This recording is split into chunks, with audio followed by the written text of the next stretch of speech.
There we go. Looked like my screen was like, or my camera was like black for a second. It was weird.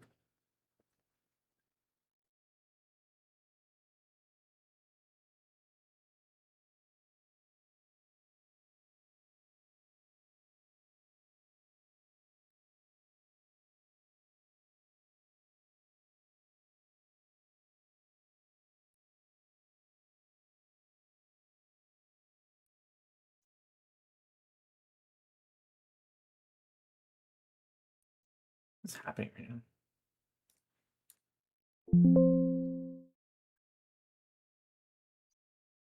All right, what's up, guys? 1 second. Camera is not. It's not turning on TikTok. Hold on a sec. Say camera, select OBS virtual. There we go.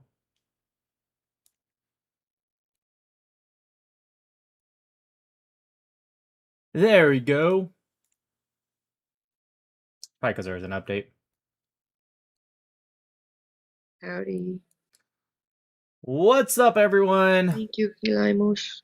We got a good one for you guys today. We are going to be reacting to my very close friend, known as Opinionated Girl / that Zionist girl / that Jewish girl. It's not actually her name, but the pro-pallies will keep saying that she used to be called that Jewish girl. She's never had that username. Anyways, her real name's Maddie. Keyline.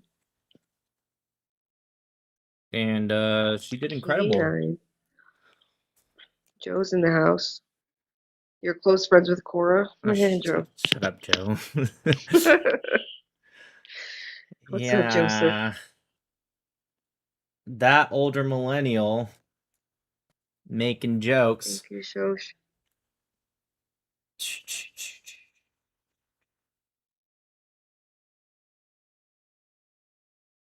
Wow, I just went like on YouTube right now and I see my face. It's like the weirdest thing about growing is you just start to see your face randomly. 132,000 views. Speaking of Korra.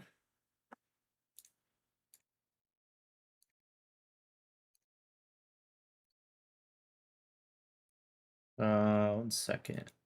What the heck is this not working? There we go. Now it is. I think OBS updated, so I had to like reselect it. That's why my camera wasn't working earlier.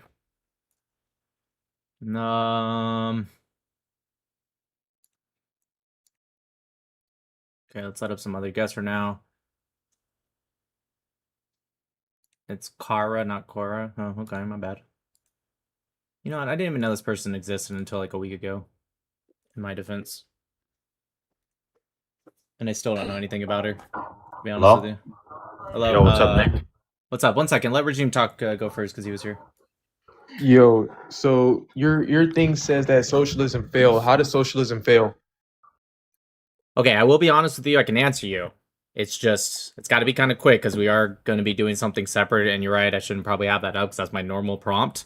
But I'll answer you generally quick. Generally, the way I go about that conversation is I want to be open-minded to socialism or any topic, really. And so what I want people who are pro-socialist or socialists themselves or whatever to explain to me how it works. And I ask a series of questions and I want them to be able to answer. Essentially, it goes down the rabbit hole of like, how does this work? And then as we get deeper, I ask how things certainly work. And I've never gone past a few questions before they start to fail. And so it's not that I'm not open to the idea of socialism or anything for that matter. I'm open to anything that might make the lives better. But so far, I haven't been convinced. What are the questions? Okay, fine.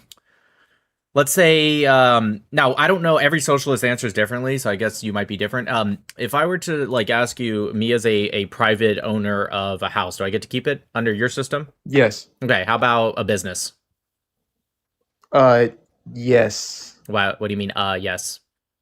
I mean, you can keep the business, but you can't be exploiting the workers. Like, you can't be, like, funneling like hundreds of millions of dollars to yourself, and you know your employees are getting paid. 99.9% of businesses don't do that already. So what you're trying to do, yeah, really, definitely. You think most So people are funneling hundreds of millions of dollars to themselves? I assume you mean okay, CEOs. so yeah, like the people at the top. Yeah, So CEOs definitely don't funnel hundreds of millions of dollars. And the only reason I even said 99.9% is maybe there's one example I don't know of. It's not like I know every single CEO in America. And if he or she is doing that, obviously, that's awful. But like, come on, dude. yeah, I mean, obviously, hundreds of millions is obviously a hyperbole, but like, so the postmaster general for the USPS, he just got a bonus for over hundreds of $1,000s, What's right? wrong with And that? people aren't even. What do you mean? What's wrong with that?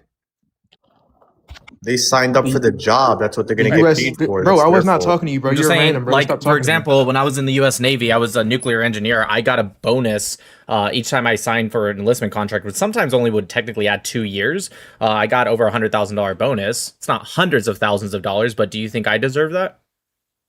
I mean, no, that should be taxed pretty heavily. Like Well, all things are there are people taxed, in your including, country. well, just so you know, all bonuses, including CEOs get it or whatever, they're going to get taxed. So I'm not really sure what you mean by it should be taxed. Now, my It should second be bonus wasn't taxed way taxed. One more. second.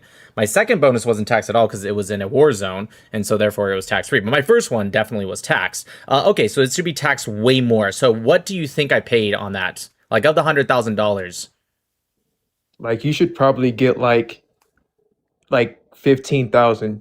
Like Okay, there are So, people so, so in I shouldn't get $100,000 bonus as a nuclear engineer that probably worked so many hours that even with that bonus, I probably made close to minimum wage if you were to calculate it hourly. You want to take away $85,000 from me? you said okay, so wait, without the bonus, you didn't add that part in. You said it's about okay, so without the It was a bonus, you make bonus. close to minimum wage. Oh, without that bonus? Oh, dude, there's people when I was like an E5, E4 really, but E5 even. Yeah, I was technically, if you calculate it out with how many hours we worked, there were times where I worked shift work, right? And so it was like 3 months, and this is before we went on deployment and went away from home for 6 months. But we worked shift work, and it was essentially 0 days off every day, 14 to 16 hour days with 0 days off for 3 months straight. And so yeah, if you calculate it out, I don't even want to calculate it out because it'll make me sad, but I probably was making minimum, if not less than minimum wage. But you're not answering my question. You want to take $85,000 away from me, someone who was in the military, I was serving on fast attack submarines. Decide to Brother, re-enlist, put more years in, right? I do a job that is extremely difficult. In fact, the nuke program in the Navy actually has a higher failure rate than like medical school and where lawyers go and stuff. Like it is extremely exhausting. Now, I'm not saying woe is me. I'm not asking for sympathy, but what I'm asking is why should you take away $85,000 from me? because I think that everybody should be treated equally. Everybody should be paid the same. How Like is that treating there should me not be equally? because brother, there should not be because you Okay. still have a home. There should not be homeless people in You don't know if I America. had a home during that time. I didn't, by the way. But let me ask you something.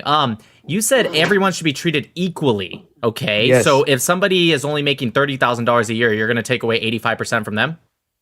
No. Oh, that's interesting. So not treating everyone equally. I thought you just said treat everyone equally. It is pretty equal to me. Like That's not equal at all. if you make You if you said, make hold on. You said treat everyone equally. You didn't say make sure the outcome of everyone is equal. That's a big, big difference. You agree? no, I'd say they're the same thing, really. Okay, I'll tell you the difference. Treating everyone equally, let's say if you and I were going to go on a mile run to see who was faster. Okay, treating you and I equally would be what? Going on a mile run. Yeah, timing we're us- both going to run a mile, okay? Yes. Now, how do we make sure that you and I are on equal playing field? I'm not having an advantage over you, right? I'm not talking about in Yeah. terms of who trained harder. I'm talking about at the start of the race. How do I make sure you and I are treated equally? We're both about to start and we have to run a mile. Whoever gets to the finish line first wins, right? How do you, if I said we're going to be treated equally, what does that mean in your mind? Well, I mean, you were in the military, so I'd say I get like a. This isn't a military Okay. question. Yeah, I know. Can But you I'm just saying answer the you question were without in the military, deflecting? so I'm not deflecting. So I'd say I'd get like a lap head start or something like that. Okay, so I'm going to ask once more, okay? Put me away, all right? Let's just say it's an average person that's your same weight, same strength, all that. How would you determine at the start of the race, the judge says we're going to treat you guys equally. What does that mean? Bro, like, what do you mean? Like, we both get the same Okay. stipulations. Like, we both get the same Same like, stipulations, good. You're good. You're getting there. Let's keep going. So same rules, like, right? yes, the same rules. How about the same regulations track, and all right? that. The same track. Right. Like you don't have to run on like sand and I run on like, a track. You know what I mean? Like it's the same exact track. We're not going any different roadways or anything like that, right? Right? I mean, how would that be? Right? Real quick, how would that stop. Be equal? No, Is how would that be equal? You don't think it's equal for us to run on the same track? No, because you might be used to a rubber track, and I might be used to a concrete I didn't. I track. said it's the same person. He has the same strength as you. I'm removing all of those extra. You're trying to be pedantic right now, so I'm removing all of that, so that way you stop saying stupid shit. Okay, you and person A and person B. Let's just say that same person, right? Same weight class, same everything. Okay. So I'm asking you, holy fucking shit, this is like actually such an easy question. And this is the point of like socialists. They're so dumb. Like it's like a fourth grader could answer this question. So stop overthinking it, dude. This is not a hard question. I'm not asking anything confusing. How do you make sure that you are being treated equally, person A and person B? So you said one thing that was smart, the same exact rules and stipulations. That makes sense. Okay, what else?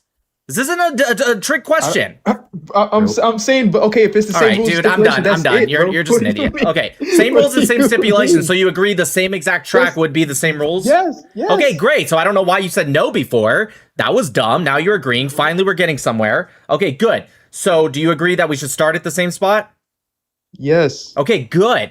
Now, Well, stop. No. You're right. That's literally fair. Okay, in the Olympics, they don't say, "Well, you look a little stronger, so we're gonna start him." No, it's treating everyone equally. No, Shut up, stop. Just stop, dude. Okay, buddy. We're not running in a circle, so don't say the dumb shit with the line. We're running straight, okay? Okay. Great. Again, you're being so pedantic. It's so annoying. How? Because you know exactly what I'm asking, and you're like, well, technically, if the like, dude, stop. Same fucking track. Same distance, same start, same rules. That's it. All right. Now, this took so long to get you to answer the most basic fourth grade level question. Shut up. Took so long, we forgot the original point. The original point was I asked you the difference between treating people equally and equality of outcome. And you said it was the same thing. I'm about to prove you wrong. So now that you realize that's treating someone equally, now what if I said to you, same question, we're running a mile, but we want to make sure there's an equality of outcome. How do you ensure that? Can you unmute and answer the question without deflecting like you have been? Yes, to make sure there is an equality of outcome is to make sure that both of us finish at the finish line at the same time. Thank you. Great. So do you now want to take back your original statement where you said treating everyone equally is the exact same thing as equality of outcome? I mean, do you want to, since you literally just admitted there's a difference? Do I want to take it like all the way back? Not really, no, because it's not about it. Do you agree in that kind of statement? You're either right or wrong. You originally said it's the exact same thing, Nick, and then you just admitted, okay, it's not the same thing because this is the differences between the two things. Therefore, your first statement was incorrect. You can do both, brother. So just like with the long list of socialists, you have not convinced me. In fact, you probably did. Maybe not literally the worst, but you're definitely like the bottom three of the socialists. You're like in the bottom three. You did not convince me at all. If you cannot understand the basic concept of equality of outcome versus just equality, I don't think you're going to be able to understand macroeconomics. Okay. Anyways. So I'm only starting the TikTok live just like last night to tell you guys we're going to head over to YouTube because when I start, and we're going to start with Maddie's debate before we finish the last like 20% of my 10v1 because Maddie, I don't even know if she's in here. Maddie said she drank some coffee because she wanted to stay up. So we're going to start with that one first. So that way. Also for TikTok people, we are actually going to stream it on Coaches if you guys are interested in commentary and all that bullshit. So whatever you guys want. But yeah, definitely go to YouTube. Rafi, let's make this quick, okay? Because we're gonna go YouTube. Can you? You need to make like a live where you go onto like all these pro pallies lives and debate them, like out of nowhere, just pop in. Oh, okay. I mean, okay. Shalom. Shalom. Hey, peace. Shalom. Give me a second. Yeah, I'll look into that, Rafi. I just I don't even know if I can do that. Like, you know, like, yeah, like a live, like if I'm on live studio, I don't think I can join other people, so this might be tough. Hey, peace, Nick. Yeah, what's up, dude? Yes. Yeah, okay, so yeah, I'm a submitter. I follow the Quran alone. I reject all the hadiths. We support Israel because the Quran says so in 5:20 through 21, 17:104, 247, 7137, and many more. That's So I'm awesome. wondering if you'd be so can we have like a quick few minute conversation? How about one question, because we really got to get over to the YouTube. Okay. I mean, are you down to do like a live stream or have like set up like another time for us to talk in front of everybody? Yeah, no, just come tomorrow. Like, wait, what's today? What Today's Monday? today's 27th, Monday Yep. the 27th. Yeah, just come tomorrow. I go live every day. It's just today's just a different No. type of day. No, Nick. I'm not talking about a live like this. I'm saying like a specific live stream where you talk to me and then I have other people that are more knowledgeable on submission and like Zionism, Quranic Zionism and stuff. You can't just I bring them spoke to you Sahar. with the panel. Just do it like this because I'm trying to because it hits different with a live. I stream, could but do maybe- like a Zoom call and do it on YouTube if you want it, but I mean, I think it'd be I'm down. I just It's way think it more might be- interactive if you're able to bring it to TikTok. Yeah. So obviously. would you prefer that we come here first and then go like 20, 30, 40 minutes, however, and then after that do a live stream and then you post the TikTok part with us, and then after that be like I'll do a live stream with them soon and like get it hyped up. You know what I mean? I mean, yeah, but like, what exactly specifically are you looking for? Like, how do you want to do the live stream? I agree with you, but this is normally how I do live streams with guests. So if you can tell me how you'd like to do the live stream differently, then I can look into that. Yeah. I don't know how you normally do it. I mean, same way you did it. You spoke an hour and a half with the Orthodox Muslim, but I'm pretty sure That was on that was TikTok. on here. That was on TikTok. That was this here. year. Yeah. That was just like this. Okay. But yeah, if you could like reserve like a chunk of time dude, for us listen, to- if you come yeah. up tomorrow or whenever and you say, hey Nick, it's me again, I'm the guy that's a Quranic Zionist or whatever you called yourself, I have my friends with me, I will drop everyone and bring you guys up. I have no problem. Alright, cool. Yeah, or I'll be, and then you do it 10:30 Central. Same. Yeah, whatever. normally. 8:30. Yeah. Is it Mountain Before Central? Yeah, I think it's 10:30 Central. So 8:30 p.m. Pacific time to. Yeah, we'll try and come out tomorrow, God willing. Okay, inshallah. Thank you, bro. Inshallah. I'll Yeah, man. remember. Let me follow you and just Yeah, follow can me you back. can you do me a favor and follow me? Sure. All right, thank you. Wait a minute, you're not even following me. Hold on, yeah, I'll follow you real quick because I've been trying to talk to you. Sometimes it's easier to get to through me if you like Nick. I don't know. You Okay. got somebody that I'll just follow you. just because I'm the wife. So whatever you, Okay. Yeah. whatever's good for you. If you want me to like text you beforehand, that's fine. Let me. Don't text me. I won't see it. No, you're Okay, good. You yeah. can I'll just- tell me. It's not a big deal. I'll just text just make Danielle, sure that yeah. you can come up. Yeah, for sure. Yeah, God willing. All right. Cool. Thank you, guys. Thanks. Nice. Peace. Amen. Alright, Peace. Later. All right, you guys. I'm gonna head over to YouTube. You guys, we're gonna watch Wait, the. tell Maddie. Let Maddie say a word or two. She's right here. I don't need to say a word. I'm Okay. good. Thank you. Maddie said Thank enough you. words for the next like 2 months. She said Nobody enough wants words. to hear from Maddie. All right, you guys, let's go watch Maddie over. You Over on are an YouTube. enemy of this state, Nicholas. You are an enemy of this state. That is my word. She also called you baddie-phobic earlier. I Just am saying. 100% Maddie phobic. Nick I'm not gonna is lie. extremely Maddie-phobic. I haven't forgiven you from the fucking Tucker Trump standoff in Israel. I don't know what you mean. I never did. Tucker once. Memories. Don't you dare. All right, you guys, see you on Alright, over I'm to going over to YouTube. Coach's You guys can head over to computer. Coach if you guys want to see it on TikTok. But if you want, you can go ahead and head on over to YouTube where we see Korra. We see what happens to her when she doesn't get to yap and gish gallop and deflect and refuse to answer questions and do this like little nervous tick laugh. Although I think she still does it in this. But you know, we're gonna see what happens when she doesn't get to do that and just claim victory. Although she's trying to claim victory with this one, which I thought was funny. All right, let's head over to YouTube. See you guys over there. Peace. Bye.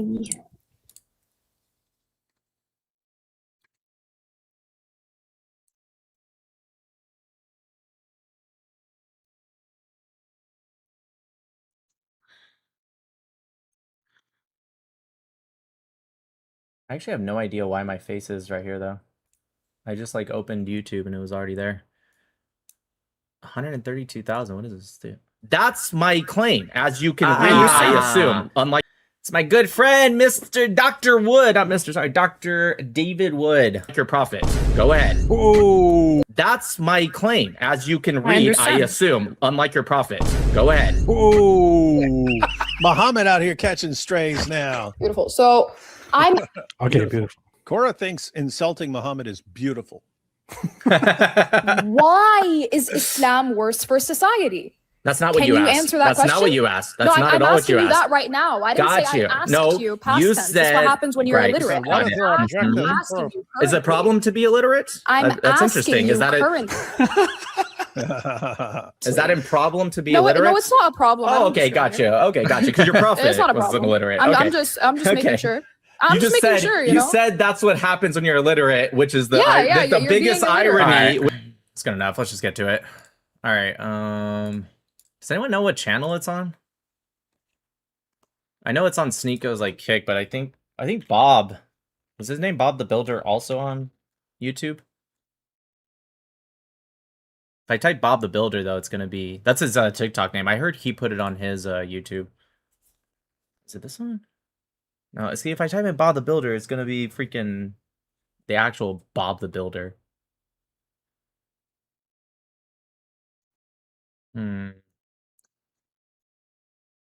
SNEAKO doesn't go live on YouTube. Also, if I type in SNEAKO, it's just gonna be, yeah, it's gonna be me beating SNEAKO. Oh, there we go. Wait, hold on. Oh, I think you're right. Somebody else called Live SNEAKO. I don't know if that's like another channel of his. Hi. Oh yeah, here it is. All right, cool. Let's do this. Before we start, Maddie ended up calling me before, saying like how sneaky these people were trying to be with her. I was like, what do you mean? I was like, you're debating SNEAKO still, right? And because they came up to her, they're like, hey, we'd like to have you debate on SNEAKO's channel. That's how they word it, if I remember correctly. And then all of a sudden they come to her later and they're like, oh, no, it's not SNEAKO. It's gonna be somebody else. And they like didn't tell her who at first. And she's like, okay, that's weird. And it's like, okay, who is it? And then they finally, after a while, said it's this girl, Korra. I don't know. Somebody told me it was pronounced Kara, whatever. But anyways, Korra. And I was like, oh, I don't know who that is. I should have, because she came up on my live. I just forgot who it was. And then she told me, yeah, it was a person that came up on your live the other day and started just like, she claimed victory by proving me right at the very end. When I said the whole, after 4 months, the treaties become null and void. And then at the end, Korra was like, what does this verse say? And it says at the end of 4 months, treaties become null and void. And she's like, ha ha ha, I told you. And I'm like, what are you talking about? And everyone in the comments like, that's what Nick said from the very beginning. Anyways, so yeah, she sucks. She's a terrible debater. And we're about to see this. She wins by like gish galloping, over talking people, not answering any questions, which you are going to see in this debate. It's frustrating. There's a part, and I'm not even kidding, it's the best part of the debate, where Maddie goes, for the 7th time, can you please answer this question? And do not answer me with a question. And Korra goes, I'm not going to answer with a question. I wasn't going to do that. Now, let me ask you a question. It's the funniest shit ever. Anyways, so what was I saying? Oh, yeah. So I told Maddie, I was like, this is what she does. Just make sure you hold her to a topic, no matter how annoying it is, no matter how much you think you want to, you know, continue. Just hold her to that topic and you'll do great. And I told her about Dolo Specialis. I said, bring that up and you'll do great. And Maddie did absolutely incredible. I literally cannot give her any more compliments. Let's start it. Hi. Shalom. How are you guys? He said shalom. Shalom, Mako Ray. All right. And okay, so I don't know Makole. your major point of contention. If you want to, what's the major point of contention that you two have? The topic for the debate is if Israel is committing a genocide. Perfect. Okay, So we're gonna speed this up like I always like to do. Are you okay with an hour? Yeah, that's fine. Okay, so let's do 2-minute intros for the both, and then I will 1 minute. give, real quick, I will give SNEAKO some credit. This is like the only time you'll ever hear me complimenting SNEAKO. I told Minnie, I was like, I'm worried about, I didn't know if it was gonna be SNEAKO or someone SNEAKO chose. But I was like, I'm worried about, excuse me, SNEAKO not being fair as a moderator. I gotta be honest, he was actually very fair. He really was. So I see the comments. Why is this idiot moderating? Trust me, I had the thoughts the same way, but he actually was very fair. In fact, the people were getting mad at SNEAKO and calling him a Zionist because of him being, I guess, fair. Also, anytime Korra says "okay, perfect" or "okay, beautiful" or whatever, go ahead and type that in the chat. Your finger's gonna hurt by the end of it. Interrupted rebuttal for each person, and then we'll do free flow for the rest of the time. How's that? That's fine with me if it's fine with Korra. Yeah, I'm good on that. I'm good on that. Perfect. And what should I call you? Do you want me to just call you the Opinionated Girl, or do you have a name? You could call me Maddie. Do you have a All name? right, Maddie. So hopefully, let's keep it respectful. Maddie should have been like, that is my name. You know, people know that I'm opinionated on this, but I keep a fair platform, and I don't want to be biased. I just want to moderate it properly, make sure that it doesn't get too many ad hominem attacks or there's too much interrupting. I just want a civil conversation. I want ideas to be exchanged, and I just want a civil discussion. And then I hope that you think that this is going to be a fair platform. I have a good reputation with that. So let's. Is there anybody who wants to start, or should we flip a coin? She can start. I'm good. See what Korra did right there? Every single Muslim debater does this. They always try to play it off as if like it's a nice thing. Like, oh yeah, no, yeah, she can start. I'm being nice. Yeah, everyone knows. I mean, don't get me wrong. It doesn't matter that much. But if you really want to choose, usually it's better to go after so you can go straight into rebuttal.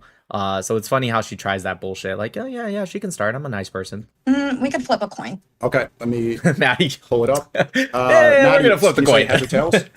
Heads. Okay, I'm flipping. It's on my stream. Always tails, Maddie. It's tails. So you're going first.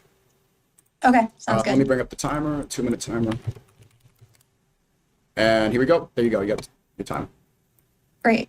So right now, what we happen to be seeing is a made-up genocide of a made-up people. If you look at the very specific criteria. See, this is what I mean by SNEAKO being fair. Like, he even paused it because he saw that the time started before. I'm just being real. He was fair. For genocide requiring dualis specialis, we do not see that Israel has met this criteria. This is something that has been upheld by both the ICC and the ICJ, both stating that they do not have enough evidence to prosecute either Netanyahu or charge Israel with this crime. What we have seen, however, is specific genocidal intent from the Arabs as a collective against the Jews. If you look at the operational directives of 10.7, you would see that there was specific instructions to massacre as many people as possible. This included civilians. They wanted images, they wanted videos, they wanted live streams of it in order to instill fear into the Jewish population. They wanted to ensure the destruction of the state of Israel, something that the Palestinians have been echoing pretty much since their existence. They were made up by an Egyptian by the name of Yasser Arafat, who found out that if you coin a term,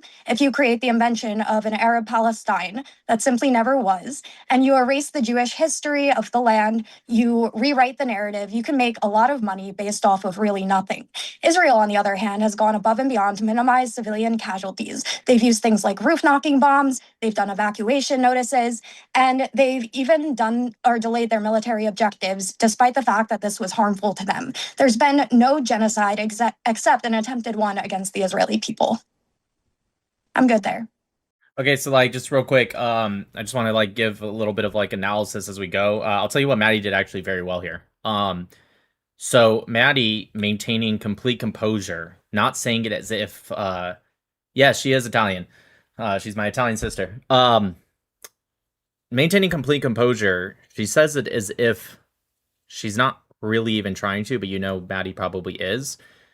The other side, especially with the pro-Palestinian debate style, is very much emotional. And so Maddie starts off very strong with just like this imaginary people created by Yasser Arafat. She's, you know, et cetera, et cetera. She's poking while still providing the facts and giving honestly a perfect opening speech, because the opening speech and debate really shouldn't be arguments like I don't remember what Korra's opening speech says, but you're probably going to see from her, right? It really is supposed to be like hey, this is what you're going to hear from me throughout this debate. Most likely. It doesn't really happen because Korra just deflects the whole time, but yeah. And it was a really good opening speech. So it's a way to get under her skin right off the bat, get those emotions started, and do a preemptive attack. Okay, that's your time, Korra. You have 2 minutes starting right now. All right. Bismillah, alhamdulillah, wassalatu wassalamu ala rasulillah wa alihi wa sahbihi ajma'in. Barakallahu feekum for all the Muslims that are watching, and I hope everybody that is watching has paid a very close attention to what was just said. A made-up genocide against a made-up See, people. told you. Subhanallah, subhanallah. Now, let's go over what was said, and let's also establish some points as well. A made-up people. A made-up people, and we'll press on this when we do the rebuttals and we do the open flow dialogue. We're going to have to see whether or not she knows the history of this land, when the term Palestine was used first, and things of that nature. We'll see if people are truly aware of what's going on there. Let's also go over another thing. She said, okay, we have Israel using things such as notices on when they are going to enter and things of that nature, being very precise in that regard. Now, I would want to know, if Israel is being so precise, I hope that we don't think that Israel is stupid, right? They have the intelligence to know who their targets are and where they are. So if Israel is being precise in this regard and not intending a genocide, which we're going to be very precise in the definition as well when we do the open flow dialogue, then why do we see Israel repeatedly committing things such as carpet bombings in places such as Gaza?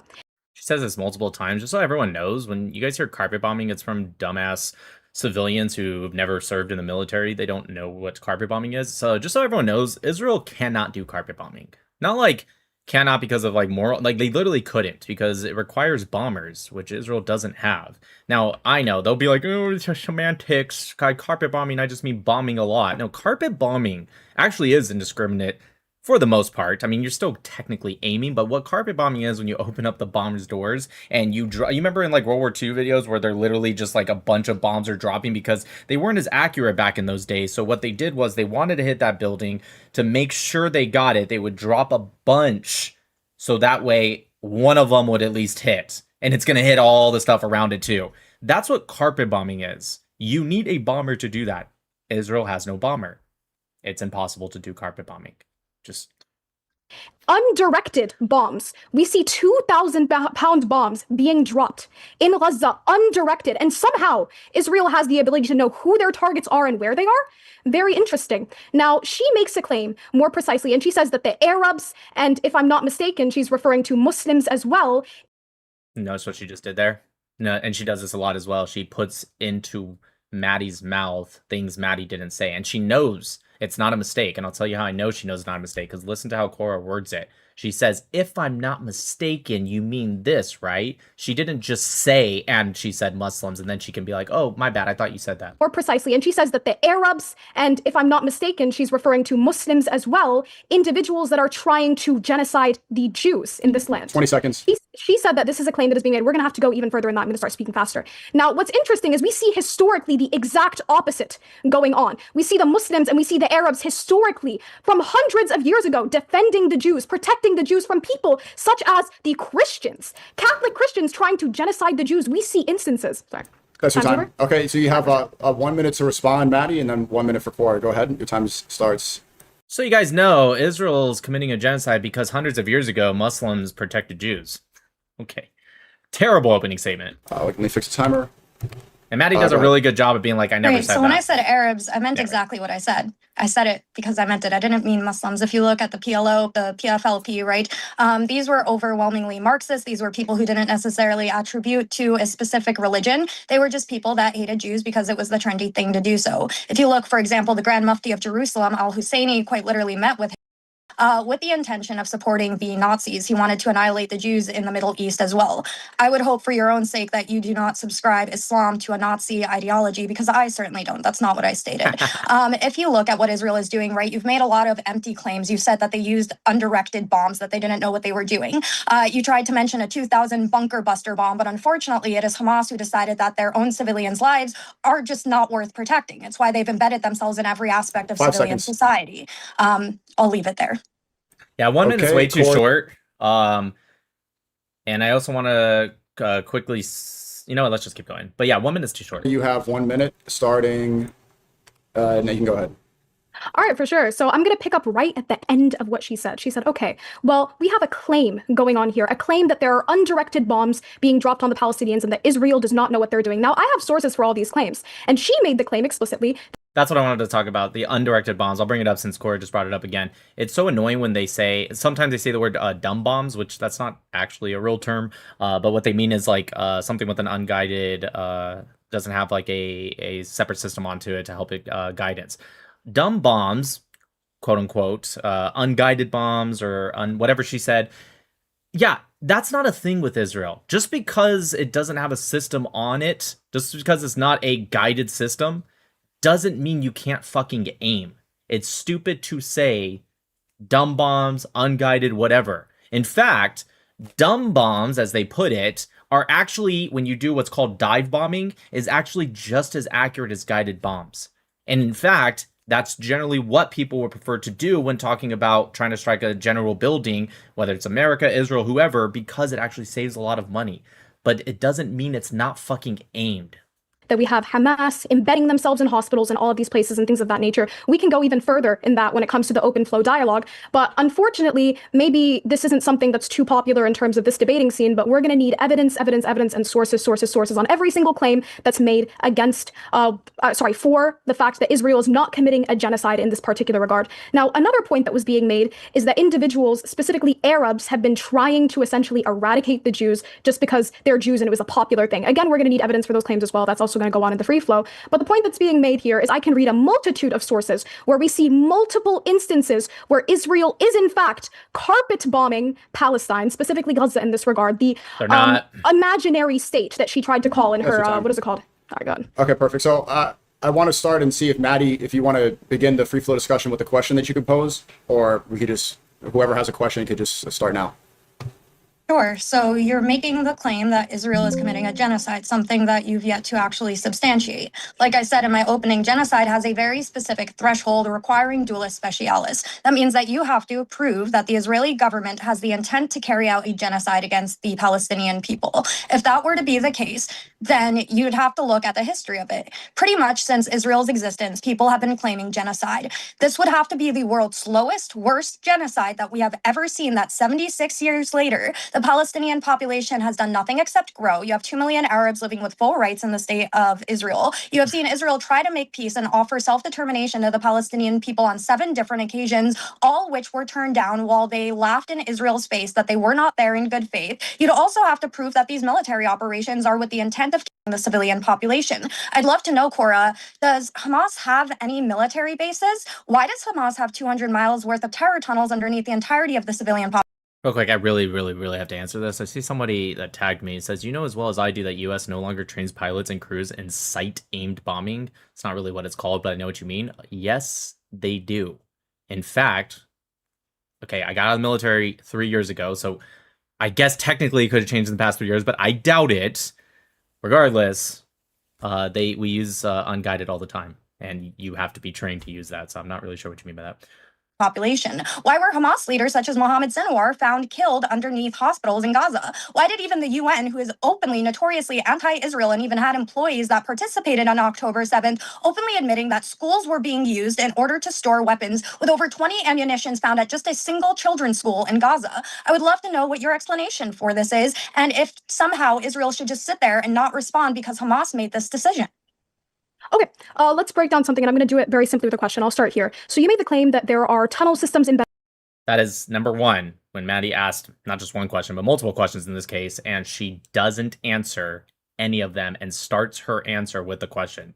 That's number one. In hospitals, correct? There are tunnel systems embedded throughout the... Oh, and then she puts words into Maddie's mouth again, and Maddie does a great job at being like, nope, I said this. Answer what I said. This decision. Okay, let's break down something, and I'm going to do it very simply with a question. I'll start here. So you made the claim that there are tunnel systems embedded in hospitals, correct? There are tunnel systems embedded throughout the entirety of Gaza, but I would also love you to answer some of my questions. Well, wait, yeah, I'm engaging. Wait, hold on. I'm engaging with that because that was one of the claims that you made in that like long series of speeches that you were doing. No, it wasn't. So you made the claim that there were tunnel systems embedded in hospitals, correct? Nope, literally didn't say that. There's 200 miles worth of terror tunnels underneath the entirety of Gaza. Okay, and in your opening statement, you said that they specifically embed themselves under hospitals, correct? That they embed themselves in civilian societies. Yeah, no, that's you said exactly. Hospitals explicitly in your opening I statement. used So is there evidence for hospitals that? as... so I think you might be conflating 2 different points. I said Mohammed Sinwar was found deceased underneath a hospital in Gaza, but for the tunnel system, it's throughout the entirety of Gaza, including underneath hospitals. Okay, and what's the evidence for that? Yeah, so did you just miss the point part where I said Mohammed Sinwar was found dead under a hospital? Source, bro? Mohammed Sinwar being underneath the European hospital? Source, bro? Yeah, this wasn't even denied by anyone. I mean, maybe dumbasses, but like on the internet. But I'm talking about like legitimately. Nobody even denied this. In fact, she either actually knows this and she's really trying to play a trick right now, or Korra really just does not know this. This was not denied. In fact, there's a video of them pulling his body. There's a video of this. There's actually even videos from before of him going underneath that same tunnel. There's a video of them sending in the cameras. You can see the European hospital, the tunnels, and you can see how it goes right underneath. Like, this is insane. Yeah, and I'm asking you what's the evidence for that? That they found his body there. Okay, and I'm asking you for a source, if that's all right? Yeah, sure. That is the source. The source would be the video. She just gave you the source. Now, I think left the call. if Korra is I think she trying to say... accidentally Yeah, somebody was trying to call me and I tried to hang up on them. But yeah, The Mossad was calling Maddie to tell her she's doing great. IDF found his body there. If you want more examples, I could give you the example of the Kamal Adwan Hospital. Their director openly was associated, a direct member of Hamas actually since 2010. He talked about the fact that they had stored ammunition there and there were also tunnel systems found underneath there. There's hostage testimony of hostages who were dragged to hospitals and kept there basically to hide from the IDF. They were not being medically treated. In fact, many of them were severely medically neglected. Sorry, I don't know what the hell this person's doing. But yeah, that they were severely medically neglected. I like how the people in the comments, I was making a joke, but the people in the comments are literally like, the Mossad is calling her. Like, it's, first off, she's already cooking her. But second, it's like, I think they actually believe that. I think they like legitimately believe like, oh, the Mossad's calling her. She's not doing that well. It's like, yeah, because that's what they would do. We could look at the Al-Shifa hospital where there was also a explosion inside of it that was later found to be from a PIJ rocket. The list really goes on and on, but I would love for you to also answer my questions, right? Because you made a claim that Israel is committing a genocide, right? Yes. Genocide has a very specific definition. The definition means that you have to meet dualis specialis. So could you show me any evidence that Israel is specifically having the intent to genocide the Palestinian people? It's the second time Maddie's asked that question. I just want to keep count. All right, that's a good point. So previously, now maybe I'm going to have to be a bit more clear in this regard, but I am going to answer the questions that you asked as well. So I didn't ask you to give me more examples, quote unquote. I asked you to cite evidences for... She didn't give you examples. She gave you evidence that you can look up. She never gave you extra examples. She said, this is what people said with Mohammed Sinwar's body. And then she gave you evidence of other things that happened. But to ignore the first part of her answer... or the claims that you were making. So when you make the claim that we find somebody's body under a hospital, I'm not asking you to give other examples of instances in which we see tunnels under hospitals, quote unquote. I'm asking you for the evidence that you derived this claim from. But now I'm going to answer your question. And I responded, right? I said that the IDF had retrieved his body successfully from there, which is also on video. Yep. That's not you citing an evidence. That's literally citing an Hey, there's a video? That's not evidence. What the fuck is evidence? I'm pretty sure that's... She didn't say, show me the evidence, just cite, right? Let me see. Body successfully from there, which is also on video. That's not you citing an evidence. Yeah, okay, she did say citing. Yeah, that's literally citing evidence. That is quite literally citing evidence. What the fuck is wrong with her? Does she not know what's... Okay. She's making a claim. But irrespective of that, now I'm going to have to answer your question, right? You said, okay, how exactly do we prove that Israel is attempting to commit a genocide or that committing they have the a genocide? To genocide the Palestinians. Yes, absolutely. Do you agree that we can infer intent from actions? Not entirely. I think that you'd have to show me some specific military objectives that directly show a disregard for the Palestinian safety that do not coincide with valid military objectives. Okay, so you said not necessarily exactly, right? So real quick, sorry, I'm trying to keep track. That's the second time she asked a question instead of answering, especially after saying I'm going to answer your question and then ask a question. We can't independently infer intentions from actions? No. Or on its own? No. Okay, so let's do this then. We're going to have to appeal to something as simple as this speech. Now, are you familiar with the clip where Benjamin Netanyahu explicitly compares what's going on in Palestine with the Amalekites? And are you familiar with who the Amalekites were? Okay, so this is going to be 90% of the debate. Is Korra trying to say this? And Maddie does a pretty good job, actually, at explaining stuff. She kind of fumbles a little bit at the beginning, but she later says, hey, in that exact same speech, he actually says this and protecting the Palestinian civilians. I said this on yesterday's live, I believe, but just in case people didn't hear, and I even talked to Maddie after, the issue with this stupid claim, which is what 99.9% of pro-Palestinians make, is that Benjamin Netanyahu never once compared the Palestinians to the Amalek. Never once. In fact, what happens is they, by they, mostly Muslims, no, she never answers for those asking. She literally never answers. Well, to be fair, I didn't watch the last like 10 to 15 minutes, so maybe she does, but I'm pretty sure she doesn't. So anyways, that comes from 1 Samuel 15 is where they're getting this idea from. Okay? Except Benjamin Netanyahu never quoted Samuel. Not even 1 Samuel 15. He never quoted anything from the book of Samuel. He quotes Deuteronomy, which by the way was, in terms of timeline, hundreds of years before the what happened in the book of Samuel, which is much later. Deuteronomy being in the Torah, right? This actually happens way earlier, literally in terms of timeline. That's what he quotes. Remember what Amalek did to you, okay? Which, by the way, has historically been used many times, even sometimes by non-Jews, as a representation of what the Bible is talking about when people try to attack you and more appropriately annihilate or exterminate you. Okay, in fact, it was used by multiple people with the Nazis. Remember what Amalek did to you, right? It's outside of The Hague. There's a plaque at a museum, a plaque that has that exact same quote. I'm pretty sure it's at Yad Vashem as well. And there's other places throughout the world that has this exact quote. Manny doesn't end up saying that, but she still does a good job at explaining the rest of the speech, and Korra, of course, ignores it. But yeah, he never quoted Samuel. It's as equivalent as me saying some word that you find in the Quran, and I'm talking about, let's say, a verse from Surah 5, I don't know. And then somebody automatically attributes Surah 16. And be like, well, it says that word in 16, so therefore you must be talking about that. If you don't agree, just understand that is 100% the same thing. That is what Korra is doing here. And to be fair, it's not just Korra. They all do it. Yes. All right, who were the Amalekites? They were the biblical enemies of biblical Judea. Okay, and what did God say that you were supposed to do to them? That you are supposed to annihilate them. Annihilate all of them, correct? Yeah. Women, children, infants, camels, donkeys. Does that sound like genocide to you?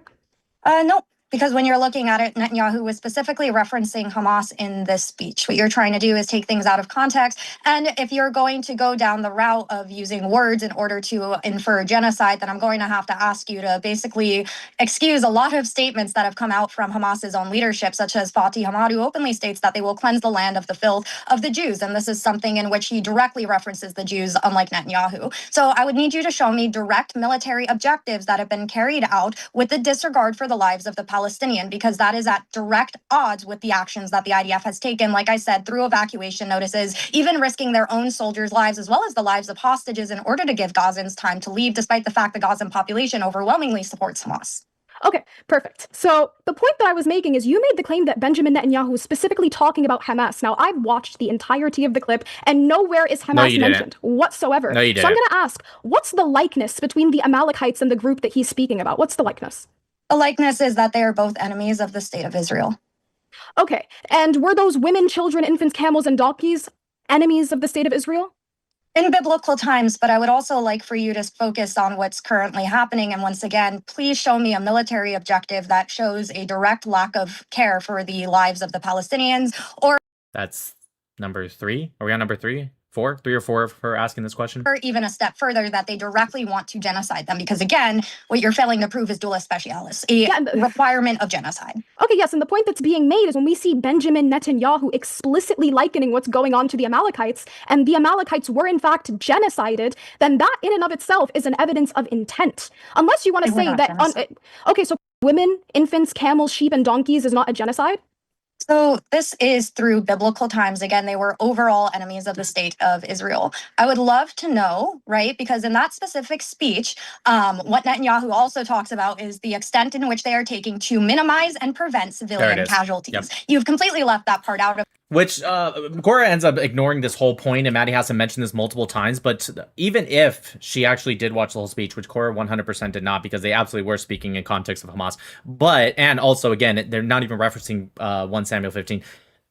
Maddie is saying, even if you don't accept that, you're wrong, but even if you don't accept that, if he was talking about all Palestinians, because as the verse says in Samuel, like she said, women's, children, donkeys, etc., if he was actually referencing that, why would in the same speech would he talk about protecting these people? That doesn't make any sense. It'd be like in the biblical verse, you must kill all the women, the men, the children, the donkeys, don't take anything from them. Make sure you kill the king too. Saul doesn't. Anyways, make sure you do that too. And then like in the next verse it says, but also make sure you protect the women and the children. Like it wouldn't make any sense. In which they are taking to minimize and prevent civilian casualties. You've completely left that part out of the speech, which I find to be quite interesting. But I would also love to know, once again, what direct military objectives have shown that Israel is trying to annihilate the Palestinian people. Because I will show you not just quotes from Hamas leadership, not just quotes from Palestinian Authority leadership, not just quotes from Arab commissions back even in 1937 openly stating that there is no country of Palestine, right? I will show you not just these words, but I will also show you the fact that Hamas and the PA and all of these other groups have specifically put forth military objectives to annihilate the Jewish people. So I would love if we could remove ourselves from biblical times, right? Because we are not focused on that. And if you could show me actual evidence moving forward that these words, which by the way, the Hague themselves literally has a quote about Amalek hanging up in their office, right? So that's not particularly right, but she's close enough. All right, real quick, before we keep going, here is, I found it, I have seen the whole entire thing, but remember what Korra said. Korra said she saw the entire interview, right? You guys remember her saying that? Here is the entire transcript. Let's see if they were talking about Hamas. Let's go from the very start. Let's see how long it takes us before we find out where it's Hamas. This is the quote about Amalek, or this is the interviewer's speech that Prime Minister Benjamin Netanyahu says, okay? Citizens of Israel, yesterday evening, additional ground forces of ours enters the gates of Gaza at the doorstep of the fortress of evil. This is the second stage of the war, the goal of which are clear. Destroying Hamas. Oh, well, wow, look at that. That was quick. Destroying Hamas's military and governing capabilities and bringing the captives back. We made the decision. Now you don't really see Hamas because he established right fucking here it's like if I say Korra, okay? And then later I start saying she and she and she, right? It would be as if someone's like, well, what did he mean by she? Is it Maddie? No, obviously, because I established it. And then if you come down over here as you read through it, there it is, right here. This is where he says to the person in the chat saying this is not the right interview. Yes, it is. He says the entire people and leadership of the people embrace them and believe in them. Remember what Amalek did to you. And it even says in this one right here, Deuteronomy. Again, it's not Samuel. Deuteronomy. We remember and we fight. Da da da da da da da. And again, even without that, if you just understand as, what's it called? Protecting, as Maddie said, protecting the people, right? It says right here, he carries out war crimes by using civilians as human shields, using hospitals as terrorists, command centers, da da da da da. Yeah, why would he talk about that if he meant every single person? Okay, so good job, Korra, Mrs. I saw the whole interview. Yeah, okay.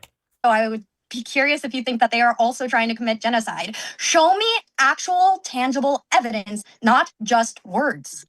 Wait, so we're not just going to use words. So what exactly do we use to establish intent? Because previously when I asked you... The answer is both, Korra. The answer is that two elements are required for genocide. It's the physical element and the mental element. Right? It's not one or the other, which is what Maddie said at the very beginning when you asked her, can we establish it via actions? And she said, not necessarily, which is the correct answer. You could, but generally you need two elements, right? Physical, mental. Mental being the dolus specialis that Maddie brought up. Can we infer intent from actions? You said independently no, which is why I went to speech and I went to what Benjamin Netanyahu said about not necessarily. Amalek. That's exactly why we got here. So the point that I made, and I asked you a question, it wasn't answered. You said that the likeness between the Amalekites and what's going on here is that they were both enemies to the state of Israel. I asked you a question. Were the women, infants, sheep, camels, and donkeys enemies to the states of Israel, which directly correlates to what's happening today because women and children are dying in Palestine at the hands of Israel at extremely large rates. So I'm going to have to ask you very simply, because Benjamin Netanyahu he's very explicit. He likens them to Amalek. Do you agree that the women, children, camels, and donkeys, as per what Benjamin Netanyahu is likening what's going on here, are also enemies to the state of Israel and thus are subject to annihilation? Right. So again, I did answer your point. What I had said is that if you look, Benjamin Netanyahu directly in that speech, which you so conveniently leave out, is that he talked about how the IDF is specifically taking extreme precaution to minimize civilian casualties. You sitting there saying that we have seen a unusually high rate of casualties amongst women and children is simply not true. Even the UN has come out and openly stated that they have had to change the number of women and children casualties 3 different times, slashing it by over 50%, because when you go through the list of casualties, you will see people named Mohammed listed as women. You will see people that are 21 listed as children. It also completely disregards the fact that Hamas is inherently committing a war crime through their recruitment of child soldiers. If you're familiar with something called the Saplings of Jerusalem Summer Camp, for example, they recruit children as young as 10 years old, in which they indoctrinate them with an extremist ideology, forcing them to believe that the Jews are the cause of all their problems, teaching them the quote-unquote correct way to kidnap Jews, and also teaching them how to execute people. There are videos and photos, and this is something that Hamas themselves openly I don't know if Maddie is in the chat, but do you have like one of those things that automatically follows your face? promotes. So once again, I'm That's asking cool. you, please do not just go based off of empty words, because if you look at the actual death count, you would see, according to John Spencer, who is known as the urban godfather of modern combat, teaches it at West Point, the most highly decorated military academy America has, that Israel actually has the lowest civilian to combatant death ratio in modern history through their extensive care to minimize civilian casualties, despite the fact Hamas does not have a single military base. They do not wear military uniforms. They have embedded themselves entirely throughout the civilization of Gaza.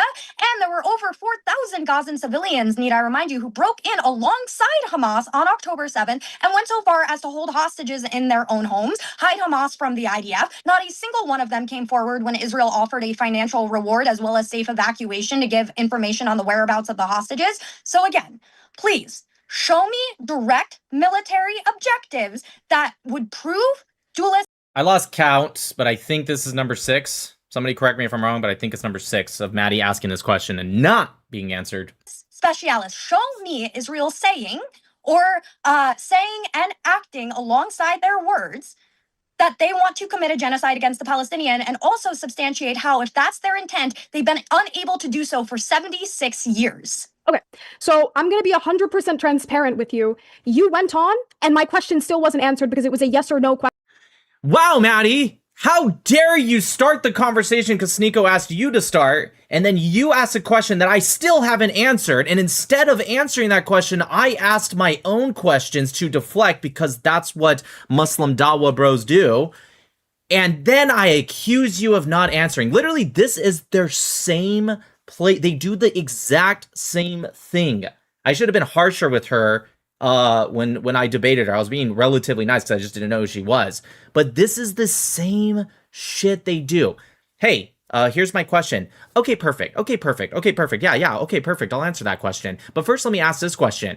Okay, yeah, I don't really want you to deflect, so can you answer my question first? How dare you not answer my question that I deflected to? Question. I asked you. Benjamin Netanyahu likens them to Amalek. Are the women, children, infants, camels, and donkeys enemies of the state of Israel? It's a yes or no question. Can I get a yes or no? You Can I can't, get a because yes it's or a no? false equivalency. Oh, it's a false equivalence, but you said Yes. that's the likeness between Amalek and what Netanyahu was talking about. No, I specifically pointed out Hamas. If you think that there are women, Yeah, and she didn't children, say that. Netanyahu does not say Hamas. correct, but He doesn't say Hamas. yeah. What are you So getting at? again, if you look at the entirety of the speech rather than the I have. cherry-picked quote that you're trying to point out, you would see that he is very specifically talking about Hamas. But could you please show me the direct No, I military? have. Wait, no, You I have have, and we can wait. I have actually looked at the entirety of the speech. He did never didn't bring it clarifies Hamas. And Right. wait, I can play it if you'd like, but he never So, specifies again- Hamas. So where are we getting this from? And if Right, it's a so false if you equivalence, look- and wait, hold on. And if it's a false equivalence, then go ahead and give me the third option.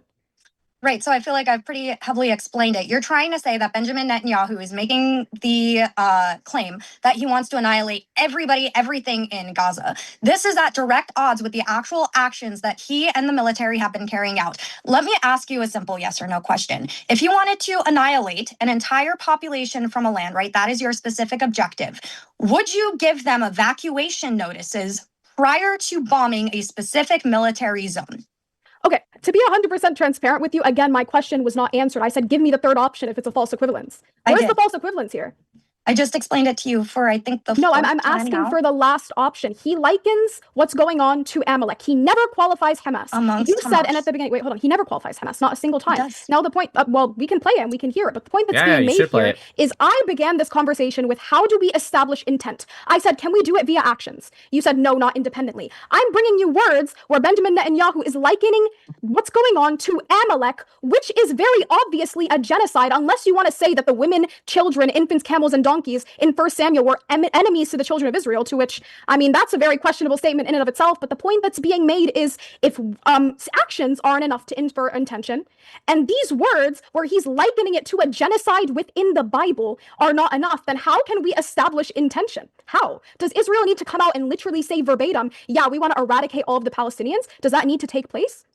Yeah, so actually, if you look at the speech itself, he specifically does say destroying Hamas. So you're wrong on that aspect of the speech. You would also, the speech that you use kind of defeats your own purpose, right? Because if you look at what he says throughout the entirety of the speech, he talks about minimizing civilian casualties. Is that what was done amongst the Amalek? No, it wasn't. Because again, he's talking about Hamas. So I would like you to answer my question once again, because you can't just look at things through actions alone or through words alone, which is why I've asked you to directly link the words to the actions. The same way that I could show you, right, Yahya Sinwar's speeches in which he talks about annihilating the Jews. I could show you the military objectives from October 7th, the written out plan that includes massacring as many people as possible, including men, women, and children, and burning kibbutz to the ground, while on video, something that Hamas unfortunately did a lot of in order to instill fears in the Jews. And they also wanted to inspire an uprising in Judea and Samaria, as well as in Lebanon and the overall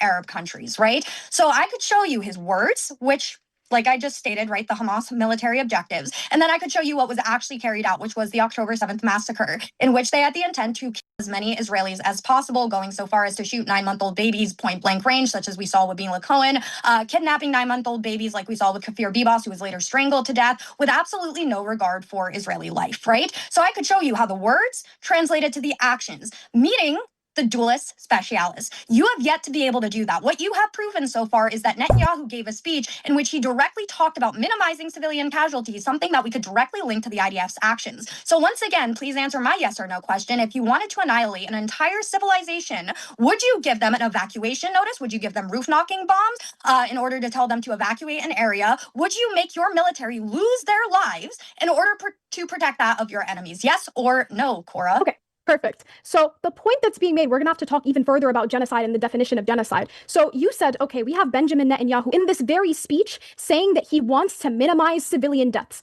So I have a question. What's the percentage of individuals that are dying in Gaza that are civilians?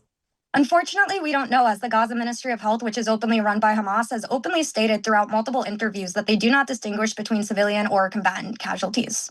Okay, well, fortunately speaking, we do actually have sources pertaining to how many civilians died. It's 83%. Now, let me ask you a question. Wait, hold on. Now, let me ask. That's a good question. All right, I found it. Not just the transcript. Here is the full speech. We're not going to listen to the full speech. We're going to listen to the beginning and then to the point that he says Amalek. Okay? So here it is. Right here. This is from October 28th, 2023. Okay, perfect. Okay, perfect. Okay, perfect. People of Israel, last night, additional ground forces from Israel entered Gaza at the gates of the complex of evil, the hall of evil. And the goals of this war are very clear: to completely eliminate the military capabilities of Hamas and wow, we're 24 seconds in, and he says to eliminate the military capabilities of Hamas. But I thought Korra watched the whole thing. Maybe she skipped the first 24 seconds. Maybe it was an accident. Let's give Korra a break. Maybe it was an accident. Oopsie. to bring back the captives home. We decided on expanding the ground operations unanimously, both in the War Cabinet and in our Political and Security Cabinet. We did this in a very educated manner, taking into all the considerations out of responsibility to guarantee the fate of this country and the safety of our troops. The troops that are fighting in enemy territory right now know that the people, as well as the leadership of this country, are behind them. Over the past few days, I met with... We're going to watch, again, not literally the whole entire speech, but until he says Amalek, because I don't want anyone to be like, well, you skipped some parts. Like, we're going to watch the whole thing. So he said Hamas. He's then, after that, has been saying enemy territory, military capabilities, very clear, still talking about Hamas, because he established that at the beginning. With the troops in their bases, both in the south and in the north, and we have a wonderful army. We have exceptional soldiers, real heroes, both Jews and non-Jews, secular and religious, from the left wing, from the right wing. They are all united and filled with a combat spirit that I've never seen before. They are willing to fight full force against an enemy that there is no other enemy as cruel as it is. They want to retaliate for the horrific acts that these people conducted against our children, parents, sisters, brothers, and friends. They are committed to completely eliminate this evil from the world for our existence, and let me add, for the benefit of all of humanity, the entire people and all of Israeli leadership. We all embrace them and believe them. You must remember what Amalek has done to you, says our Holy Bible, and we do remember, and we are fighting our brave. But I thought, yeah, to the guy in the chat that keeps fucking lying, it was the interview before. No, it was this one, as every single person has said consistently. It's October 28th, 2023. Let's look at the date. Oh, look at that. October 28th, 2023. This is the interview. This is the one. You can go to Al Jazeera, Middle East Eye. They all say the thing he said on October 28th, 2023. This is 100% the one. He wouldn't have said it twice. And if he did, guess what? I muted the guy because he's obviously just pretending to be on our side. Every single pro-pally would have been like, he said it twice even. He literally, this is the interview, dude. This is the one. It says it right here, October 28th, 2023. Unless you think he said it twice in the exact same day. Huh. That's news to me. Did Netanyahu say it twice in the exact same day? Obviously fucking not. This is the one. I promise you. All right, let's get back to it. Sources from who? Were the sources that Hamas were doing anything to babies whatsoever? Yeah, so I just listed 2 babies to you, Mila Cohen. I asked you for sources. I didn't ask you for names. Sure. Once again, that is a source, Korra. You just have to look the names up. If you want a link, like, hey, which article was it from? Did BBC or whoever post on it? Then ask for that. But that literally still is a source. Holy shit. So if you look, Hamas has openly returned the body of Kafir Bibas, and the source of him being strangled to death would be the autopsy report that was unfortunately done. His little body did have injuries that were consistent with strangulation, the finger marks on his neck, the injuries that we saw in his neck. And this is something that's also corroborated by other child hostages. Yigal Yaakov, during an interview with N12 News, talked about how he was threatened to be killed because he was crying too loudly. He was beaten with a piece of plywood because he went to a window without permission of his captors. And once again, Kafir Bibas's abduction is very public, right? It's on video alongside his mother, Shiri, and his father, Yarden, as well as his 3-year-old brother, Ariel. Now, Shiri, his mother, his brother, Ariel. I will say, even better than me for sure, Maddie is, if not the best, at least one of the best at, like, she really locks down on the names of, like, the hostages and all the stories that happened to them, like the plywood stuff. When she says them, I'm like, yeah, I remember reading about them, but she can, like how I, like, autistically will label out dates and names and stuff in history, that's like her with these names and the exact actions that happened to these children or other hostages. She's very good at it. And Kafir were all publicly murdered, and then Hamas paraded their bodies through the streets upon the Korra looks so defeated to Israel, except Shiri's body wasn't returned at the correct time. They pulled a fast one. But again, I'm going to be honest with you. I do have to interrupt you because you didn't do what I asked you. I didn't ask you. You didn't do what I asked you to, you kafir. I gave you the examples. sources, right? And 12 Wait, no. News. Okay, there we go. That's 12 News from Yagil Yaakov, right? The medical autopsy report of Kafir Bibas's body, right? And then if you want to look up the casualty count, you could see that the youngest victim was Mila Cohen, who was shot at point blank range. But what you're doing is kind of shifting it from your burden of proof, because you made it's a not very shifting. hefty. You made a positive claim. It's Yeah, not shifting. and then when I you make just a positive claim, you present evidence. That's fine. Really? When you make a positive claim, like, I don't know, there's a genocide in Gaza, you have to provide evidence. Can anyone remind me when Korra has provided evidence for the question that Maddie has asked now 7, maybe 8 times? I'm just wondering. Because I'm gonna go ahead and quote Korra here. When you make a positive claim, you have to provide evidence. I don't know. Fine. And another point that you made. Wait, hold on. And I'm sorry. No, not another point hold that on, you made. because unfortunately you made an outlandish claim that 83% of casualties in Gaza have been civilians. Yes, and that what can is your be source for established. that? Yes, I do have articles in front of me that I can establish that using, but Great, so do that. wait one moment. And another point that needs to be made is we're gonna have to catch you out on a contradiction. Did you or did you not say that Israel has, out of modern history, the lowest civilian casualty rate?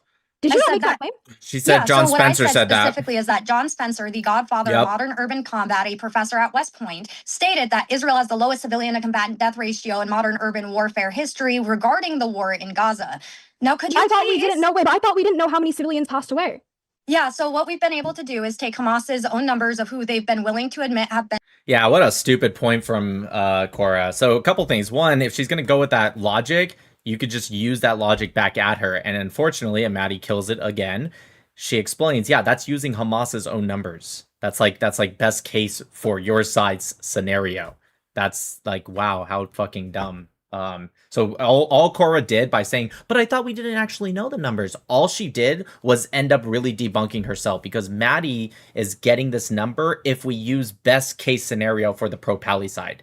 Whereas she made the claim 83%, which is a lie. It's been debunked multiple times. I debunked it on last night's live. Maybe I'll go over it here soon. But regardless, all you did was say, hey, I'm also lying, but it's actually worse for me because you're using best case scenario numbers on my side. Been killed. And then from there, we've also been able to see the military advances, the direct military objectives, Israel going in and evacuating the civilians, right? So with Hamas's own numbers, we have been able to dictate that it has been 2 civilians per 1 combatant death ratio. Oh, so could you? So using Hamas's numbers, you said? Yeah. So okay, we know that it's for sure.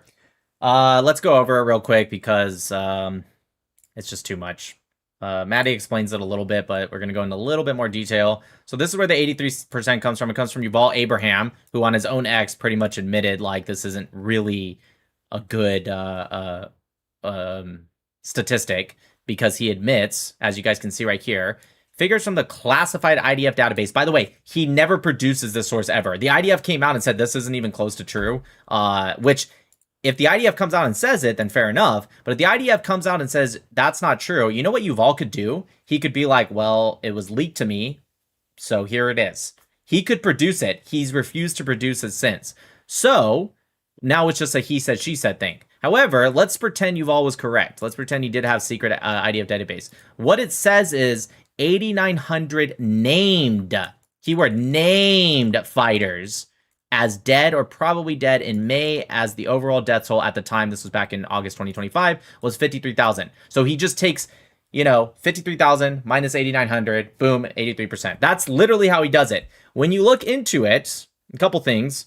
Again, right off the bat, this is already bullshit, because 8,900 named fighters. Guess how most people are going to... or most Hamas fighters are going to be. They're going to be unnamed fighters. How do we know? Because anyone answer me this question. Do you guys think most people have died via airstrike? Obviously, the answer is yes. The pro-Pallies wouldn't even deny that. Remember, carpet bombing, right? If they died by airstrike, do you think the IDF sends in a team after an airstrike and is like, all right, men, get your shovels. We got to start digging and looking for the Hamas guys so we can get their IDs that are hopefully in their pockets. Hopefully they were carrying it with them. Oh, got one, Sarge, right over here. And remove the rocks. All right, let's check his pants. Oh, wait, this is actually just a civilian. Oh, wait, we got another one right over here, bud. All right. Oh, wait, look at this. We got his wallet. His name is Mohammed Ahmed Mohammed. This is his Hamas ID. All right, add that to the list. Okay, seriously, think about it. You guys think that happens? Obviously, the answer is fucking no. And then, by the way, even if they do shoot them, and let's say it's not an airstrike, they're still probably not going to go in and try to find the names. You know why? Because they might be getting ambushed, and they might have to get out of that area. So this 8,900 is going to be people that they did later intelligence on, or maybe they did have time to actually get these people so that way they can list it, because they do have to provide that intelligence back to Israel. That's what this 8,900 named is. Everyone else is automatically counted as a civilian by this stupid number. It even says in here, you guys can like look into it. Let me see if I can find it. Political.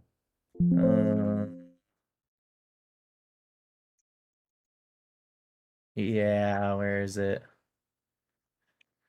I don't know. Anyways, if you guys look into it, I don't want to spend too much time on this. It actually says that the political wing of Hamas is not counted also. So if you're a political guy, so if like Haniyeh's taken out, for example, it's counted as a civilian. It also admits that it's only Hamas and PIJ right here. Named fighters from Hamas and Palestinian Islamic Jihad. It ignores all PFLP, all DFLP, all PRC, all Army of Islam, Mujahideen brigades, etc., etc. And it ignores all collaborators.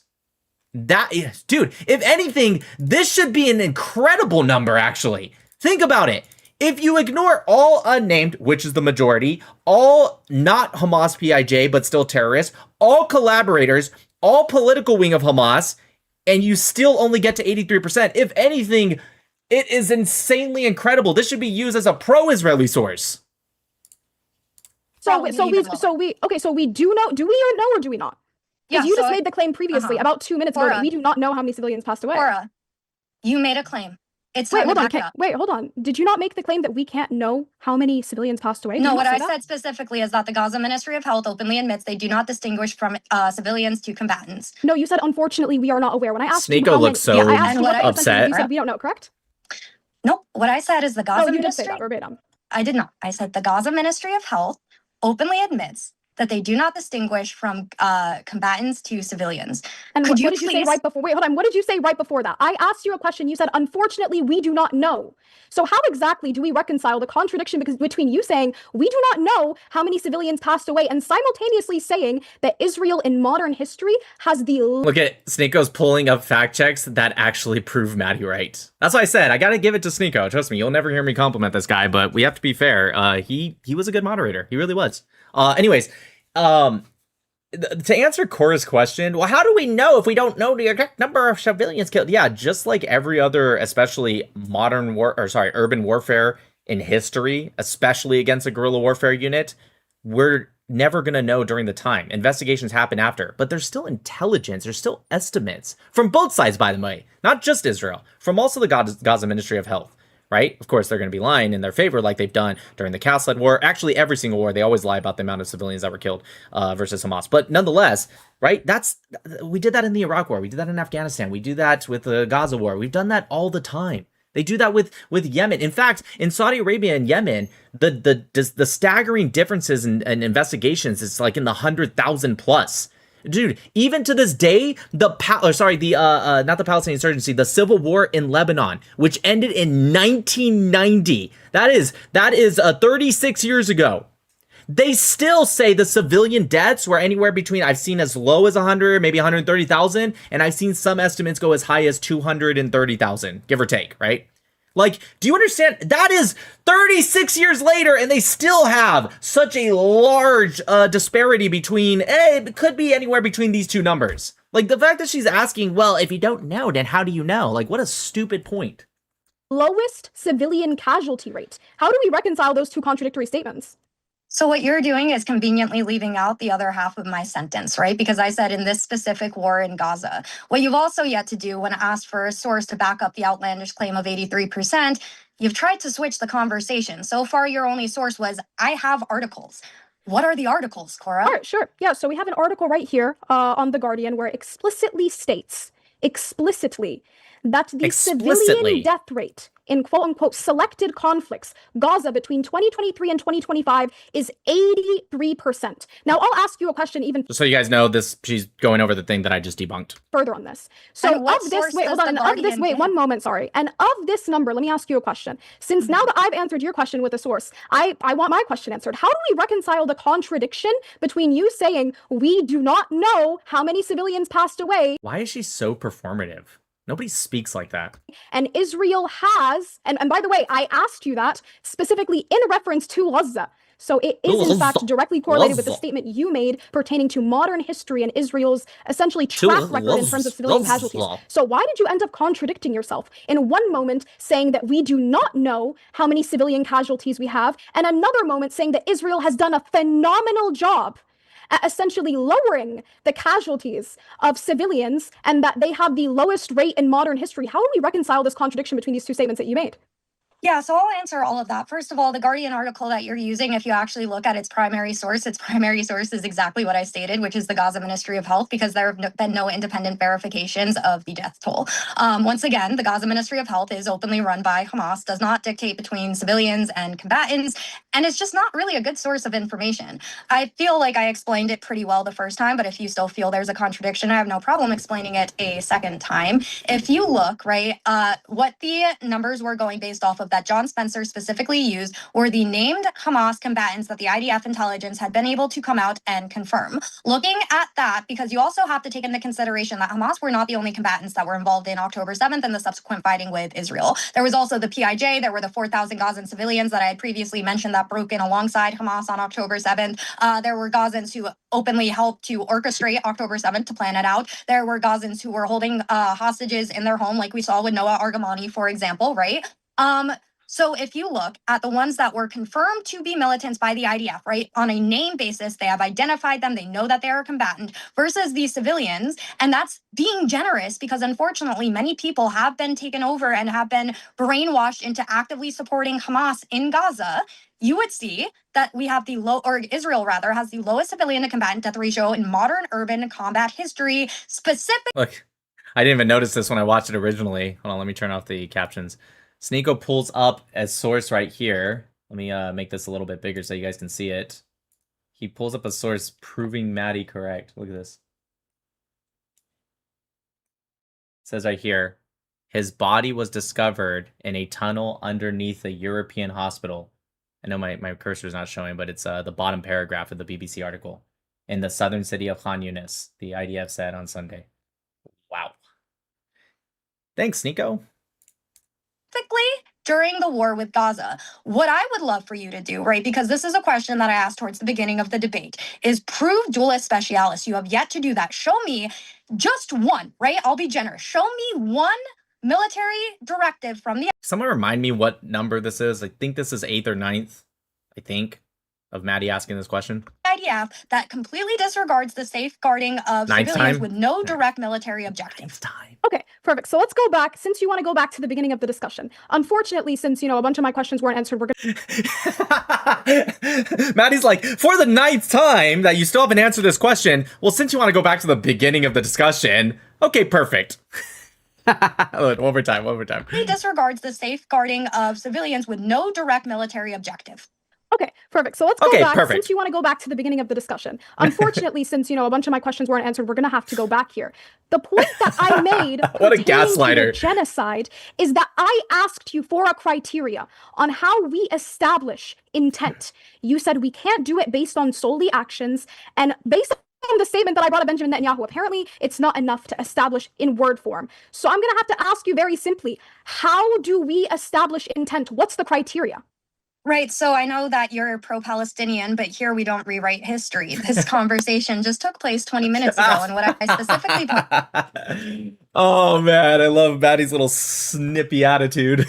pointed out is that number one, you lied. Netanyahu did mention Hamas in his speech. Number two, Netanyahu in that speech also talked about minimizing civilian casualties, which would directly go against your narrative that he wants to genocide the Gazan people. So like I explained to you back then as well, what you would have to do is show direct statements from both Israeli government officials as well as IDF officials, and then show how they took those words and directly correlated it with military actions that have no real security basis, just seeking to annihilate the Palestinian people. Now, I hope that clears things up. Could you please please show me one specific IDF military objective in which they seek to annihilate the Palestinian people. Okay, very simply, you know what's so interesting? I'm going to have to crack down on your criteria. It's so laughable that you decided to do this. You said that we need to see explicit statements that prove intent, and then we need to correlate it with actions. We need to correlate it with actions, allegedly. Now, let's go ahead and go even further on this. So when we see in this press conference, Benjamin Netanyahu is saying, okay, we're going to liken what's going on to Amalek, even though Amalek wasn't just about combatants, which you're going to say, okay, Hamas, a group of combatants, right? Now, the point that's being made is that Netanyahu is likening it to Amalek as a whole. Not just combatants, civilians, women, children, camels, donkeys. Like, did she just, like, not listen to Maddie at all? She literally says, which we saw in the transcript, I can continue to play the video, but the transcript literally matched it, so it's there. Okay, perfect. She literally says that he talks about in the same speech about how they use human shields. Why would he say that? Talking about the protection of civilians. Like, if he meant all... Okay, whatever. Likens what's going on to Amalek. And then you say, oh yeah, but he says that we're going to try to minimize civilian casualties. Well, to be 100% transparent with you, I don't really care. Is that her new tick? She's just so everyone knows, the reason she's saying okay perfect relatively less than I guess how she used to. Again, I didn't know this woman existed until like a week or two ago, but I've seen a lot of the clips and everyone is because people made fun of her for so much that she's trying to remember not to say it. Is her new thing the 100% transparent? Because that's like the 4th time she said it. I'm gonna be 100% transparent with you. What does that even mean? If he says that he's going to do that, when in the very statement itself, he says, well, remember what Amalek did, likening what is Book of Deuteronomy. Going on to Not Book of Samuel. Amalek. And it's so sad that we had to go back to this point because we need to break down the actual context of this biblical passage that he continued to bring on over and over again in this very conference. The point that's being made, and this is exactly why I asked you this question, when we're talking about like I said earlier, this exact quote, remember what Amalek did to you, was referred to with what the Nazis did. So what Korra would be the person in, post-Holocaust, if you will, right after the Holocaust, or maybe even during the Holocaust. She would be the type of person that if somebody said that about the Nazis, she'd be like, he or she meant every single German. Like, literally, that's actually what she's doing right now, which is so dumb. Because obviously, it didn't mean every single German. Amalek. Amalek is not just a group of combatants. Amalek is an entire group of people, including innocent. Yeah, they weren't innocent. Anyways, yeah, Amalekites, right, were an evil, disgusting people likened to Sodom and Gomorrah, which God also wiped out, and they should have been wiped out. It's ridiculous for anyone, especially a religious person, even Muslim, to be against what God decides. God doesn't commit genocide. God is beyond our simplistic ideas of what we consider in our minds. God doesn't do that. In fact, I would love for Muslims to answer, because they do believe in the Great Flood. Was that genocide? And if it was, are you saying it was wrong? It was disgusting? Are you calling your God evil? I had one Muslim that I asked that to, and he's so ridiculously was like, well, we do believe in the Great Flood, but that was God himself, not God commanding people. And I'm like, well, so you're saying if God commands people, he's wrong, but if he does it himself, it's all good? And it's even worse because Amalek was just a tribe, whereas the Great Flood was literally every single person on Earth minus Noah and family. So what are you saying here? I can understand if Korra was an atheist. Maybe she is. I don't know. And Netanyahu mentions them and likens what's going on to them. So you mentioned, okay, false equivalence. Unfortunately speaking, my friend, Benjamin Netanyahu's words work directly against what you said. God says in the very passage that he's talking about that it's literally not in the very passage he's talking about. It's a totally different book, bro. You need to take them all out. Women, infants, sheep, camels, donkeys. Netanyahu takes this and ascribes it to what's going on. Now, if he's talking about Hamas, then we're going to have to think that he blundered here. I gotta say, God is so based. With the passage that he quoted is that it's not just about combatants. God said to even wipe the innocents out. So do you agree that Netanyahu is using a God never said to wipe the innocents out. If he thought they were innocent, he wouldn't have added them to the list, would he? Passage where God commands to wipe out even innocence here. Whoa, what's happening? To essentially break down what's going on and say, okay, well, we're going to liken what's going on to these very people. So just to be clear, you don't have any specific military objectives by the IDF. Wait, can you answer my question? Can you answer my question? So I had asked you a question at the very beginning of and I cracked down on your criteria. So can you answer my question? So you please? didn't answer my question though. Can you answer my question? This question was asked like 20 minutes ago. So can you answer the question? And now? I answered it back then. I'll answer no, it. No, you didn't, unfortunately. Yeah, she did. She did. Yeah, she totally did. I did answer it for you. But just did you answer with yes or no? No, because there's more to it. I know that you're trying to paint it as a black. Can you just please give me a yes or no, because I'm getting fucking cooked right now. So if you could just give me a yes or no so I can get my clip that I'm looking for, so that way I can get you to just say yes, that's what he meant, and then I can clip you and make it look like I won. You can do yes or no and then expound. You know, like it's as simple as that. So do you agree that Netanyahu is using a passage? She literally did say yes or no and expounded. She said no. Blah, blah, blah, blah. Blah, blah, blah. About wiping out innocence in relation to what's going on here? No. So wait, so the Amalekites' innocents were not wiped out of the Amalekites? No. The Amalekites were wicked. But what I would were like the children to wicked? Wait, I'm sorry. We're gonna have to. We're gonna have to. No, we're not gonna have to break this down even further. What we're gonna have to do. We're gonna have to break this down even. I'll answer. Yes, they were. Yes, they were. You want to know how I know? Because God said so. Are you smarter than God, Korra? Maybe you should loosen up the fucking hijab a little bit. Further, were the children? Okay, hold on. I'm gonna interject for a second. There was a lot of claims. Hold on, both of you, Korra and Maddie. I want to just bring up several sources because it was there were claims made from both sides, so we could verify. We could also watch the speech, but I don't want to keep on cycling in the limited time we have.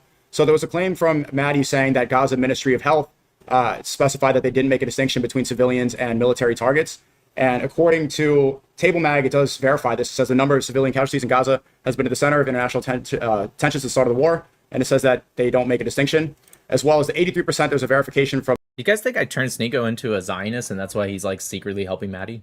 I mean, he's not helping, he's just telling the truth, but... 972 Mag, where it says 83% of the Gaza civilians were... of the dead people were civilians. And it was another reference to the Guardian source. And I just want to make sure that we get this correct. Says that the Israeli military has said it has located and identified the body of Mohammed Sinwar in the tunnels. That was a claim that Maddie made. That's verified by the BBC. And in the Guardian report... Look at Maddie's face. Maddie's like...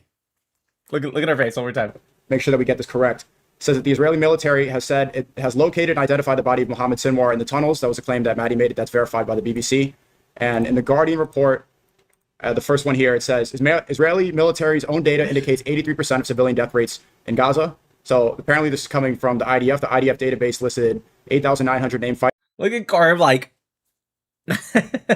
like she's so excited, even though he literally just debunked it right now. SNEAKO, I'm not gonna say SNEAKO's being like unfair. He probably just didn't read it. He's just like, oh, the headline says it, and SNEAKO's not smart enough to know what this actually means. But whatever. Fighters is dead. Out of the total without reading, he did say the named IDF fighters database though. listed 8,900 named fighters is dead.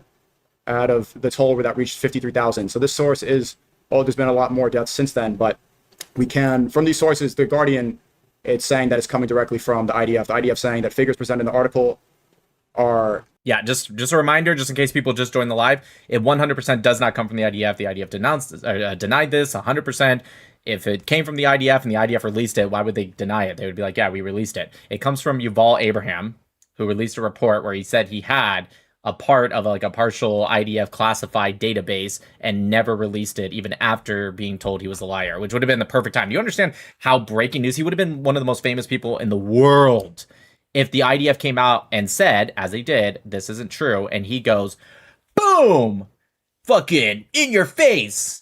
Like, this would be the perfect time. Well, not now. At the time, would have been the perfect time. He would have been so fucking famous. He would have been the guy that the IDF came out and said to his face, you're a liar. And he goes, oh, really? You know what I mean? But he's like, I'm not gonna release it because, you know, why? Okay. Well, they also say it's incorrect, there's a quote here, but they verified Yeah, it. because, so I could shed some light on that. If you actually look at the initial claim that... Good job, SNEAKO! Wow, I'm actually surprised. This is the part that I actually stopped watching. Like I said, last 20, maybe it was actually longer. I thought it only went to an hour.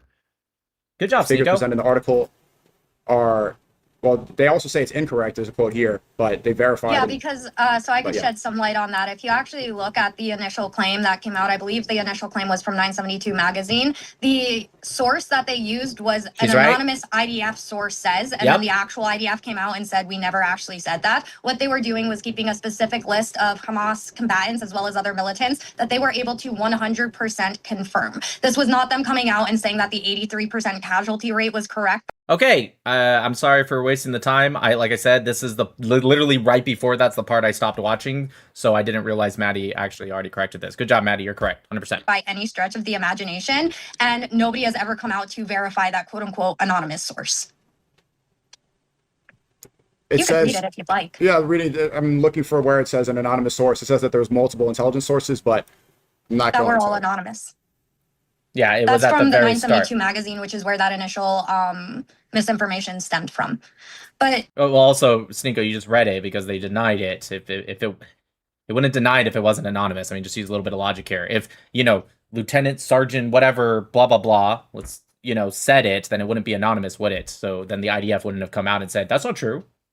Just, whatever. Let's keep going. Korra, can you name a single military objective now that Wait, meets the whoa, threshold you're not of gonna dual you're not gonna move No, wait, away from the December question 10, that I December asked you. Yeah, so Is I've answered Netanyahu it quoting a about 4 passage times that's now. no. I asked you, is Netanyahu quoting a passage about innocents being wiped out? You said no. You He's said not. that they were all wicked. Were the children, infants, camels, women, and donkeys wicked as During well? the time of the Amalekites, they were wicked. Yes. The children? through biblical scripture. Yes. Now that I've answered Wait, your what? question, No. The children were wicked? Yes, I answered yes. your question. I'm not. Irrelevant, because that's not what Netanyahu was even talking about, but the answer is yes. Just like Sodom and Gomorrah was too. Just like the people before the Great Flood. Yes, the answer is yes. not No, going to wait, waste more time on wait. it. No. I'm sorry. The Amalekites during the Children were wicked? I answered your question. I'm not No, going wait, to waste more time on it. no. I'm sorry. The Amalekites You during have the to time answer of the question. Bible were wicked. You could take I didn't that as ask you about would. the Amalekites generally. I asked you the children telling you and generally. women. They were the And wait, hold on, Amalekites. I'm asking you about the This children. includes- I'm Yes. asking you about the children. Yes. Are you Yeah. telling me that the Yes. children were wicked and God Yes. said to wipe them all out? And Benjamin Yes. Netanyahu's quoting this in relation to what's going on in No, Palestine? that part, no. He's quoting it in relation to what's happening with Hamas because you already tried to cut Yeah, that part wait, out hold of on. the And speech. a passage that pertains to Korra. unaliving innocents? You are Wait, at this time. The No, passage doesn't say anything unfortunately, about wait, so innocence. The Amalekites, there weren't innocents within the Amalekites? no, they were a people of wickedness. The children weren't innocent? No. You don't have to get your they weren't- clip. You could just they answer. weren't. Wait, the children The weren't Amalekites, innocent? you could take this as you please, and then I am moving on. The Amalekites were not innocent in the time of the Bible. Where Benjamin Netanyahu specifically references this is when he is speaking about Hamas directly. Like I said, he also talks about minimizing civilian casualties. If you think that using the Amalek to talk about a group makes you genocidal, then congratulations, like I already established, you think the Hague is genocidal as they openly quote them in their own main building. So now, I would love if you could do me a favor and answer my question. Wait, hold on. You still didn't answer do me. not interrupt You me. still didn't I answer just me. answered- I Korra, asked you, are the Korra, children innocent? I answered your question. It's a yes or no question. I Are the children answered your innocent? question. That is So the only is it answer a yes you are or getting. no? To be Are- fair, are I think the she children did answer the innocent? question. She said in the biblical times there weren't. I want to ask both of you: are you She okay said if I that- play the 1 I minute said clip? the Yeah. Amalekites were not innocent. I didn't ask You you are that though. I trying to asked you get if the children specific. were. You are. The children are part of the... it's so stupid. So dumb what she's saying. She already answered. It'd be like if I said the Palestinians and be like, does that include the children too? Well, are there Palestinian children? Or it'd be like if I said Israelis. Well, does that include the children too? Wouldn't the answer be yes? What do you think the Amalekites are, Korra? I know what you're trying to do. You're trying to get specific wording. So the Unfortunately, children it's not and the going to women. work. Okay, so the if you children and the could women please weren't innocent. answer- So let's build. Could Wait, hold you on. So please? let's build No, there. let's answer my Wait, question. hold on. We're Hold gonna on, have wait, to hold on. You guys answer- are interrupting each other. Wait a second. We're gonna have to build there. Both of you, please, hold on. Are you okay if we play a clip from the speech and then we can move on to another subject? I think it's fair. I think Maddie did answer. She said the Amalekites were wicked, which includes the donkeys and the children. She's putting it in. So the children and the women were wiped out by God because they were. Here it is, right here. Here's 1 Samuel 15.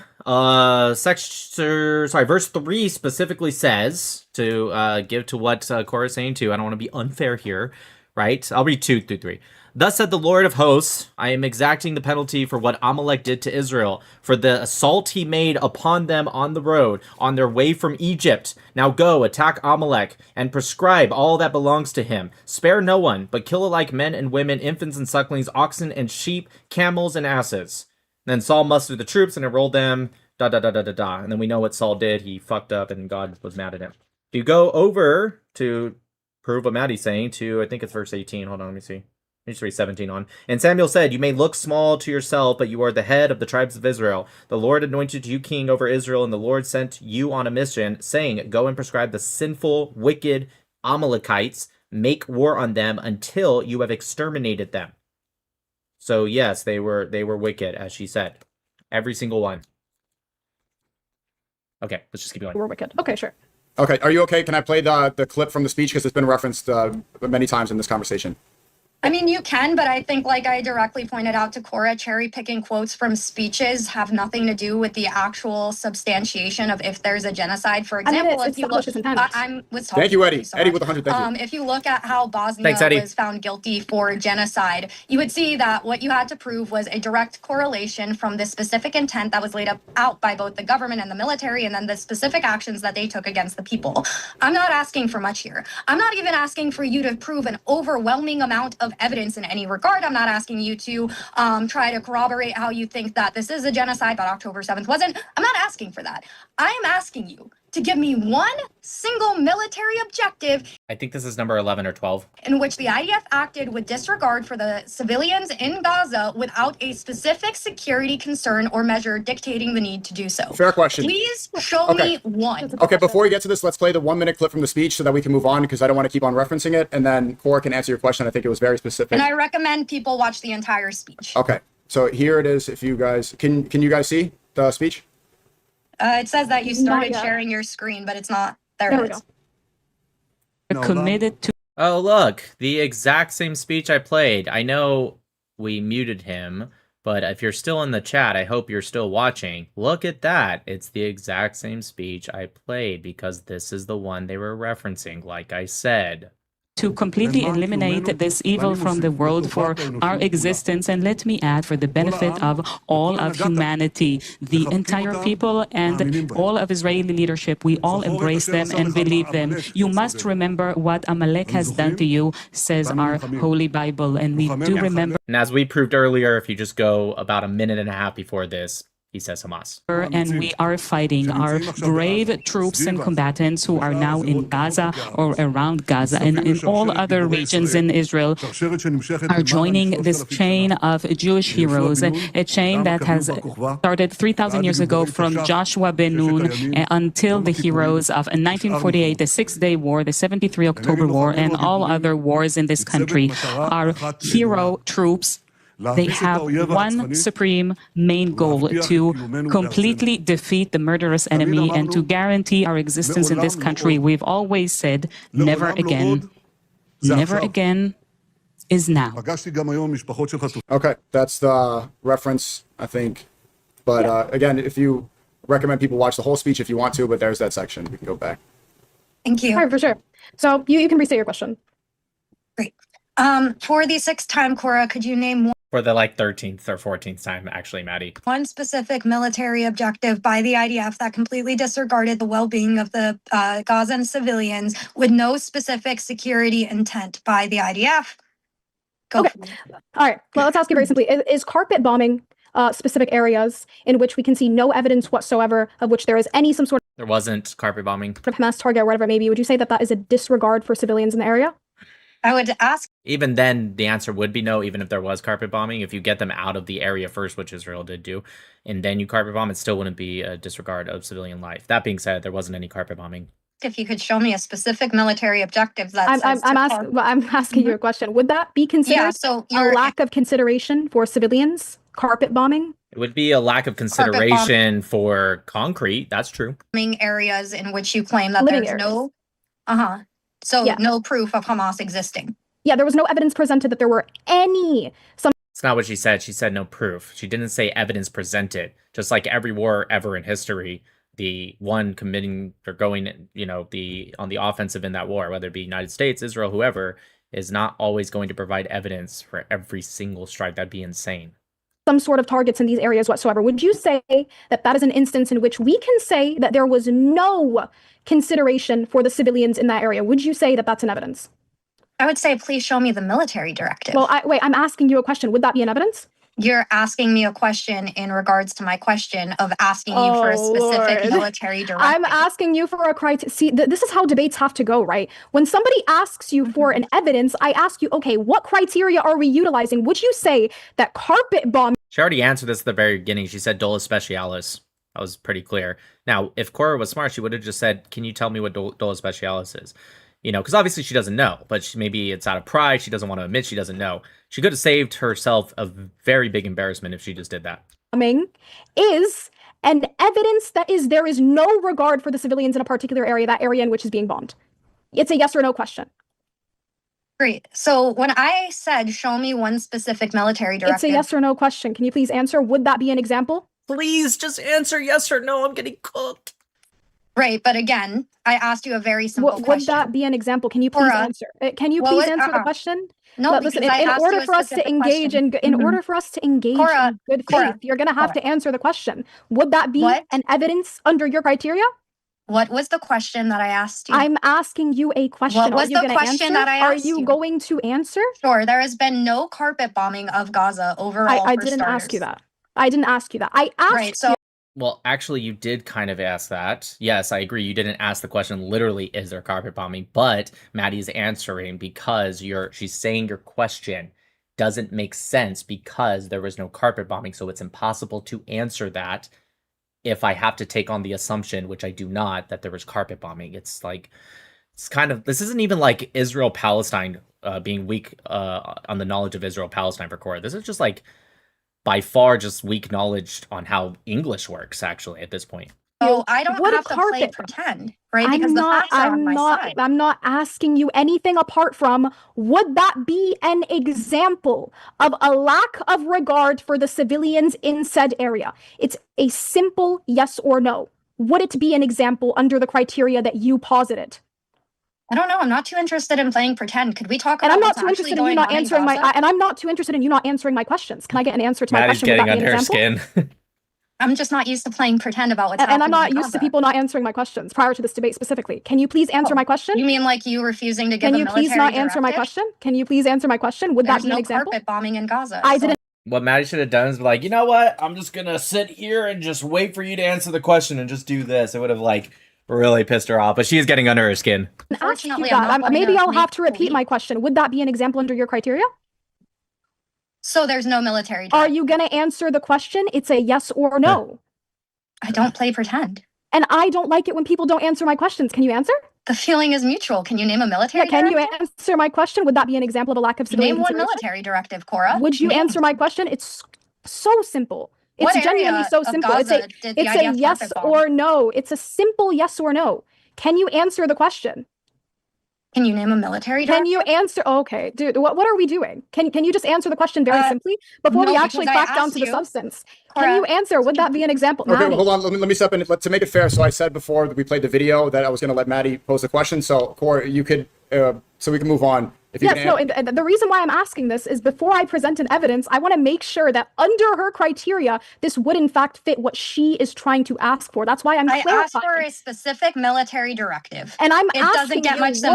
Yeah, if Korra was smart, she would have just said, sure, the military directive is this. She shouldn't ask, like, hey, do you think this fits? So that way I can then trap you in a clip that I'm going to post. Just say it. And then let Maddie say, okay, this is why you're wrong, in which case Maddie would be like, there actually wasn't carpet bombing because of everything we already mentioned. Wait, hold on. A specific military directive that shows a lack of consideration for the civilians in that particular regard. I asked you, is carpet bombing an example of such? Parts of my sentences. I'm asking you. I'm asking so here, I'll answer it this way. It's a yes or no question. So no, you can do yes or no and then expound. No. So if you could show me, wait a second. If you could show me. Oh, there's the nervous tick laugh that Korra does when she's losing. A specific military directive from the IDF that specifically calls for the carpet bombing of Gaza, in which there has been none that has taken place. So you won't be able to show me this. But let's just say we'll humor you. You could show me the IDF saying to carpet bomb Gaza, despite the fact there is no Hamas strongholds in the area in which they are carpet bombing, right? Because that was your initial claim, that there's no Hamas directives in this area, and yet the IDF is going in and carpet bombing them. If you could show me that military directive. Evelyn says, Nick, Maddie is so much sweeter than you. Maddie can be pretty rough, actually. She is. No, Maddie is the sweetest person. I love Maddie. I'll defend her always. She gets a lot of hate. She gets more hate than I do. Actually, probably anyone. You go into her comment section, especially on TikTok, she gets a lot. So I have a special place in my heart to like defend her. She's great. But don't be fooled, okay? Don't be fooled by the fact she doesn't blink ever, okay? She can get real snippy. Directive, I would be absolutely gobsmacked, but I know you can't because it doesn't exist, but please try your best. And unfortunately, I'm still going to need an answer to my question. Is carpet bombing particular areas SNEAKO, do you feel an like example? I answered her question? It was a yes or no question. Is that an example of a lack of consideration for civilians? She's looking for a clarification, but it's a specific question. So I mean, if that falls under the criteria, she's asking for your specific criteria. I don't want to keep on looping and. Yeah, that's why I just wanted a yes or no so we could do it quick. Like we could just break it down real quick. Yeah, I just Would want it you be to an show me the military directive. I feel like And I want just clear. wait, and to be honest with you, I'm not interested in wasting my time. That's exactly why I'm asking you for your criteria prior to me even trying to posit an evidence. Would that be an example? So my criteria is the definition of genocide. So what you would have to prove in order to say that Israel is committing a genocide is you'd have to prove dualis specialis. This is not my criteria. This is just the criteria. Dualis specialis. I didn't ask about that, bro. You asked for my criteria. I asked you for your criteria, and I asked you, would carpet bombing particular areas be an example of a lack of regard for the civilians in said area? To which I've yet to get an answer to that. So can you tell me, would that be an example? Actually, you asked if it was in civilian areas with no proof that Hamas was operating from those areas. Yes. And yes. Would that be an example? Of dualis specialis?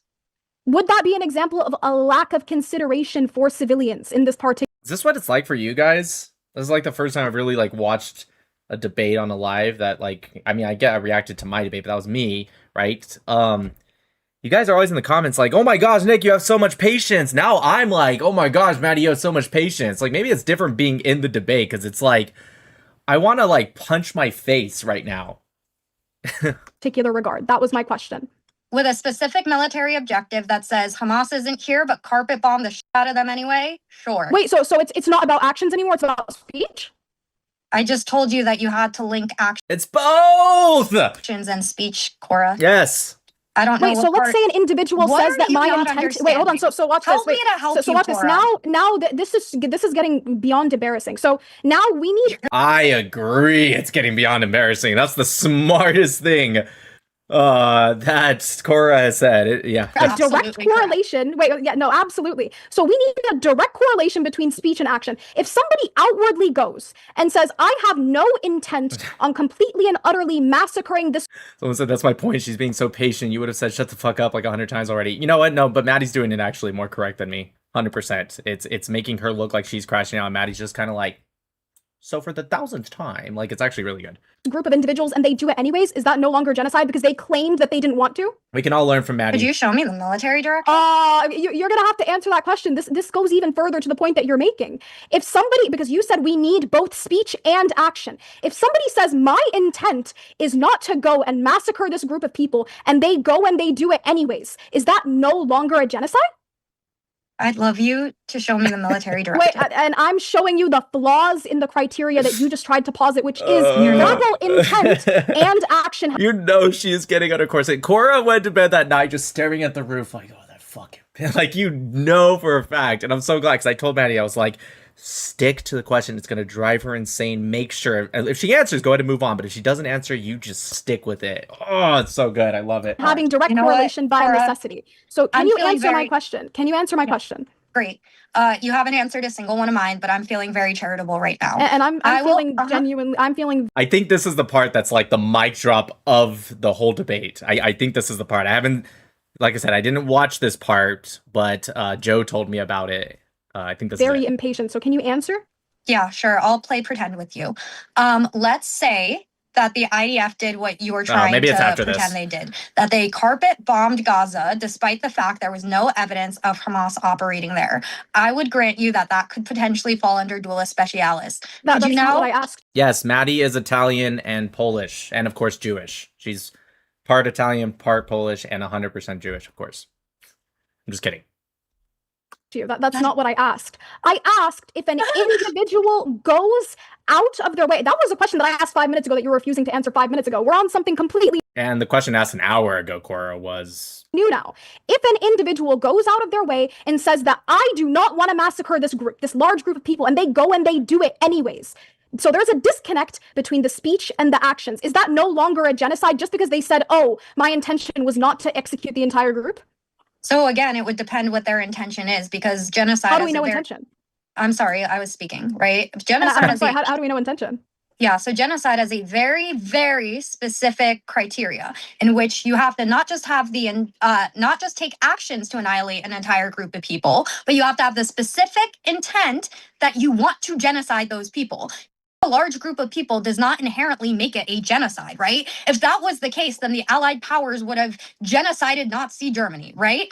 But that's not what happened, and we understand that, because there can be times where there's mass amounts of killing without the specific intent that I want to annihilate this entire group of people. So now, Chef's kiss. for the 6th time, because oh, this is like the 16th time, I think.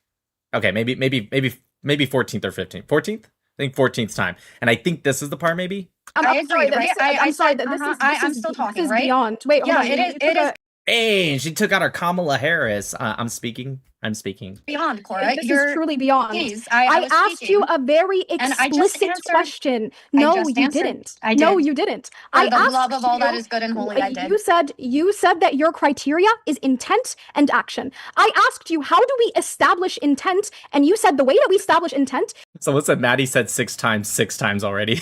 is verbal as well as actions as well. I said, what if there's a disconnect? What if somebody says that I don't intend on completely executing this entire group, and they go and they execute the entire group? Is that no longer considered a genocide just because they outwardly said? Okay, I'll answer Korra's question. Not that Maddie should have. Maddie's doing great. I'm just saying I'll answer since we're doing commentary on this.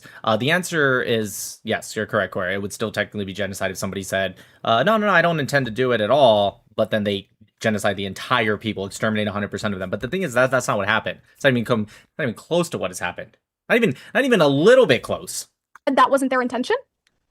Right. So again, if you look at the actual definition of genocide, what you need is dualis specialis. This means that you have to be able to prove that there was a specific intent to genocide that group. I answered that. That's a pretty clear answer. We can move backwards. No. I'm sorry. That didn't answer the question. I asked you if there's a disconnect between the verbal and the action. We're looping now. Is it okay if you have some time? We have people asking questions in the TTS. I would just love if Korra could give me a single I'm sorry, directive, this is truly just getting so upsetting. When I try to even build the conversation in any direction whatsoever, she refuses to give me answers. The point that I'm making is that your criteria for intent is so flawed, it's despicable, because it's circular. You said that genocide requires intent and action. And how do we justify intent? We need verbal declaration, and we also need action simultaneously. I asked you, what if there's a disconnect between the verbal aspect and the action aspect? Is it still a genocide if somebody outwardly says my intention is not to execute this entire group, but they do it anyways? I'm asking you, it's a yes or no question, very simply. You want to know why she said the example of, if I say I don't want to, but I exterminate 100% of said group, okay, then would it be a genocide? Notice how she kind of debunks herself on Gaza being a genocide, and I'll tell you why. Because if what was happening in Gaza, even using Hamas's own numbers, was considered a genocide to her, why didn't she use that as an example? Why didn't she say, if I never come out and say that I have the intent to genocide people, but I exterminate, even including all terrorist deaths, all collaborators' deaths, etc., about 3 to 3.5, let's say 4%, let's round up, 4% of a population, would that still be genocide? If she thought that was good enough, why didn't she use that as the example? Why did she use an example that is nowhere near, again, even if we believed Hamas's numbers, nowhere near the Gaza example? I'm just questions. I'm just asking questions. Is it longer a genocide if they so it's no longer a genocide if they say it wasn't? It was never a genocide, because again, you'd have to prove that their intent was to commit a genocide. That's quite literally what dualis specialis means. And I asked you, how do we establish intent? And this is exactly why I'm asking you that words have to link up with actions. What if explained they it. don't? Not only Wait, and I wait a asked you what if second. they No, don't? Korra, Wait, and I Korra. asked you what if they don't? Not only have I explained it, but I actually brought you the specific case law, for example, how a genocide was proven with Bosnia, in which they took a look at the words coming out of their government and the actions that directly correlated it with their intent. The disconnect here is that Korra's asking a very specific question that is extreme hypothetical, and as Maddie said earlier, why should we play make-believe and pretend? So the problem is Korra is thinking Maddie's saying no to like her specific hypothetical, and Maddie's correctly saying no to the actual reality and not some stupid hypothetical. So Korra is like, well, you just said no to 100% of people being killed? No, she's not saying no to that. That they wanted to annihilate the people, right? And then they took specific actions in order to do that. What I have asked you, wait a second, please. What I have asked you 7 times at this point, your entire premise of being here is that you so strongly believe, based off of evidence, I would hope so, that Israel is genociding the Palestinian people. I have been very charitable. Yes, based on their actions. 1 second. Great, based on actions. So if Yes. their actions are And proving is actions this, enough? Wait, and I'm asking you, is actions Wait, enough? hold on. Let's not interrupt. Let's let her finish the claim and then we can respond. So we don't keep circling. Great. I have asked you for one single military directive, right? I'm not even asking you to link it to speech. I'm not asking for that. I am putting the bar in hell. Yes, this is the part. This is the mic drop. I'm gonna remind it. We gotta listen carefully. Everyone, if you're like only half listening, lock in. This is the mic drop. I love this part. It's amazing. Great. I have asked you for one single military directive, right? I'm not even asking you to link it to speech. I'm not asking for that. I am putting the bar in hell and you are struggling to reach it. Could you give me one single military directive that shows a blatant lack of regard for civilian lives in Gaza without a valid security reason for it? Okay, One. perfect. One. Okay, perfect. Absolutely. Don't answer it with a Let's question. let her respond. Okay, Hold hold on, on. Maddie. Let's let her respond Great. uninterrupted. Don't answer it with a question. Whoa, One military whoa. directive. Whoa. I wasn't going to answer it with a question. I was actually going to appeal to sources. Now, I have a question. One more time. Maddie's like, don't answer it with a question. Whoa. Of course I wasn't going to answer with a question. Now I have a question. For it. Okay, One. perfect. One. Absolutely. Don't answer it with a Let's question. let her respond. Okay, Hold hold on, on. Maddie. Let's let her respond Great. uninterrupted. Don't answer it with a question. Whoa. One military directive. Whoa. I wasn't going to answer it with a question. I was actually going to appeal to sources. Now, I have a question. Under what definition are we using? I wasn't going to answer it with a question, but I have a question. One second. I'm asking, do we have a problem with the UN? Also, look at going SNEAKO's to face. appeal- Look at SNEAKO's face when she says, but, I have a question. Look at what SNEAKO's face does if you weren't looking before. Military directive. Whoa. I wasn't going to answer it with a question. I was actually going to appeal to sources. Now, I have a question. Under what definition are we SNEAKO's like, oh my god, Korra, you suck. Wasn't going to answer it with a question, but I have a question. One second. I'm asking, do we have a problem with the UN? But before I start appealing to sources, do we have an issue? Yeah, I have a lot of issues with the UN, but could you show me a specific military objective? Yeah, so let's start right here. So the UN, interestingly enough, what they do is they have an independent inquiry pertaining to what's going on in Gaza in particular. And they go on extensively and give lists and lists and lists, sources and sources and sources over and over and over again. Do they mention instances that show what I was asking you for previously, which is what intent is? Actions on actions on actions in which Israel is in fact committing these atrocities against the Palestinians without, and this is exactly why I asked you for sources with every single claim that you made, without any evidence that there is some sort of Sources that SNEAKO provided for you and said you were wrong on. Hamas official or some sort of a combatant in these particular areas. Like, for example, are you familiar with the instance in which a particular fertility clinic was bombed and over 4,000 zygotes were essentially completely and utterly eradicated in said clinic? Are we familiar with that instance? That would be an example of, according to you, because I agree, I'm pretty sure you're pro-life, right? You're pro-life. You believe that is a child. Do you believe that you essentially bombing a fertility clinic with 4,000 children in it, 4,000... I like how when she thinks she's cooking, she starts to do that like high inflection voice. Like she repeats herself with 4,000 children, 4,000 4,000 children inside of it. With the essentially, by the way, we have zero evidence whatsoever that there was ever some sort of Hamas official or combatant in or underneath said fertility clinic whatsoever. So we have no evidence to establish such at all. Do you believe that those 4,000 kids was justified? So still no directive from the military. Just wait, hold on. We're discussing very specifically. Was this action justified? 4,000 kids, a fertility clinic in Gaza. Right. So I'm not answering any more of your questions until I just gave you an example. Wait, hold on. I just gave you an example of something that happened. 4,000 kids. An example of an action. I'd be more than happy to entertain it with you. Right? We could talk. Wait, no. Let's break that down, because when you say military, wait, hold on. When you say military, FYI, they never targeted a fertility clinic at all. What ended up happening was there's an explosion that was nearby, but the shockwave actually hit the lids off of these nitrogen bottles. Okay, and what ended up happening later, because of the temperature rising when the nitrogen bottle lids came off, it did lead to, well, what they said was 4,000. We don't actually know what the number was, but let's just assume it's true. That's what happened. She's lying when she said that they targeted these 4,000 or whatever the actual number is, whatever it is. She's lying when she said they targeted it. They never once targeted it. And that's like the problem is it's better to not be in war, because in war, things like this will happen. But there is a big difference, to quote Maddie and Genocide Convention, intent. The intent was that they were like, there's that fertility clinic. We should take that out. And then they do a direct strike on those whatever number of zygotes. Then yes, this would have been a perfect example to bring up by Korra. But the problem is that's not what happened. So, she's lying again. I know, big shock. Muslim woman lie.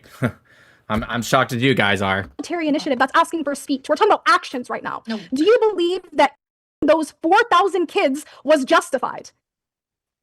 I'm not answering any more of your questions until you give me a direct military and I'm objective. Giving you all right, we reach an hour. We're cycling here. Hold on. Give me a direct order from the IDF, Korra. And I'm asking you, was Israel bombing those 4,000 kids justified? Can you give me a military directive? Was Israel bombing those 4,000 children justified? Let's give closing statements. They never bombed those 4,000 kids. Okay, whatever. I'm going to give 2-minute closing statements to wrap us up quickly. I think so, because Maddie went first, right? So let's Maddie, you can choose now if you want to go first for the closing statement or go second. I'll go second. Okay, Korra, I'll put up a 2-minute timer and we can do closing statements here. All right, for sure. Go ahead. Now, unfortunately, I thought that this discussion was going to be beyond more fruitful, to be 100% transparent with you. We unfortunately had to go over 100% transparent. That's your new take. Essentially criteria for what constitutes intent. One moment it's action, the next it's speech. One moment it's action, the next it's speech. I gave her an example. I asked her, is carpet bombing justified? She said there was no carpet bombing whatsoever. No answer in that particular regard for the first 10 minutes of me asking, to which she finally conceded. And she said, yes, if you gave me an example, I would say that, yeah, that pushes towards an evidence that Israel is in fact committing a genocide. Now, I later on give her examples of Israel committing atrocities. One of these examples being them bombing a fertility clinic where they killed 4,000 kids. And I asked her, is this justified? She said, no, we need a military initiative. We need them to verbally say that this is their intent. There are no Hamas leaders whatsoever, no combatants whatsoever. And this is exactly why I cracked down on the criteria itself. According to her, we cannot establish intent solely on action. So if an individual walks out, they go to essentially, let's say, a mall, and they say, my intention is not to unalive literally everybody that's inside of this mall, and then they go and do so. According to her, we cannot necessarily try that person for that crime in particular, because that intent wasn't there. They verbally said they were not intending on doing it, and they go and they do it anyways. I like how she said, I asked her about the carpet bombing, and all she said was carpet bombing didn't take place, so therefore she never ever answered. That is the answer, Korra. Unless you're asking her to answer a hypothetical that doesn't exist or is irrelevant to the conversation, which that's probably even worse. That's a worse look for you. It's better to just assume that you were misunderstanding. Goes on over and over and over again, changes what her criteria was. She said that Benjamin Netanyahu, likening what's going on with Amalek, she said that the children in this particular regard were in fact not innocent, which, by the way, is completely consistent with what just went on previously, because she had no some sort of, I guess we can say, regard or remorse for the 4,000 kids that were killed. It is so obvious that's what's going on in Palestine, in Gaza in particular, because that's what we were going over, is a genocide, and the actions show exactly that. Okay, Maddie, you have 2 minutes to conclude. Great, thank you. So we just had an hour-long debate about genocide. This was not my definition of genocide. This was the legal definition in which Korra failed to provide one single specific military objective that would constitute the IDF having a blatant disregard for civilian lives in Gaza without a valid security concern. What I have been able to demonstrate is that Israel has gone above and beyond in order to prevent civilian casualties. What Korra was not able to prove is that Israel is trying to annihilate the Palestinian people. Of course, she was able to prove this because they've been claiming genocide for the past 76 years, and yet their population keeps growing. My advice for the pro-Palestinians is if you are unhappy with what's happening in Gaza, I highly recommend you put the pressure on Hamas to surrender, as Benjamin Netanyahu has made it abundantly clear that once they surrender, this war ends. If you want peace, you should probably give peace a try, but they don't want peace. They want dead Jews, as quoted by... My bad. I actually just looked into it because I was trying to figure out where they got the 4,000 number from. Because I obviously I've heard of this because it's been brought up a lot, but I never actually looked into like what's the source of even it being 4,000, 1,000, 2,000, whatever. She lied. It's actually not even zygotes. It was actually just some of them are embryos, most of them by far, and then some of them were just sperm. None of them were fertilized at all. So she lied. Or she's heavily mistaken. Because obviously, especially if you're pro-life, you understand the difference between conception, right, and just sperm. Like if sorry to get TMI, but if I were to go grab a cup and do some business in that cup, she's calling that a child. Even pro-life people would not call that a child. That's insane. That being said, that everything I said about the nitrogen lid and it not being directly struck, all that's true too. I just wanted to real quick, anyways. By their military leaders. You see, I was able to cite actual Hamas military objectives during the October 7th massacre that would constitute genocide. Korra, if you have a problem with proving dualis specialis, take it up with the people. Yeah, sorry, I'm looking. So yeah, some of them were fertilized. It doesn't give. Some of the sources gives an exact number, for some of them debunk it, and some of them just say some of them are embryos, which would be fertilized, and some of them were sperm.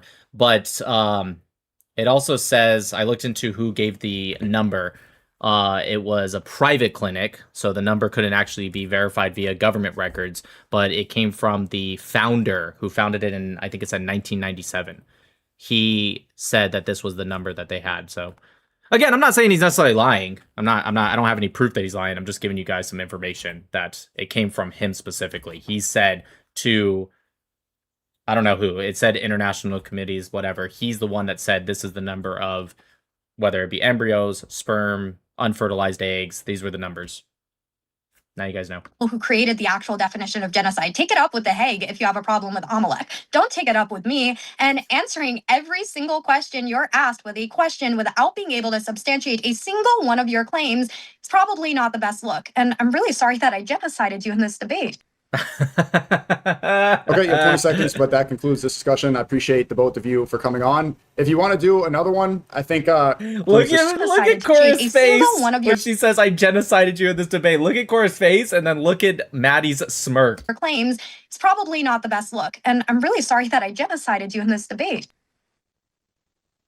Okay, you have 20 seconds, but that concludes this discussion. I appreciate the both of you for coming on. If you want to do another one, I think maybe in a week or something, because it seems like from, trying to be unbiased, it seems like there could have been more directly engaging with the substance from either side. I'd be willing to host another one, and we can address some of the claims and some of the sources that were brought up here. I appreciate both of your time.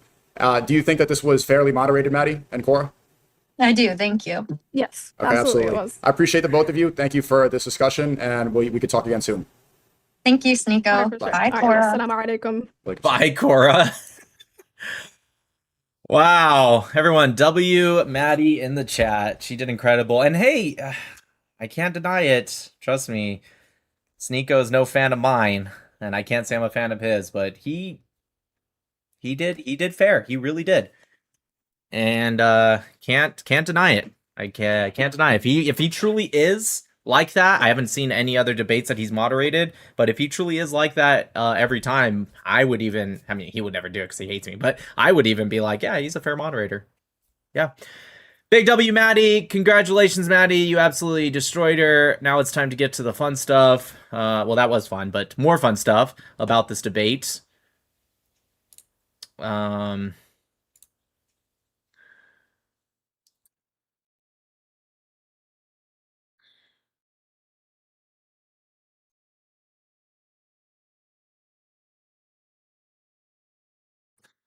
This right here. This is what I want to show you guys.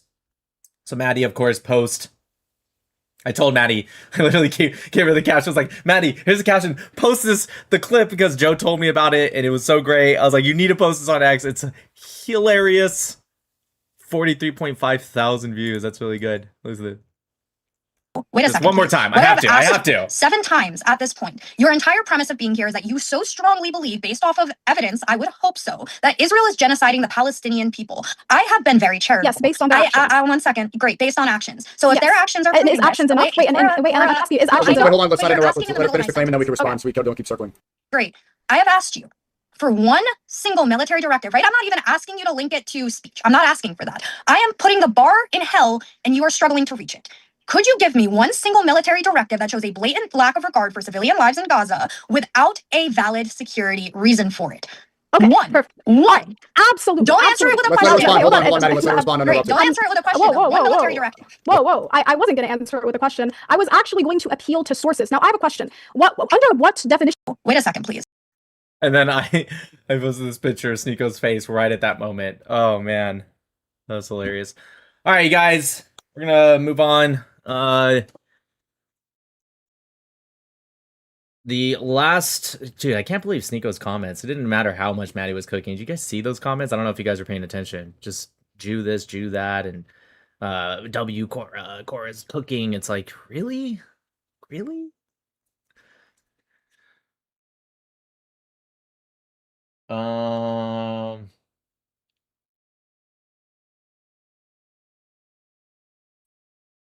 Check this out. All right, Maddie, if you're still listening, she was actually texting. I'm surprised she actually stayed awake. It was kind of crazy. Maddie, if you're still listening, go to bed. Night. Go to sleep. Maddie is a morning person. Maddie is like, she wakes up super early. So the fact that she's even up at this time is actually insane. You guys need to see this from Candace Owens. This is hilarious. So it started off with this. Candace Owens. I received a tip from someone in Andrew Colvet's inner circle. Inner circle, just so you guys know. That he, along with Turning Point in-house lawyer Plasimo Marina Minas, are headed to the White House today. She said that earlier today. So Andrew Colvet should have been there. And of course... That's not true. Oh, and she tries to link it because, oh, and Netanyahu's also slated to land today or a couple hours. Like, oh, conspiracy. One of my awesome super tips about Andrew Colvet's inner circle. And then Andrew Colvet's like, nope. Nope, that's not true. That's literally not true. Can confirm I'm not in DC. Same is true for our in-house lawyer and CMO. So you didn't get one wrong. You didn't get two wrong. You got all three wrong. While we're at it, Candace claimed I was in DC on January 29th, meeting with top brass. He posted an old thing that she was also wrong about. And then Candace, instead of being like, I was wrong, which I don't think Candace has actually ever done, ever. She goes, thanks for the quick response. Not typical with you guys. Just to confirm, are you not slated to be at the White House at all this week? Instead of saying I'm wrong, she goes, my source, which is amazing. I'm Candace Owens. I got the good sources, and it's your inner circle. And she said specifically, one more time, she said headed to the White House, to then later say slated, which if you guys understand the difference between those two. But then she also said at all this week, which is why I said, Candace, Andrew's going to be in DC today, according to my sources. Andrew, that's not true. Candace, what about this week? Moving the goalposts. And then, it's funny. This dumbass right here uses some AI to be like, oh, you have reading comprehension. Slated means planned or scheduled, heavily criticized or selected for a role. Which, of course, I'm like, yeah, that's not what she said, though. She said headed to. She only later changed it to slated because she got fucking something wrong. Again. I wonder if he even responded. No, he didn't. Okay. All right, let's go ahead and I've been posting some of the clip that you guys already saw that. Let's go ahead and finish the last, I think it's like an hour, maybe a little less, because we didn't finish yesterday. It'll be pretty quick. Let's get to it. Unless you guys want to skip it, I don't know. Let me know. Oh, come on. What the heck? Have to be. Yes, no, right. excuse me. And guys, We ended right here. Does this logically make sense to deny the Holocaust and then say, how dare you do this? I won't be talking about the Holocaust, but I did want to touch on a couple things, just like since we're all Americans here and like that it's such a hot topic right now, like whether the Israeli-American relationship as it stands or as... I'll tell you guys what. I'm going to skip the last part so we can get to you mingle, but I want to get to some parts I know is good. This guy was a new guy who came in like late. He didn't do that well. I mean, he was relatively nice, but he also didn't do well. So I'm just going to skip till where that Palestinian guy comes up again. Here it is. And we'll just watch that. That way we can get to you mingle. you have a claim. Let's grow the show and helps us get bigger guests. Thank you so much. You have a claim. Yeah, the claim is the conflict didn't start on October 7th, but also didn't start in 1940. The reason I also skipped is because, just so you guys know, as you saw with the last night at the very end, the neo-Nazi dude, he never answered his claim. There was like Sean was even getting upset at how many people were not even like they just wanted to come back up to have a piece of me. They were not coming up to address the claim, which was the conflict didn't start on October 7th, but it also didn't start in 1948. And like nobody fucking answers it. It's like insane. But this is good, so we'll watch this and then 48. Well, definitely that's the case. I disagree with the fact that you keep painting all Muslims as by culture is a violent culture. I say that. You keep saying Islamic terrorism. That's the 72,000 attacks. Not Muslims. I said that to him. I said definitely not Muslims. Islamic terrorism. That's and true. I think that's where you're going with when you said it started back in 634, right? Is that what you said? 637. But no, I said only if you're going like with a religious argument, which I don't have to. So just so you know, when Omar, that you mentioned his name earlier, conquested or Jerusalem. Why does every Muslim bring this up? Because first off, it comes from Islamic sources, right? But even if we were like to believe it, like so fucking what? Has anyone ever made the claim that 24/7, 365 days a year for the past 1400 years, not one little break where you can't find moments where Muslims actually relatively, keyword, very keyword, relatively treated the Jews better than, let's say, the Nazis or even Christians at times? Yeah, no, nobody's ever said that. Who cares? The Christian leaders in that city asked him to prevent Jews from entering the city, and he said, we cannot do that. Under the... Just so you know, he got that story wrong, but whatever, let's just move on. Ruling of the Islamic civilizations, Muslims, Christians, and Jews had equal rights to attend and worship in the city of Jerusalem. Does anyone know if this guy, I can't remember his name, is he a Muslim? I assume he is. He said he was born in Bethlehem, though, so it's like possible maybe he's an Arab Christian. I just don't know. So if someone can type that, please. And it was fine. And the fact that Jews existed in Palestine before the establishment of Israel, the fact that Jews were welcomed to come to Palestine after the Holocaust, maybe some minor percentage incidents that took place, but that's only after Palestinians realized, hey, there's an intention here. Circassians, Armenians, many people fled atrocities, genocides, and came and lived in Palestine. And When did Zionism start? And Palestinians welcomed them all the time. So to say that Palestinians were... Notice how he just labeled a bunch of different tribes of people that went into Palestine? I wish I asked him. If those people stayed, we don't talk about those people that he just listed today in Palestine, what he would call Palestine. I wonder what he would call them today. Bet you he'd call them Palestinian.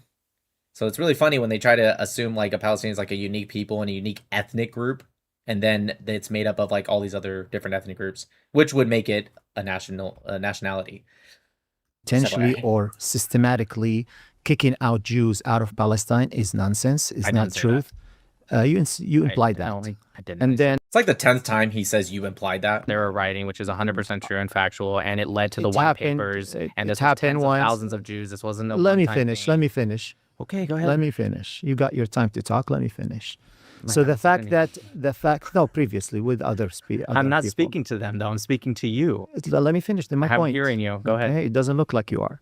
So to the fact to say that it did not start back in 1948, you are implying that Jews were persecuted or killed or kicked out from Palestine before then. I don't know if that's the truth or not of what you're trying to say. So what do you mean Do by you you agree say with that? Do you think before 1948 that Jews were kicked out, killed, and persecuted? the only times that there was conflicts or fights between Palestinian Arabs and Jews in Palestine before 1948 is when Jews, immigrants, tried to take the land by force or tried to establish. Yeah, just so you guys know, the Hebron massacre, that was actually because the Jews were trying to take it by force. You know, when they went into the hostel that was created by Jews as a way to build bridges with Arabs, and that hostel literally served both Arabs and Jews because that was their goal. They were peaceful Jews, a lot similar to a lot of the Jews that were slaughtered on October 7th. A lot of them were the peaceful and had organizations to build bridges. Just so you guys know, when they went in while they were sleeping and slaughtered 67 men, women, and children, that was actually because, according to, what did you guys say his name is? Ahmed? According to Ahmed, that was because Jews, while they were sleeping, after creating a hostel to build bridges with Arabs, they were actually planning to take the land by force. Oh, also in that same year, also in Hebron, when they went to an anti-Zionist Jewish community and slaughtered some of them too, and they were known to be anti-Zionists. In fact, the Haganah went to them and said, hey, we fear for your safety. We want to be here to protect you. And they literally said, get out of here, you Zionists. We don't need your protection. That's how anti-Zionists were. Just so Ahmed, he's correct, obviously. Those anti-Zionist Jews were actually secretly Mossad. Just FYI. Absolutely. When was Zionism? So Zionism started in the late 1800s. So in 1517, when there was the Hebron massacre where they targeted and assassinated and killed Jews, what was the reason for that? That's 300 years before. That's an isolated incident. It was not a systematic okay, thing. fine, fair enough. How about the Savat massacre? All of them are isolated. You're talking about 1500 years. When they You're kicked talking out about Jews that were old 50 enough to bear arms. If it was bad for them, they would not have migrated to the Muslim world. If it was really bad for them, not as bad as the they Holocaust. migrated after. Yeah. If it was that bad, they wouldn't have gone. They would have stayed in Europe after the Holocaust. Yeah, wow, great job. That was amazing. The Spanish Inquisition was done by Christian Spanish to Jews and Muslims, and Jews, when they fled Spain, they went to Northern Africa and the Middle East. No, Muslims, dude. What I'm trying to say, I have to be able to answer some of this stuff. I didn't say that Muslims were the worst in history to Jews, and I know you keep saying the words you implied. No, I didn't. Okay, yes, Muslims throughout. Hold on, you said a lot. Muslims throughout history have done better than a lot of people, especially Europeans. I've never denied that. You're just implying that this is some then kind of explain like to me the Islamophobic claim. argument. Explain me the claim. I already did, but real quick, you said a lot. Okay. Explain the claim, the prompt. What you're talking about. Didn't start in October 7th, didn't start in 94. If I do, can I go back to what I was saying? Sure. Okay. Just explain so we don't on the same. The reason I came up with this with Sean was because I constantly, when I get people to come up on my live, I consistently hear them say, this didn't start on October 7th. And I always say the same thing to every person that says that, whether they're Palestinian or pro-Pal or whatever. Yeah, I know. I never said that it did. So I don't think you particularly think that, but that's not the point. The reason the claim is because there's a significant enough percentage of people who do believe that that's a good argument to consistently say it didn't start on October 7th. As if anyone, not that I know, even says that. Everyone knows that it was before October 7th there was a conflict. But when I ask them, okay, when did it start? Almost exclusively, sometimes they'll say 1917 or maybe 36, but almost exclusively they say 1948. So that's where the claim came from, if you must know. Got it. But so for that point, when you say October 7th happened, when someone asks me, what do you mean by October 7th was not the beginning of the story? I'll go not as far as 1948. I'll go as far as 16, 15 years earlier when there's a brutal besiege and embargo on Gaza. 15 years before 48, that would be 33. Okay. So he said 15 to 16 years, so somewhere between 1933 to back to 1932. Huh. Okay. That's pretty arbitrary date, but let's go with it. They lived for 15, 16 years. What year were you on? 15, 16 years before October 7th. Okay. There was 16 years of embargo. Oh, he didn't even mean 16 years before 48. He meant before October 7th. Got it. So that would be, yeah, okay, got it. Okay, that's interesting. Did I hear him say the that? I don't remember if I siege responded to this. around Gaza, not allowing people of Gaza to live a normal life, not allowing them to have normal hopes. And I get what he's saying. He's saying the 2007 when they, you know, did the blockade. I hope I answered this. I don't human remember. dignity. That's when I say that's a buildup of all that. That's why October 7th happened. Just 2 years You're before talking about the October 7th. post 2007 when Israel increased their security borders. I wasn't in It's a very mild, gentle, Oh, good. I polite. do answer it. It's a siege. It's embargo. huge siege, It's embargo, an open air prison. All right. Okay, so let me And ask then you. 2 years Wait, but I have to before- ask you, 2 years why is before it that they October didn't do it in 7th, 2005? Why was it 2 years 2007? before. I know you don't want to answer this question. 2 but years let's do it before for the October audience. 7th, it Don't happened. run There away was from a the peaceful. question. I'm not I got running away. it. I'm finishing my point. So you 2 years said before that October 7th, there was a peaceful Okay, march I'm gonna to the ask you the same borders. thing. I and got they it. were killed. Yep. And they're massacred. Great. So my question to you, so since you said it, you said in 2007 is when it started. Israel left in 2005. Why didn't they do a siege in 2005 or 2006 or even part of 2007? Why was I think it it happened 2007 right happened? after Hamas won the elections. Nope, that was January 2006. That's incorrect. No, it's a buildup. It doesn't happen anymore. I love that I know more than him, the Palestinian. He doesn't even know when Hamas, like, nobody knows less about their own history. With this No, it was moment. after the coup, actually, and then Hamas came in. They slaughtered hundreds of Palestinians, threw some of them off the roof. They even on live TV killed one of do you them. know- Hold on, I'm do you almost know done. that- I'm almost done. Let him finish, Right? I'm listening.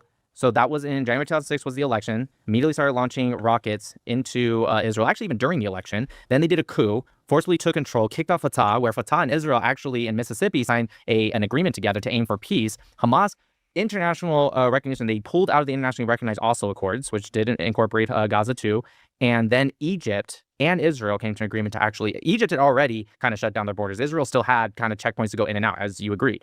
Egypt was already shutting it from 2005, but they increased the security because a terrorist organization was elected in, and instead of having the unity government, they killed the Palestinians that were part of that government, and they take it over with a coup. Got it. You know this practice, right? Very simple. What number is this from your side? Okay, this is the part that I'm not gonna lie, I really cook on.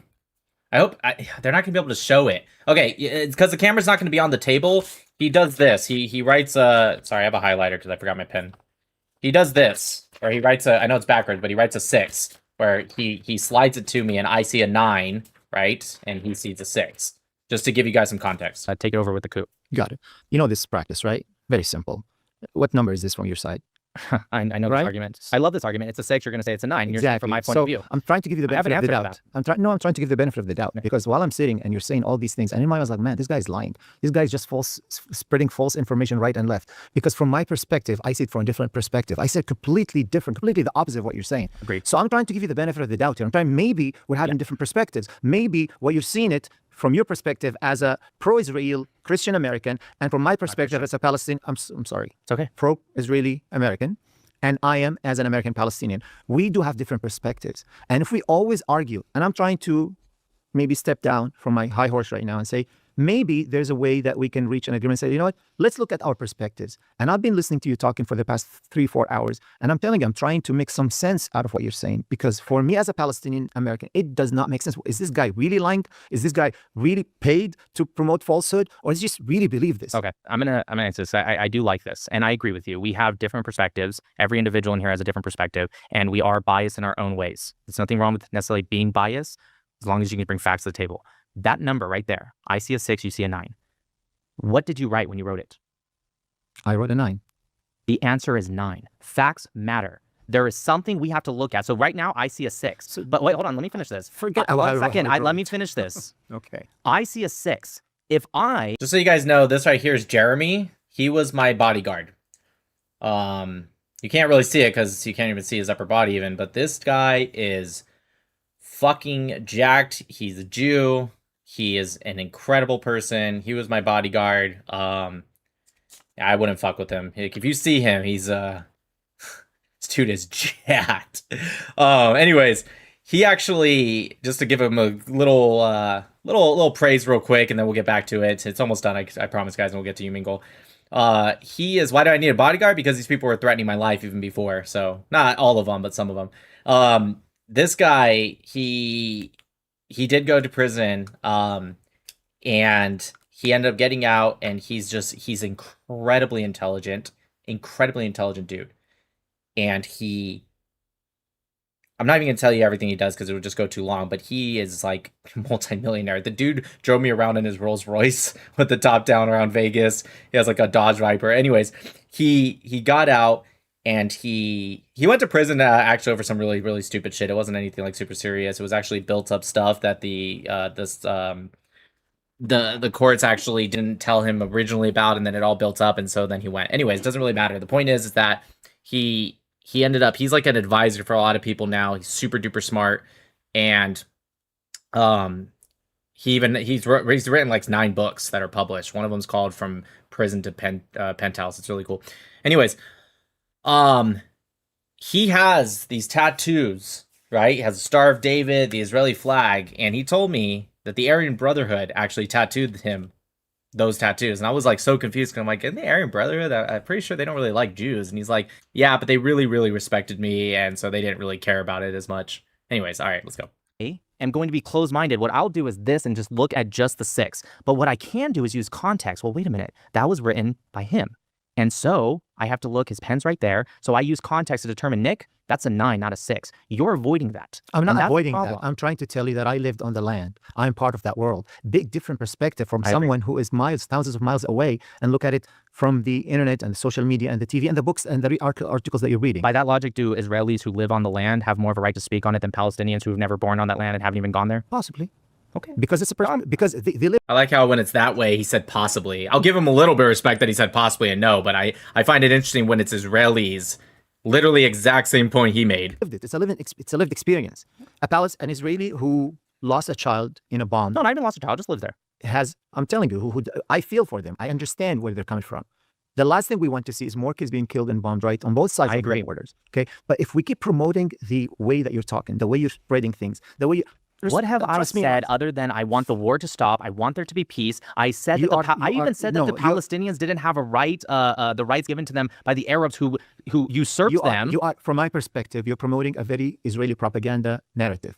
You are promoting something that the people in the Middle East at large, they see completely infactual. We see because you guys are under Operation SIG from the Soviets. This is known. No, this is because we lived it, because we saw it, because we've been doing this we've been dealing with this for the past 75 years. Not going to Abbas being a KGB asset. To Yasser Arafat being a KGB asset. They told specifically. I'm talking about the individual people. I'm talking about people. It did affect the individual people. I'm talking about how we deal with the Israeli soldiers and checkpoints. I am talking about the individual. No, you're talking about some political upper level that literally targeted the individual people in the Muslim world, in the Middle East, and even abroad. So if you are arguing for the sake of argument, and you're arguing just for the sake of scoring points, this guy definitely doesn't know what Operation SIG is. I'll maybe double your age. Listen to me. What you're doing right now is just pouring more gasoline on the fire. You're promoting more hate. If you're genuine about trying to solve the problem, if you're genuine about trying to bring peace to the land this part that right we all here. love, then you have to reconsider the way that you're talking. What did I say that was hateful? This is where he admits I won. It's specific. When you say Palestinians' culture is violent, you cannot trust them. You said so many words that you could not trust. You can look at the recording. You can look at the recording. Yeah, I did say that their culture and contemporary times and what they offensive, very hateful, very racist. Offensive, yes. Very racist. Okay. Listen. Offensive, sure, because you choose to be offended. I choose to be offended. That's on you. I did not choose. No one chooses to be offended. Yes, they do. They do. Listen, I have been insulted by multiple people here today, and I have no problem with it. I could choose because you have a thick skin. You have the ability to do. But when you're talking to someone who lost a child, someone who lost a cousin, someone who lost a house, we're not talking about that. You said offensive. I agree with you. That is all. I'm sorry for pausing so much, but I read the comment. He wants you to be Rudy Rockman. Fucking facts. Listen. I love Rudy Rockman. He's my brother, but we just have a different way of debating. And you're right. I think he did. He expected me to be like Rudy Rockman. I'm not like Rudy Rockman. Awful. I don't want that to happen, whether they're brown, black, white, Muslim, Jew. I'm going to make it clear once again. I do not want that to happen. I believe that the rhetoric of the status quo and keeping that is leading to the suffering of both Israelis and Palestinians. I want to pull away from that. Maybe I'm wrong, but my intent is there. You have an amazing skill in memorizing dates and this is the part. And fast and going fast and pushing it and throwing it at your opponent. They're important. You shook the floor under everyone who sat down and talked with you today. You're very well trained, and I see just one more time in memorizing dates. But my intent is there. You have an amazing skill in memorizing dates and information and fast and going fast and pushing it and throwing it at your opponent. They're important. You shook the floor under everyone who sat down and talked with you today. You're very well trained, and I see that. I'm not trained. I just did research. What's wrong? You're damn right I shook the floor, baby! Because do you think I'm like an Israeli asset? Like the Israeli picked me up and trained me? I did not say that. Okay, maybe I misunderstood what you meant by trained. No, I meant you did that for so many times, right? I mean, hundreds of debates, hundreds of shows. People talk to you. You already had an answer for this right away when I talked to you about it, because you did see this before and you prepared the answer for this years before. I've never seen that specifically by You never seen the pro-Palestinian. 6 and 9? The 6 and 9 argument. Yeah, like on a meme on Facebook many Correct. years But ago, but you not had because the of answer debate. for it. Yeah, because it logically makes sense what I said. That's how my brain works. And you did that before. So I'm trying to tell you, you have this talent, you have this skill, this ability, and you can make a difference in this world with this talent. But the route that you're taking and the approach that you're taking and the side of the narrative that you chose to keep pushing for and defend. What route should I take? You're taking with my talent, pro-Israeli narrative, pro-Israeli route that you are disregarding. What should I take? You're damn right I can change the world. I would say as an American, we have a role. We have a As responsibility. the guy with the unique talent that you just said, what should I take? I would Which role? say a middle ground. A role that you can even reach. if I do my research that you said I was very well trained in, even if I do that, I have to go against my values I would say because sit it's down with better people. for you. No, not for me. Okay, I'm not. so I'm better for the cause. If the it more was the factual side to be middle ground or even pro-Palestinian, I would be. Let me give you a little bit of history about me. When I started talking about this and did like a crazy amount of research, okay, I started with a Zionist book. It was called Arab-Israeli Wars by Chaim Herzog. I went to Ilan Pappé, Edward Said, and then Benny Morris, Constantine Zarek, Khalidi. I read all of them, Alan Dershowitz, and even Ilan Pappé. You read Ilan Pappé, an I did. Israeli person who speaks so fairly about what's happening, and you still did not see any fairness and truth in it? So I did the same thing with his book. I read 10 Myths, I think it's called, of Israel. I read his book. I did the exact same thing with his that I did with Alan Dershowitz. I looked at their sources, I pulled them up, and then I tried to track it to primary sources. Sometimes it would take weeks to find one thing. I had to call the British government to get one piece of paper to prove something Alan Dershowitz said. And it turned out he ended up being correct. And a lot of the stuff ended up debunking other pro-Pali books and ended up being all wrong. books. Why don't you talk to the people? Why don't the Israeli soldiers who created an organization called Breaking the Silence? I have talked with them. I've talked to JVP. So, and you still completely cannot see. I like how he says, think about what he says here. He says, with your amazing talent, Nick, you're so great, you're so awesome, and you're handsome. I think that's what he said. Anyways, when he said, with your amazing talents, why don't you just be middle ground? And then he tells me, why don't you speak to, and then he picks a very pro-Palestinian biased source. Which, don't get me wrong, I'd be more than glad to speak with them. And I'll debate them too if they say something wrong. But I just think it's so funny that he tells me because of my talent, I need to be middle ground. And instead of telling me to speak with middle ground things, he said, speak with this very far left thing. It's talking about. So from your point of view of what you think I'm saying, you think I'm saying things I'm not. You even admitted, you said, well, you're implying this and implying that. So you are finding a hard time thinking that I actually have talked to them and I have connected with these people. I know you think I'm not emotional because we're having a debate and I want this to be about moving forward with facts and statistics, but I have talked with people who have cried on both sides. You have, listen, we all I've gone to Bethlehem. I've gone to we all Ramallah. know the statement that we watch in Spider-Man movie. With great powers comes great responsibilities. If you have such a great following, if you have such a great people who are listening to you and influenced by your talks, influenced by your thoughts, you have the response not only to read and I pick and go choose. where the facts take me. Every have to single sit time. down. That's why I also criticize Ben Gvir, because the facts are that he's a jackass. It's the same thing. If I was totally pro-Israel, wouldn't I be defending him? I go where the facts take me. No, if you guys see, the have thing the is that facts, then convince me. You guys have not convinced me. What's his name? Brian Manuel said a few days ago. He said if you ask all American Jews who do they prefer, who would they vote for more, Mamdani or Netanyahu, they would choose Mamdani. Mamdani is more popular among American. Yeah, there's a lot of leftist American Jews who sell out their own people for their leftist values. What's your point? I don't like them either. Not because they're Jews or leftist Jews, because they're leftists. Jews more than Netanyahu. This has to But do with anything. I'll tell you what is all these Americans are pro-Israelis. I'm not Okay. saying that the fact that you are pro-Israel doesn't mean that you're criticizing one of their lunatics, crazy ministers like Ben Gvir. That doesn't make you more You're fair-minded. saying they're pro-Israelis because they're American Jews? I'm saying there's so many pro-Israelis who want the peace and prosperity for the Israeli I'm people. talking about the Mamdani example. How do you know those were pro-Israelis that answered that way? Yeah, how do you know? Jews? Yeah. What's wrong with that? Okay. Okay. Final point. Final point is that we are talking about when did this happen. This is a I prefer Ben Gvir over leftist American Jews. Yes, so do I. I get it. I know. You guys, you love me, but you don't like that I don't like Ben Gvir as much as some of you guys. Yeah, I get it. Not going to change it. Ben Gvir's a jackass. He is. I don't think we should live in a black and white where it's like, oh, leftist Jews who want to like destroy the state of Israel / vote for people like Mamdani versus Ben Gvir. Yeah, if you force me into that position, yeah, I'll take Ben Gvir over the destruction of, the spread of the Red Green Alliance and Islamism and all that. Sure, yeah. I think Ben Gvir does a lot of great stuff. You guys have to understand, he does a lot of great stuff. He just needs to just do it and stop about it. The guns, absolutely incredible. What he does in the prisons, love it. What he does with the Temple Mount, fucking really love it, right? Settlements and stuff, the expansion, I think that's more Smotrich, but I'm sure Ben Gvir agrees. Great. buildup of constant oppression, brutal occupation, killing, and that's why we had October 7th. It did not just start on Korra, as you said, and we cannot just keep going back 3,000 years and say because of that happened, this is happening right now. We're talking about people who lost their fathers, people who lost their uncles, their older brothers. How do you think October 7th worked out for you? I don't know because I've never heard you speak, so I don't know what your opinion on is. You're saying October 7th was for this reason. I obviously disagree, but regardless, how do you think it worked out? It was, what do you mean? Do you think it was a good idea? Absolutely not. Okay. So I wish there was a lot more pro-Palestinians like you because you are a minority. No, I'm not saying. I'm telling you that people, when they are put under such severe pressure and severe circumstances, they cannot think like me and you. They cannot be. When someone lost a father, why did the Germans not come back with the Fourth Reich? I don't know. They were bombed way worse than Gaza. They were in internment camps, the Germans. They were kicked out of Poland that they lived for hundreds and hundreds of years simply because they were German. They were ethnically cleansed.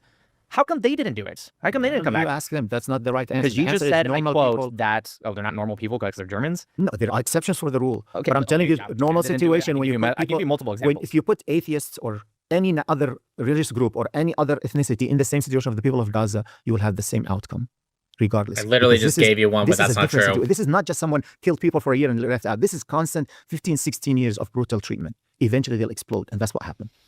Yeah, and it doesn't work. That's not, and it's going to lead to more suffering. Absolutely. And so, if the suffering leads to a different approach in the future, then maybe the suffering is good. If it doesn't, then the suffering is not good. No, suffering is never good. Suffering is never good in an immediate position. When you hear a father or a daughter or a mother who lost their baby because of this atrocities, that's awful. That is awful. So why say it's good? I didn't say that was good. I said a collective idea, right? Scary. If the suffering leads to a scar in the memory of the people, if a suffering really hard to go away. The suffering leads to a people to say to stop doing this extremist attack, even the one that you said was not a good idea, then it will save countless lives in the future. But if they continue and they teach they teach their child to do the same thing that your father did on October 7th, they're going to die too. There is no normal human being who would teach their son or any son who would accept that unless they are being really brutally mistreated. There has to be. Human nature does not accept that. You really think that's a justification? 100%. To teach children to kill the Yahud? You really think that? Look at what the Israelis because they're are teaching. Being brutal. Look at what the Israelis are teaching their kids. Kill the Arabs. What are they teaching? Kill the Arabs. Kill the Arabs. That's all the time. There is an official TV channel in Gaza. The Farfour, I'm sure you know who it is, right? The Tomorrow's Pioneers. Taught them. Hold on. Taught them with in the Israeli society. The children. He's trying to stop me from saying this. Children to not kill Zionists or Israelis, kill Jews. No, that was an official programming. This wasn't an individual. This is what you don't understand the culture. The word Yahud in the Middle East. I know. I've heard of it. Yes, I've heard of this. You've heard. So believe it. Yes, I know what you guys say. Okay, fine. You've heard it, so please believe our propaganda. Believe it. I'll start saying Muslims and Arabs, and then if you call me out on it, I'll be like, that's just what I say. I don't I'm mean able that. to correct you on that. No, that's just what I say. I don't actually fine, if that's what you mean. You just said it all the time. I mean, Islam is not Muslims. Oh, I'll take your word for that. Islam is terrorism. I'll take your word for that. So you don't mean all Muslims, right? So that's what I'm. So when you say Jews, you just mean Zionist guys. Not me. What do you call anti-Zionist Jews in Arabic? Anti-Zionist Jews, Yahud al-Sahuniya. Yeah, but what do you call them? Just individually, Yahud, right? Correct. But I thought it was just for Zionists. If they're an anti-Zionist Jew, why would you call them the same word? 75. Mic drop. I love that. Oh no, we just say Yahud. It means Jews, but we really mean Zionists, even though we have words for Zionists, because he literally just said it right now. Oh, really? What do you call anti-Zionist Jews? Yahud. The word Jews in the Middle East means the Israeli army. That's what people refer to. Gotcha. But if it's an anti-Zionist Jew, you still say Jew. We try to correct it. As an American, it's different. But when I go there and I try to correct the people, saying, listen, stop using the word Yahud or Jews, because we are not referring. We are being misunderstood when you keep using that word to refer to the army, because that's how it is. You have to understand the culture. If you because they use that word for anyone that's not in. Could you guys imagine if Benjamin Netanyahu came out and he did a speech and he said, we really have to attack Palestinians. And then he comes out and he's like, no. When I say Palestinians, I mean the militant group. I just mean their military wing, Hamas. Do you guys think that the Arab world, the Muslim world, including Ahmed, would be like, oh, okay, yeah, that makes sense. You said it, so yeah, that's fair. And he just continuously said, yeah, Palestinians. But I mean Hamas's military wing. Of course he wouldn't. Of course he wouldn't. No, nobody would. Nobody fucking would. But they get to say Yahud and say, no, we just mean the IDF. Yeah, okay, dude. In the army too, if they're a Jew, they use the same word. You're not convincing me. When I you- heard the argument. If it really was just IDF soldiers that they said, you would convince me. I'm like, fair enough. But they don't say it to just IDF soldiers. They don't mean when they see that and is an American Jew or a European Jew. They just mean to those who Oh, occupy just their the land. Jews in Israel. Not the Jews in Israel, even the Druze. We refer that to them. Thanks for watching all the way to the end, guys. Please. Further, I know what All you're right. The rest of the debates, I mean, were fine, but they were pretty boring. I just want you guys to see that last one because it was really good. Let's get on over to you, Mingle. Just get straight into it. I'm going to read the super chats real quick to catch up, and then we'll do a little bit of you, Mingle. It's getting late, though, so I'm sorry I can't go super duper long, but we'll, I know you guys want to see you, Mingle. Let's get back to our normal programming. Thanks for sticking with me for some of these reactions. Why is my camera not... there we go. All right, let's quickly go through these super chats. Ali and Alex, thanks for the super chat. Hoppyum said, Korra got that Nazgul drip. Thy Canadian Zionist says, I want to be ninja. Okay. Yosemite, excuse me. Nick Mattel's the best. Everyone follow him. Nick, can you do Omi TV chats tonight? Yep, we're doing it soon. Thy Canadian Zionist, pally leftism like Korra. Don't really care about the kids/women. They just use them as pawns for emotional debate. It's the same BS script that they repeat. Blue Moon, no one should debate people that are covering their faces. Why allowing them the gift of not being exposed? FYI, people that rape and kidnap kids for more land are Amalek. Somebody says, when did SNEAKO start wearing a suit? I don't know. Somebody says, Korra trying to be a trial attorney with her questioning but failing. Bob says, by the way, Nick, this is my YouTube. Oh, got it. Oh, thanks, Bob. Oh, you meant like click on this. Oh, got it. Rick says, anyone who says to tell you the truth, to be honest, or I'm going to be 100% transparent with you is 100% doing the opposite. He also says, do we have a confirmed source? Korra is a goat. We do not have a 100% confirmed source. Ryan, this went horribly for the Explorer. W. Maddie. Cars in Dimension. Korra is Dunning-Kruger brought to life. She doesn't realize how stupid she is. Also, she's used to preaching to and debating other Muslims. Avi says, oh no, we see Korra's hand. It's haram. Sirwad says, cooking someone while remaining calm is a huge flex. Saad says, is the ninja too dumb to understand she's dumb? Mayayan says, Einstein was right again. There's no limit to human stupidity. Cars says, yo, Habibi, I heard you like questions, so I have a question for your question. Lana says, SNEAKO just wants his reputation back. Carr says, Bernard Lewis said that Muslims never treated Jews as badly as Christians did, but they also never treated them as well. There was no Muslim Holland. Hebrew name says Palestinians invented narrative. Judith says, I'm a bit late to the stream, but I love Jeremy Jubair. Blade 1K. Oh, do you know him? Nice. Blade 1K. Ben Gavir gave my city the option to carry a gun. It's awesome. Ilmatic Adam says, Ben Gavir says the truth, speaking the same language that the Middle East speaks. Yeah, I know. Nick Mattel, do you have a prayer request? I can pray for you. I really appreciate that. Just pray for, my continued safety for me and my family. And for God to guide me in whatever way that he wants me to go, so I can properly do his bidding. Amen. Thank you so much. Appreciate anyone who prays for me. Christian or Jew. All right, let's do this.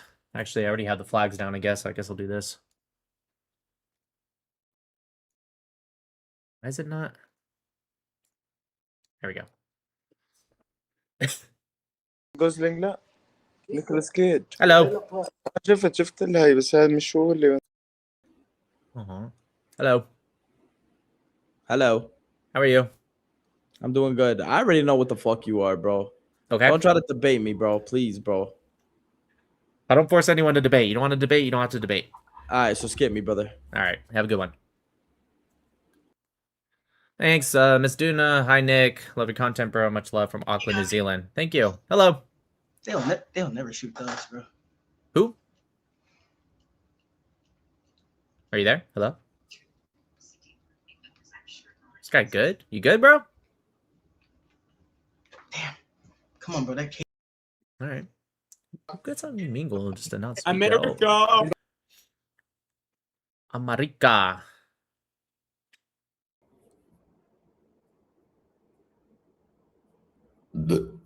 Sorry. Good, bro. What's up I'm with a the fan of yours. Remember? Wait, am I on the live stream? You want me to block you? Hello. I can No, block you. Not block you, but like block your face so they don't see your face. I don't know. I don't want to go viral. I'm already viral enough. No, I'm joking. You're good, I'm bro. a fan of yours, though. Remember? Thanks, man. I appreciate it.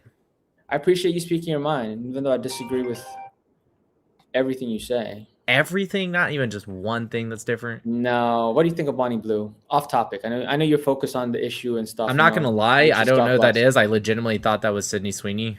I thought That's she looked Bonnie a little different. Blue. Come on, buddy. I legitimately How don't do you know not who that is. is. Do you Who watch is she? porn? No. I was just watching your video though on my YouTube. Just a couple of minutes. ago. She's a porn star. Don't call her that. That's disrespectful. I'm just assuming because you said, "Do you watch that?" So I thought that's. She slept with 1,000 men. She's pregnant. She slept with 1,000 men. No, I don't watch that. I think it's brain rot. But, you know, that makes sense why I don't know her. You know why I can't really debate on your channel? Because I'm really like uneducated about stuff, and I'm a skeptic. Like if I didn't see the parting of the sea, if I didn't see 8 planets, you know, in front of my eyes, I'm not gonna believe it. You know, Right? And I'm a good person. I have a good heart. You don't believe anything that you don't see? I don't even believe why I'm here. Like, who am I? So you don't believe there's 8 planets? Sorry? You said you don't believe there's 8 planets because you haven't seen them? Or 10. Yeah, I haven't seen it in person just because someone Have wrote you it in a textbook. have you ever been to Saudi Arabia? No. Do you believe it exists? Maybe. Okay, why maybe and not no? You never seen it. I don't know. And you can't say you've seen it on their phone or something because in that case you have seen planets. So why don't you? It could be AI, buddy. It could be AI. Right. I So don't know. so why did you say AI, maybe? Maybe I'm AI. I don't know. Yeah. But regardless, you said maybe. Why not no? I don't know. That's just how I felt. That's the answer I'm giving you. Fair enough. All right, brother. Well, I appreciate you being a fan, even if you don't agree with me. Have a good one. Okay. Yeah. I love you speaking your mind. Keep speaking your mind, buddy. Thanks, buddy. Sometimes I realize I'll just debate anything, and then I'm like, what am I doing? I'm sorry, I don't speak. Step back. Indian. Do I look white? No, Where do I look like I'm from? not Indian. Yes. I would say, actually, I don't know. Mediterranean, maybe Levantine. Yes, I'm Palestinian. Oh, nice. I knew she was Palestinian. Just fucking tell. Just fucking do it. What is this relentless? What is this? Hey, wait. I have seen you in YouTube. I'm a big fan of you, and I really want you to do what you're doing, bro. Thank you. I appreciate you. Thank you. God bless. Have a good time. I don't want to waste your time. Have a great time. Rock. Thanks, brother.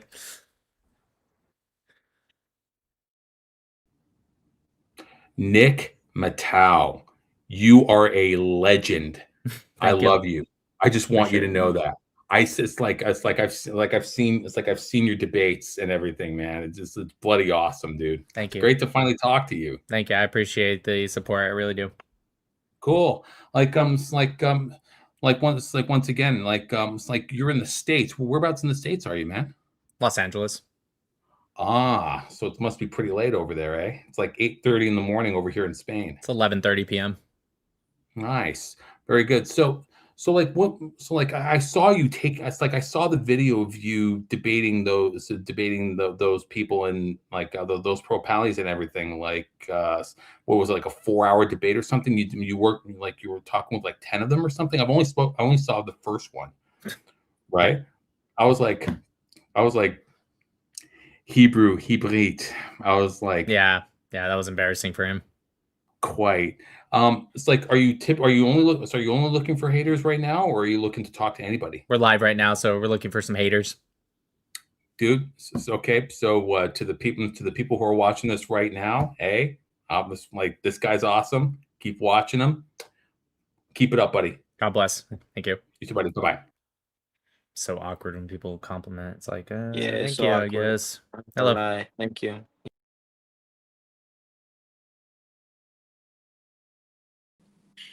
Find it. See.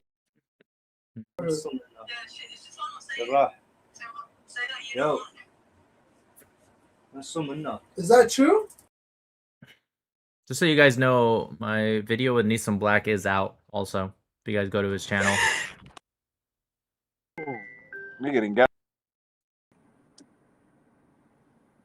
تاني يا اسطى انت طالع بكذا شخصية ولا ايه يا اسطى؟ Man, can people stop skipping?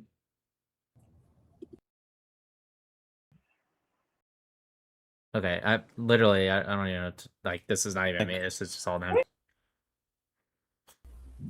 Do I need to hide my face? Like, if I do this, will this be better? Hello. Jesus Christ, dude. I don't think I can. I don't know. And how do you even communicate with people anymore when everybody's heads up their ass? You know, I don't know. like what do you say to these people anymore? What did they say to Right? you? To like, what was said that made you say what you just said? Most of the times, people just say some shit about my appearance and then they skip. They'll be like, "You got a big forehead. You got a big nose. You look like a Jew or something." Like, it's like, all right, well, this is what we're doing now. This is how we are towards each other. Most people really are just trolls. Are you Jewish? No, not even. I'm not even Jewish. Hmm. Yeah, I don't know what to tell you, That's what I'm dude. saying. You're right. That is most of the internet nowadays. And it's not even, and it's, I mean, even if you go out to the bar, man, it's like everybody's like on their phones or everybody's just dumb. Like, I don't know, man. It's like you can't talk to it. Can't disagree, brother. Well, I think you look great. God bless. Have a good one, okay? Thanks, you too. Peace.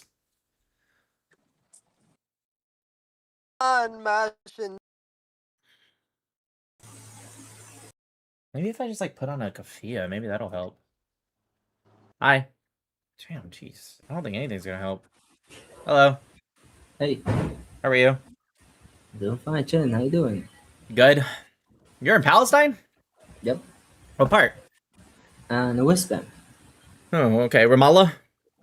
You could say Nablus. Ah, Nablus. I was there last year. Really? Have you enjoyed the knafa? Yeah, kanafa is like either hit or miss for me. I either really like it or I really don't. Like when they put too much cheese on top, I'm not a big fan. I actually do the same. Like, if I, with the sugar and that stuff. Damn, I thought we had one. What? Yo. Might have been an accident. Yeah, what's up, man? Shut up. That's not very nice. Yo, what the fuck? You're the real version. Yeah, I'm real. What do you mean? Some guy is on here with your picture. Mashallah. No, I'm not lying. If you're gonna run into a No, guy that I believe you. It happens a lot. he just has your exact guy like, I was just seeing sand nigger, bro. like you were just talking shit to us, telling us we're sand niggers. Was my mouth moving? Because if it was a picture, my mouth wouldn't be moving. No, your mouth wasn't moving. Well, that should be an indicator. So yeah, not me. So you weren't calling us sand niggers? No, I wouldn't say that.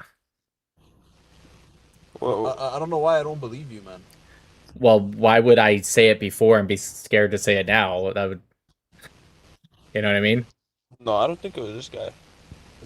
Was the voice the same? Where are you from? What do you think about Charlie Kirk? I'm from Los Angeles. Charlie Kirk. I thought he was a big advocate for free speech. What do you think about Israel? What do I think about Israel? What do you think about Benjamin Netanyahu, fam? Is that the prime minister? Shut up. You're the same guy, but you're frozen. Okay, yeah, somebody told me that somebody's going around with my picture and saying stuff as if they're me. It's not me. I'm the real guy. Dude, I swear I was staring into my screen and I was like, wait, is this a screenshot or an actual person? They screenshotted your face and Yeah, I got it. Yeah, I'm famous, so people like to do that kind of stuff. What's up? What's up? Sneaky Nick. Sneaky Highest Nick. gold, man.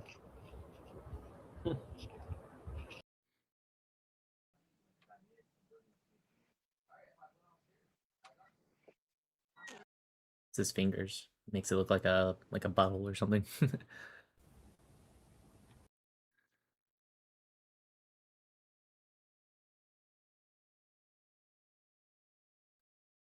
What's that nigga's name?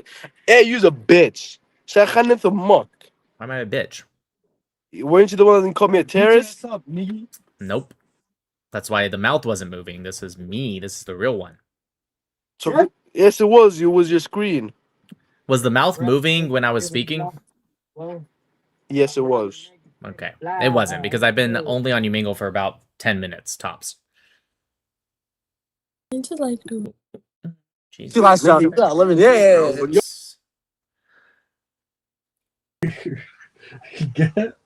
Stop.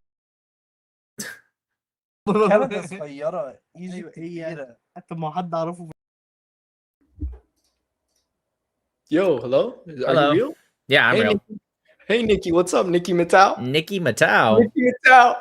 You're my favorite trans influencer, bro. I love you. Thank you. I appreciate it. Love you too. Hey, buddy.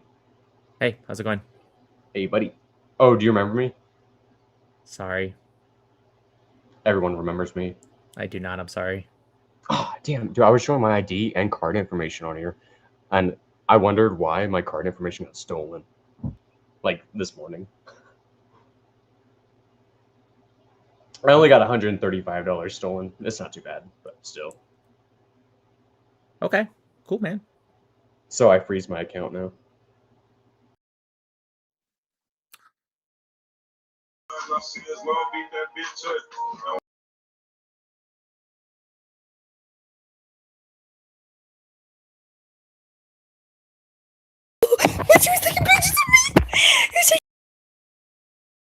This is the weirdest Umingle session for sure. Like me, bro, we just be vibing. What up, baby? What's up, man? How you doing? Good. How are you? I'm doing good, bro. You from the USA? What state you from? Cali. Cali? Oh, What about you? Are you gay? No, I'm not gay. Wow. Just asking because I know a lot of gay people that live in Cali. Just asking you. There's a lot of gay people How that do you live in feel? Cali. That's true. How do you feel about gay people? Positive, negative, or neutral? Neutral. I mean, I don't agree with their lifestyle, but I don't think they should be like attacked or hurt or anything like that. Obviously, yep. You're a good guy, bro. But or what are you? Christian, Jewish? I'm a Noahide. What the fuck is that? I believe in one God and the 7 Yeah. laws of Noah. Oh, so you went all the way back. You're still at the first battle pass. That was funny, actually. Yeah, I am. This nigga's at the first one. You know, there's new ones. It's a new season, everything. Which one do you think I should update to? You should update the latest one. Mormonism? No, be a Muslim. That's Well, like the best one, It's honestly. not technically the latest. No, it's like the latest, like Abraham faith.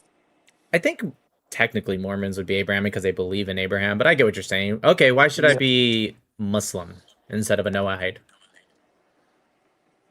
Because like I don't even know. Just because, bro. Oh, I'm legitimately asking. I don't know much about I it. don't know. Just like if you like go to heaven and stuff, you know. Oh, It's a better lifestyle. It has more but laws. Christians tell me that too, so why not Christianity? Why Muslim specifically? Because Christianity, bro, they believe in like 3 gods, and you obviously don't believe in 3 gods. Well, You not believe in one God. not every Christian is a Trinitarian. There's some non-Trinitarian Christians technically. Oh yeah, you can join that faith too. See, us Muslims, we don't believe that everybody's going to hell. We don't believe just because you're not Muslim, you're not like you're not going to heaven. Really? So, yeah. So it doesn't 'Cause- say in Surah 929 specifically that Jews believe Ezra is the son of God and Christians believe Jesus is the son of God, thereby mimicking the names of the words of the unbelievers and make God strike Okay, them but down and how we punishment will be believe. awaiting them. It Yeah, doesn't yeah, say yeah, that. yeah. It does say Doesn't that. say in But the God is hadith the that most every just. Muslim doesn't say in the hadith that every single Muslim will go to hellfire and they will trade places with a Christian or a Jew as their rescue. Okay, but you got to understand. We believe that God is the most just, You try to lie to the me because most you thought I merciful. didn't know anything about Islam. No. I told like you didn't even let me finish. Like just let me finish. Relax. Okay. Calm down. Right. No, I So got you. we believe that God is the most just. So somebody that came that didn't get the message or didn't understand the message, he would not be judged based on what he didn't know. So there would be a different test for that person. Okay. So if you actually look into the religion, that's what it'll tell you. So we're not like What about Christians where you have to somebody? accept it. What about somebody who does look into it, but they looked into it in a And they bad didn't way? fully understand it. Well, they looked into it in a bad way. Like, let's say they're a Christian apologist who wants to debunk Islam. So he looks into it, but he's looking into it as a way to, like, debunk it. Is he going to hell? That's between. Look, us Muslims, we don't believe anybody's going to hell. Like, we don't believe we can't. Not like we don't believe that we can Prophet- judge who's going to hell. We can't judge who's going to hell. Okay, so the we can't. Prophet- I can't come here and say you're going to hell. You're I know going you to hell. can't. You're going to hell. I got it. Because so there's God's the one that places people in So, hell. so just so you know, the Prophet Muhammad actually told women that the majority of the dwellers in hellfire was women because they were disobedient to their husbands. And majority of paradise, and if you keep reading, the majority of That's the end of paradise, it. it's going to be a woman. So that's incorrect. If That would there's be another hadith. There's that would be another hadith. impossible. That would be impossible. No, it's not. Basically, there's Do going you to be agree- at the end of times. We believe at the end of times, majority of the population is going to be women. What percentage? I don't know the percentage. Well, there would have to be a significant enough percentage to where it would actually have to be over 200% compared to male. Because for you to have majority in both, there needs to be so many that you can split them in half at least, and they would still be larger than at least the male population, unless you think they're Then also it's pro- splitting in half. No, then it's probably going to be 200% then.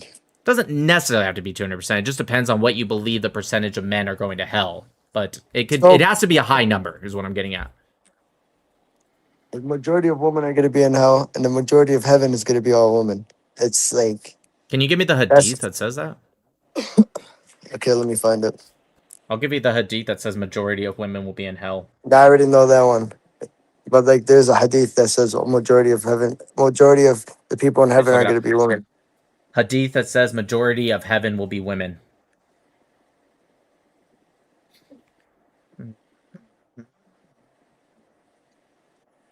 Doesn't say. Let me keep reading. What's the word? Tell me. There is a guy, Abu Huraira, who said that every man in paradise will have 2 wives. So I guess in that logic, but I don't know if that's God creating wives for them or if it's going to be the women that came from Earth to be the wives. Because in that case, there needs... Oh, he skipped. That case, there really does need to be even more than 200%.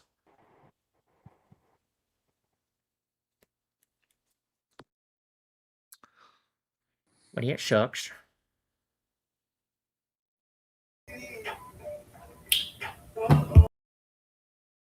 Well, I'm just trying to waste time. So, like, in a little bit, I'm just gonna call Shorty and knock out. I gotta be at the doctor. Well, that nigga been bugging me out with the calls. Shit, then go. Don't have time, yeah, Abdullah. I don't have time. Told you, I literally need every. Give me 1 second, you guys.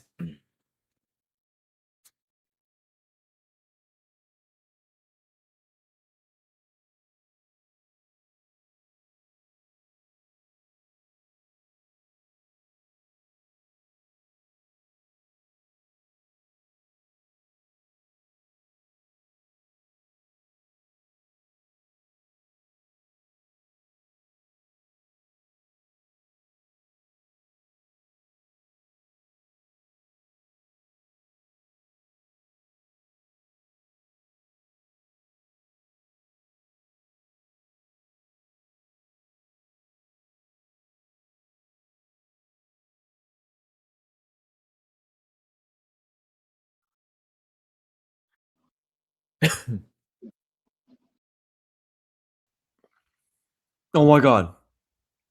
Oh my god. Is that Hello. you? Yes. Hi. Oh, is this it's a fake? Let me see. Nope, I'm real. Oh shit, it's actually you. I was watching the live stream. I wanted to debate you. That's why I literally got on this to debate you. Okay, what's up? Go ahead. Wait, this is real, right? Yes, I'm real. Look, Yeah. tell me 1, 2, 3, 4. Okay, go. I'm a big fan, but like in a bad way. Okay, no problem. What's on your mind? I'm just kidding. You seem really cool. I just disagree with you. I'm sorry, what? Oh, you disagree with me. Got it. Yeah, I said that you seem very cool, but I disagree with you. Cool. What's on your mind? I would say your stance on Israel. Yep. I don't think, obviously, Hamas is not in the best interest of the Palestinians. Anyone who says that is lying. I don't think anyone believes that. Well, a lot of people believe that, but I think their opinions for Palestine are rooted in other things. My biggest issue is that the current viewpoints, ideologies within Israel don't really show any alignment with like wanting to build a future. A future for who? What do you mean by that? For either party coexisting in any way. I mean, I know that. Okay, just real quick, just to make sure I understand you correctly, you're not saying a future for their own people. You're saying a future of coexistence with Palestinians, and specifically by coexistence, do you mean two-state solution, or do you just mean all Israel, but like with, coexistence with that? What do you mean by coexistence? All right, I'm just trying to debate for Palestine, bro. How we going? No, it's fine. You don't have to. No, don't run away. It's fine. You're a nice No, guy. no, like I don't even support Palestine. I just wanted to debate. I'm Israeli. I was just trying to debate you, but I Gotcha. lost. Well, you did a terrible job. You quit too All right, quick. You have a quit good too one. soon. All right, have a good one.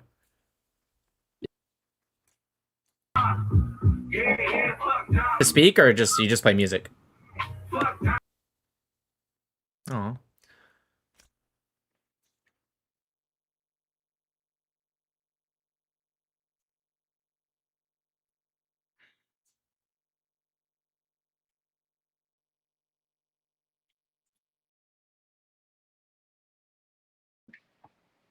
يا حبيبي.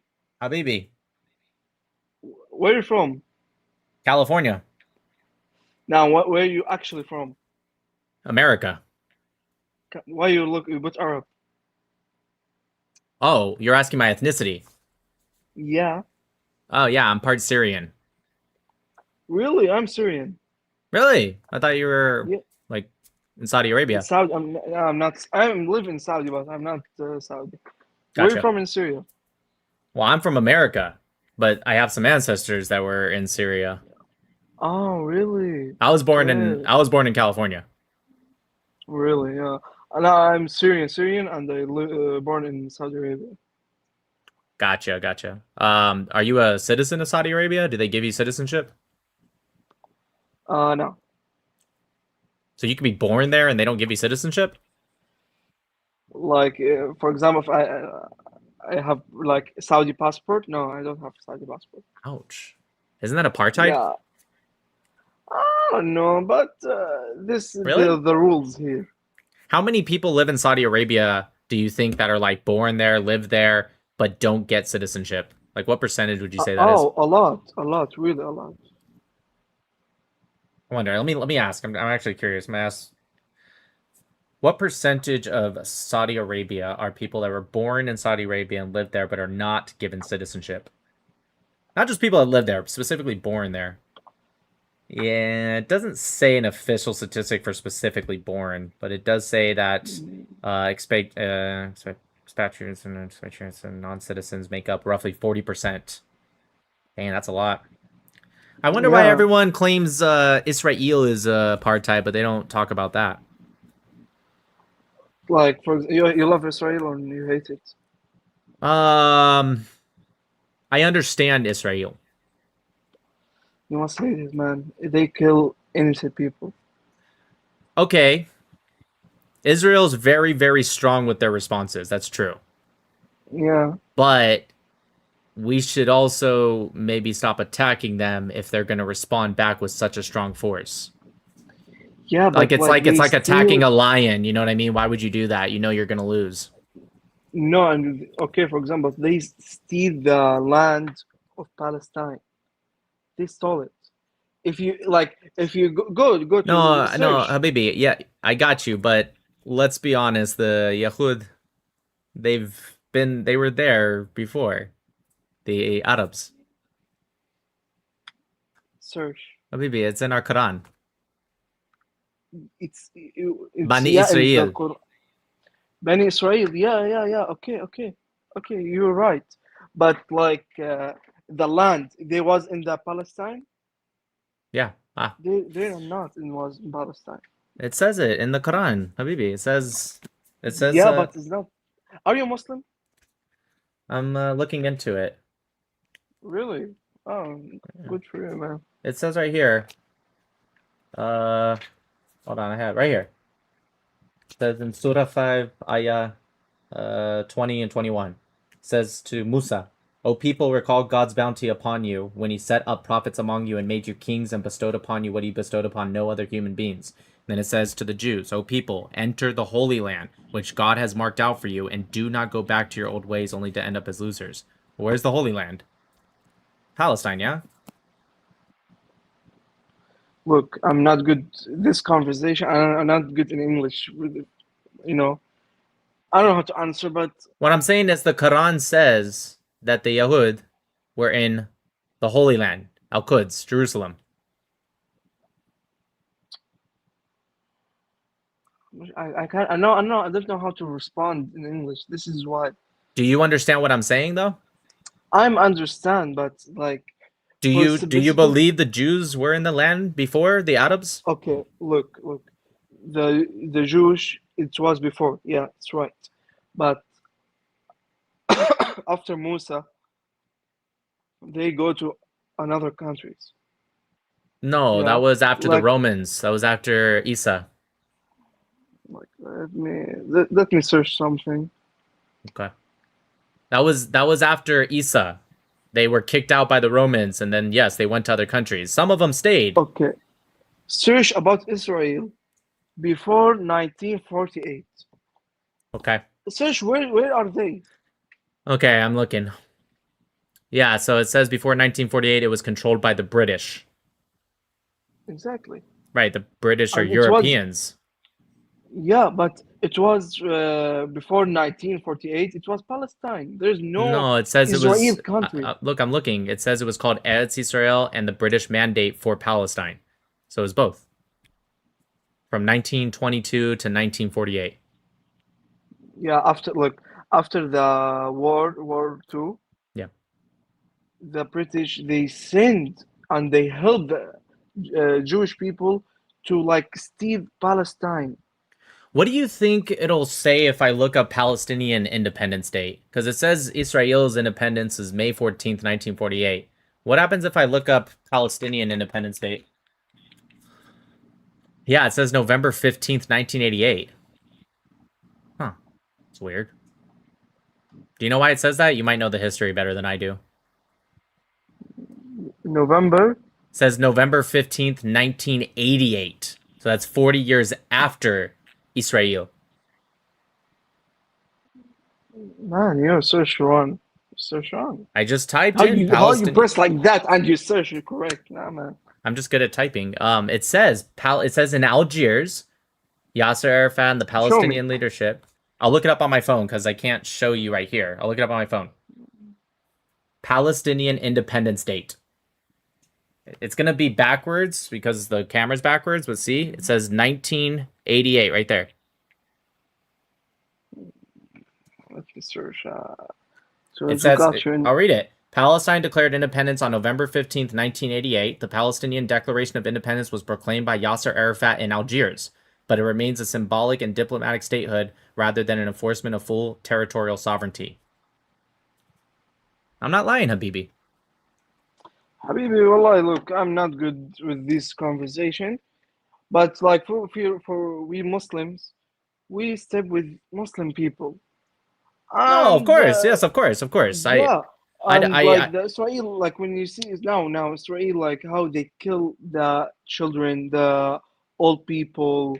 it's awful. Yeah, no, it's awful. Yeah, it's really awful. Like they don't have Yeah, food. listen, They don't have I'm not saying that Muslims should just like support Israel. I'm just saying they were there before. It's just honest. We should just say we should want to conquer it because all land is Muslim land. No, not all lands. It's the Muslim lands. What are you talking about? Dar al-Islam versus Dar al-Harb. If it's Dar al-Harb, then it's not Dar al-Islam, the House of Islam. So we should go and conquer all of it. What do you mean? Man, I'm good with English, but not these conversations. I don't know how to respond that. Maybe if you ask someone professional, like maybe he can answer you. I don't have the answer for your Do you know questions or your what? Do you know things. what Dar al-Harb is? Yeah. One Dar. second. 1 second. Yeah, you spell it wrong.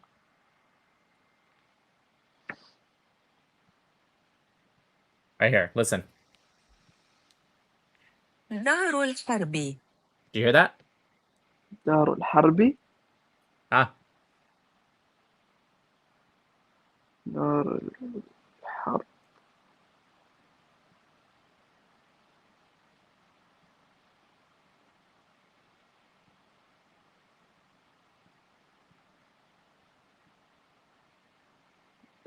It's I don't know how to answer that. Look.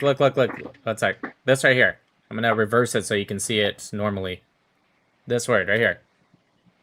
دار الحرب. Thank you. That. Yep. You don't know what that is? بلاد تسود فيها أحكام الكفر ولا تظهر فيها أحكام الإسلام ولا يكون الأمان فيها للمسلمين. Man, I don't know. I don't know how to respond to that. It's a Zero concept. idea. It's a concept in Islam. Look, if you know how to speak Arabic, I will have really long conversation. But ask someone professional in America, like Sheikh, who ask Sheikh, ask someone. I have. They who agree know with me. Just try ask like that. I have. They agree with me. Because it says it in I Islam. don't know. I don't know, man. Okay. But like for me, a Muslim must be respectful to all the religions. If you're Christian, you're Jewish. Sure. If you are good with me, you must be respectful. I didn't say to kill everyone. I said conquer the land. Do you not want? Do you not want the whole world? You don't want the whole world to be Muslim? Inshallah. Inshallah, I wish and the whole world be Muslim. But since when I was a kid, they always teach us like Palestine, that Israel stole Palestine's lands, and if you go like, for example, if you go to the how you see this poster behind you? What's his name in English? It's a friend that sent it to me. I don't know his name actually. I put it up as a joke. No. But the what's mean the خريطة. Like a symbol or like a poster, a map. Look, just a map. خريطة. Map. Yeah, the map. Mm-hmm. The map before. Yeah, the map said Palestine. Yeah. Yeah, it was Palestine. Yeah, and a long time ago, it was Israel. It's really long time before Muslims. Really long time. True. Yeah, like this is like after it's. Do you think Al-Andalus is Muslim? Before, yeah, it was Muslim. Do you think it should be Muslim land again? Inshallah, why not? So same thing with the Jews, the Yehud. The Yehud, even if it was a long time ago, they also never forgot. Same thing. I don't know. I'm not good with that. But man, nice to meet you. Anti-Yahudi. Good conversation. What? Anti-Yahudin. Anti-Yahudi. Oh man, nice to meet you and enjoy.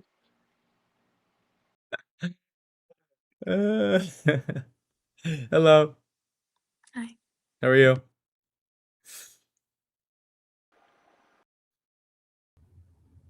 Hey, Nick Matu. What's up? You gotta remember me this time, bro. I don't. I'm sorry. I'm not Oh my god. Dude, I'm not gonna remember you. I'm sorry. Please. You know, it's because you're not the only one. There's so many people that say, "Do you remember me?" So I end up forgetting. Like you were the only one, it would probably stick after a while, but it's not going to this time. I'm sorry. This time you have to. I'm gonna always be like, "Hey, Nick Matu." Dude, you're one of like 15 people that do this. Like, hey, you remember me? Like, I'm sorry. Okay. We gotta like say like some code word that you can remember me by. All right, give me a code word.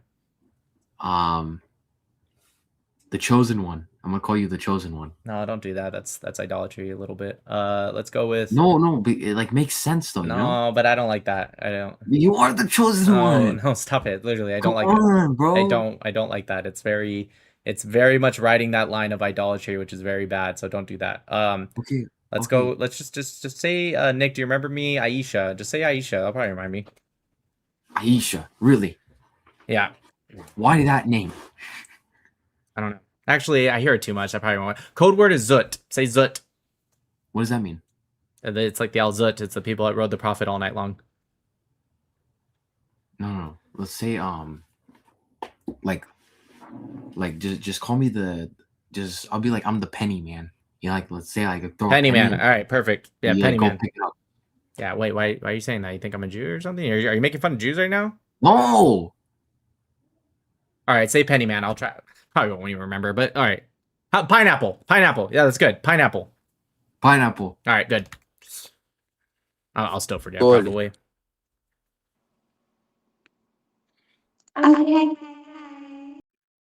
Just no. Fake, bro. Fucking pussy. You good, bro? Me, I'm straight. You good, bro? I'm good. What happened? What happened to the last guy that made you curse him out? You just. I'm saying hi. You just cursed him. He's a bitch. He just cursed you for saying hi? That's crazy. Basically, yeah. I swear to God, he's a fucking pussy. You know, you can't. He's a pussy. That's not very nice. No, it's very nice because he's a faggot. Gotcha. Yo, hold on. That guy looks familiar up there. Who is that?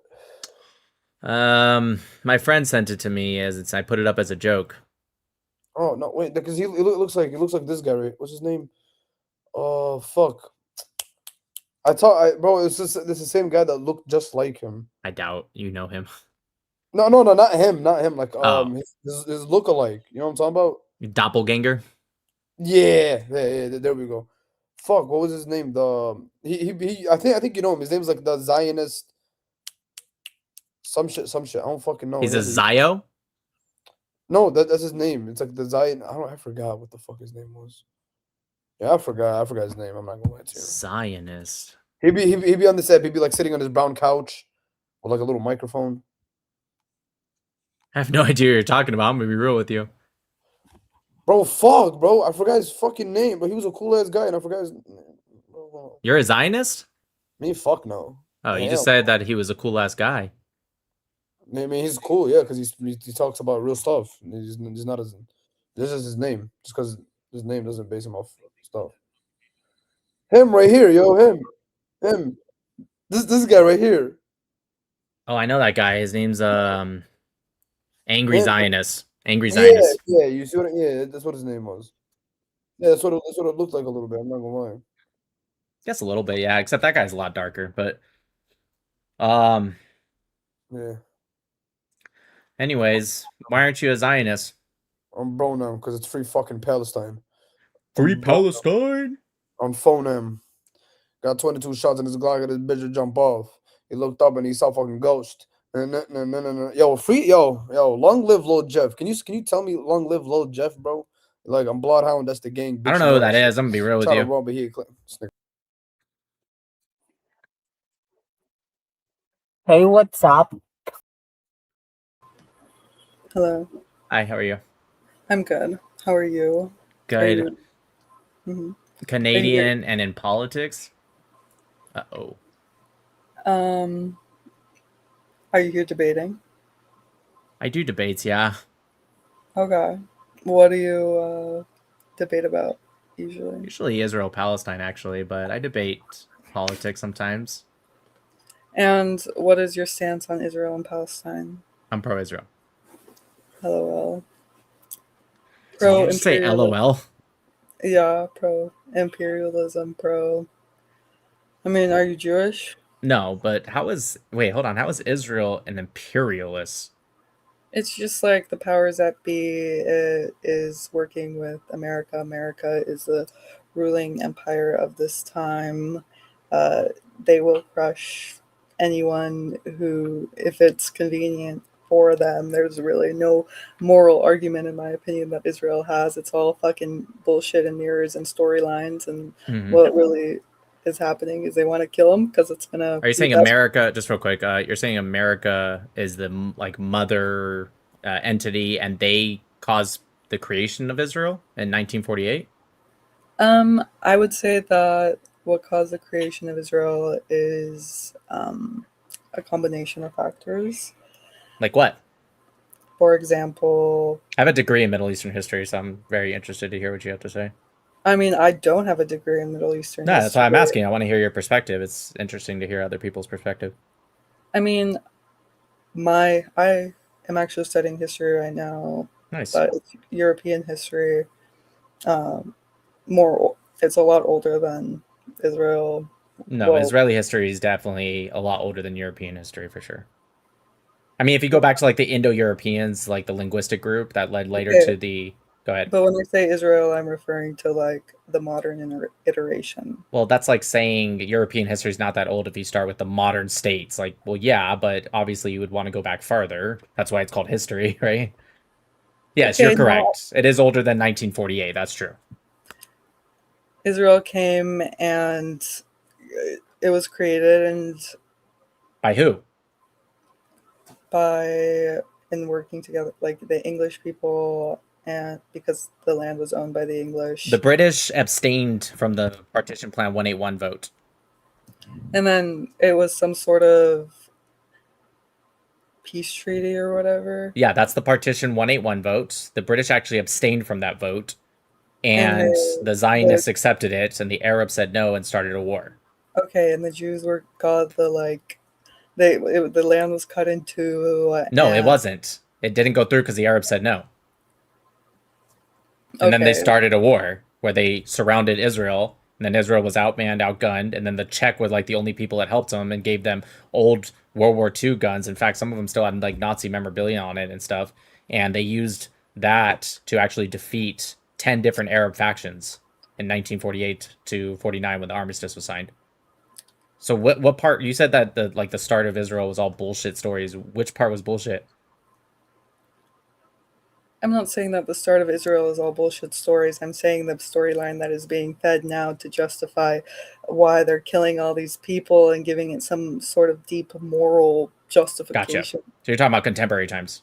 Yeah. Okay, so post October 7th, you think that that's a bullshit argument about the October 7th attacks? Okay, I'm willing to hear you out. Why was October 7th a bullshit storyline?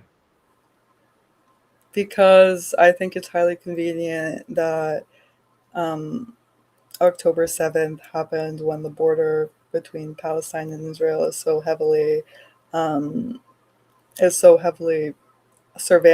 It's not really. It's not more than Egypt and Gaza. Egypt has way more. But sure, there's surveillance. They had drone attacks that would shut down some of these surveillance systems, and they also had a cyber warfare attack on the morning of October 7th, and then they started launching thousands of rockets and then came in with paragliders, which is a lot harder to detect because of the low trajectory. So it's not that convenient. It's just it was planned out pretty well by mostly Yahya Sinwar and company. But I don't understand. Are you saying Israel shouldn't have attacked back? I'm saying that in this world, the powerful and the people who can kill will kill. And are you talking about Hamas right now, or what do you mean by that? I'm talking about the army. I'm talking about the armies of both America and Israel. I'm talking about any army. Just real quick. Hamas and the Palestinians killed 1,200 people in 6 hours and kidnapped 251 people from the age of 9 months old all the way up to 89 years old. And so people died. How many fucking They kidnapped them. They kidnapped them and took them into Gaza alive. Some of them are dead, but a lot of them were alive. What are you talking about? And how many Palestinians died? So you're saying it's okay to kidnap people just because Palestinians have died? I'm not saying it's okay to I'm kill saying people. from Israel's that in both parties' faces, people died. When I asked you, because you said, so what, people died, which is a very cold thing to say, but fine, I hear you. I told you that they were kidnapped, okay? And you said to answer the justification of kidnapping people, including a 9-month-old baby, okay, who they strangled to death, by the way, your justification was, yeah, but how many Palestinians have died? I'm failing to understand the connection there. There's no justification, but I will say that the connection here is that, let's say, yes, I mean, it's horrible. These innocent people died. A lot of them were leftists. They were against like the current government, whatever. Yeah, I mean, it's sad that they I'm asking died. you, what should have Israel done? I get you don't like Israel, but we have to understand their point of view. If you kill in just 6 hours 1,200 people, which is a faster rate than Israel's ever done to Gaza, ever. Israel's never killed that many people, even in a whole day, let alone just 6 hours. Okay? So I'm asking you, what should Israel have done? That's my question to you.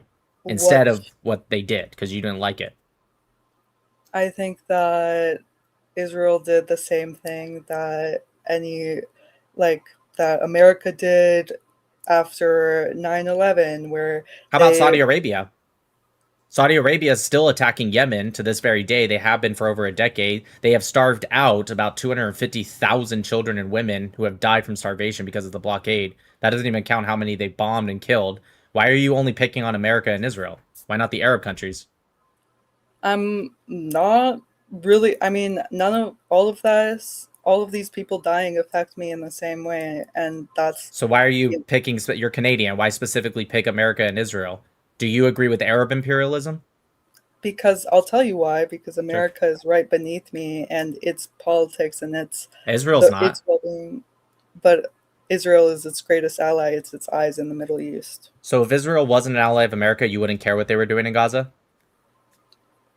It's not that I don't care. It's just that a human being is not meant to constantly be looking at what's happening halfway across the world. I'm saying that. What do you feel about your own country, Canada?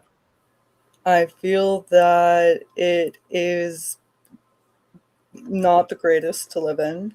No, but like, what do you feel about the country? Do you still support it? Do you love it? Do you hate it? It's where I live. I got that. I'm not confused about that. I said, how do you feel about it? Now, where do you live? I would like to move out of it. To where? To America. Wait, this evil entity that you even put higher than Israel, you want to move to it? Yeah, because it's the strongest nation on earth, and it's the best place for opportunities and quality of living because it's the best nation on earth. It sounds a little hypocritical, just FYI. I mean, don't get me wrong, America is the best nation on earth, but based off of what you just said, it sounds a little hypocritical. The reason I asked you about your own country is because you're one of our greatest allies, and in fact, most of our foreign oil exports actually come from Canada. Yeah, but I'm not my government. I can't control my government. All I can do as a peasant, basically, is take advantage of my lottery, the fact that I was born in a first world country, and that provides me with certain opportunities. I'm going to take advantage of those opportunities. Do you believe that Islam wants to take over your country, or Islamists specifically? Islamists specifically want to take over my country? Yeah. I mean, in the sense that every major religion wants as many people to convert as possible. I didn't say convert. I said take over and like change the laws and stuff. There's a lot of Christians in America, but you know, I'm sure there's some that would like it, but they're not like actively working to change the laws and like have it controlled by, if they're Catholic, let's say the Vatican. But no, my question still stands on what you think Israel should have done separately. You still haven't really answered that. So October 7th happens. I get it. You don't like Israel. But what should Israel have done in response? Remember, October 7th didn't just happen in one day. It continued on for years as the hostages were still in Gaza. I mean, ideally, it fucking did nothing, and my country kept its tax money. Wait, so you think that if you were in charge and 251 people of your people were kidnapped, 1,200 were murdered, you're saying you would do nothing? No, if I was in that position, which Yes. I'm not, I Yes, would if you were in the do things. position. I would do things differently, but I'm not in that position, and I Right. don't benefit from Israel doing anything about I got it. it. That's why it's called a hypothetical. What would you do if you were in that position? I would probably like find the people who committed that crime, and then Israel's doing that. Keep going. I would bring my people back without like bombing children. How do you fight a guerrilla warfare unit that embeds themselves in the civilian population and even hides the hostages with civilians? It's not even like Hamas was always holding the hostages. There would be normal Palestinian civilians that would hold them in their basements, houses, etc. Sometimes in the hospitals. One of the hostages was killed because a Palestinian, not Hamas, a Palestinian took a syringe filled with air and pumped that into the hostage, killing them. So my question for you now, because you're saying I would get the hostages back, but with no bombing at all. Okay, how do you do that? Remember, they don't have any military bases. They wear civilian clothes. They look like the civilian population. It's a densely populated small area with a tunnel system that's larger than like the subway in all of London. I'm asking you, how would you get them back? I want to hear your answer. I mean, this is all warfare, which is mostly for men. So then why do you have an opinion in the other direction? It would have made sense if you said, look, I don't really have an opinion. I'm not anti-Israel because I don't really know how warfare works. But you made an opinion in one direction. And when I asked you, okay, fair enough. Well, how would you do it differently? Now you're using a cop-out of like, well, I don't really know because I'm not a man. I am anti-Israel. Well, I am anti-Israel, but it's not like the main thing. I don't really think about it that much. Okay, but just because you don't think about something a lot doesn't mean you can't explain your position. I don't really allow things that are outside of my general vicinity to affect me politically. I think it's I thought Israel was in your vicinity because the West is supporting her so much. Yeah, it's all giving a lot of my tax money to Israel. It's giving millions of dollars. Yes, that's not a lot of your taxpayer money. It probably comes out to cents for you. But nonetheless, maybe dozens of cents because you're in Canada, so your tax is a lot higher than ours. But still, it's still cents. You're not paying that much. But nonetheless, it is in your vicinity. So I get it's not your main topic. I'm sure you don't talk about it every day, but I'm sure you can still explain your position. You're anti-Israel. I asked you why. It's broader than just being anti-Israel specifically. It's being. What does that mean? I feel like I'm just completely morally separated in my head from the actions of the government and the people that rule me, and I've accepted kind of that they're going to do what they want to do and they're going to kill who they want to kill, and whether. Is the world not better off killing terrorists? I think terrorists who gets to decide what a terrorist is? Society. Society does. That's the same thing. That's like saying who gets to decide who a pedophile is.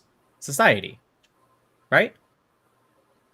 No, it's not society who gets to decide. Really? So if somebody came and says, I think we should be able to have relations with, let's just say they say a 10-year-old. I don't know. Would you say that's pedophilia? I would, but would you? Yes. Okay, but why? Because sleeping with a child is. Whoa! Why is it a child? Who determines that's a child? Because I don't know, societal expectations. Oh, there we go. Thank you. I agree with you 100%. But that is the action of an individual. You can control not doing those specific crimes, but you can't control what an entity like separated from you goes and decides where to send their missiles. That wasn't in response to where the government sends their missiles. It was in response to you saying who gets to decide who's a terrorist or not. Somebody who kidnaps a 9-month-old baby and strangles them to death as a token to get terrorists out of prison. I would say that's a terrorist. If you're asking me where that definition comes from, society. But just like all words. You think that the IDF army is just going around walking in pure not breaking any rules? Ever? No, I'm sure it happens just like every other war, but systemically, no, of course not. If it was systemically, we would definitely know. There wouldn't be 72,000 dead. There would be 2.1 million dead if it was a systemic operation of breaking rules, as you put it. Now, does that mean no IDF soldiers ever done anything wrong? No, of course they have, and they should be punished. But we're not talking about individuals, as you said. We're talking about a systemic process here. Now, systemically, the Palestinians, specifically Hamas for October 7th, that was systemic. That wasn't just this Hamas soldier and this one raped and burned and killed and kidnapped. It was all of them. It was systemic. That's the difference. Well, I feel like if a group of people are kind of pushed aside and then left together to blame all their problems on this new incoming political force that it's not new.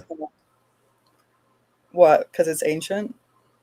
Well, not just because it's ancient. I'm saying there's nobody alive today that saw the start of political Zionism. There's nobody alive today. So yeah, you could say it's new for history, but when talking about the individual's mindset, it's not. We can't excuse terrorism and people teaching their children to be terrorists simply because they don't agree with some new political force.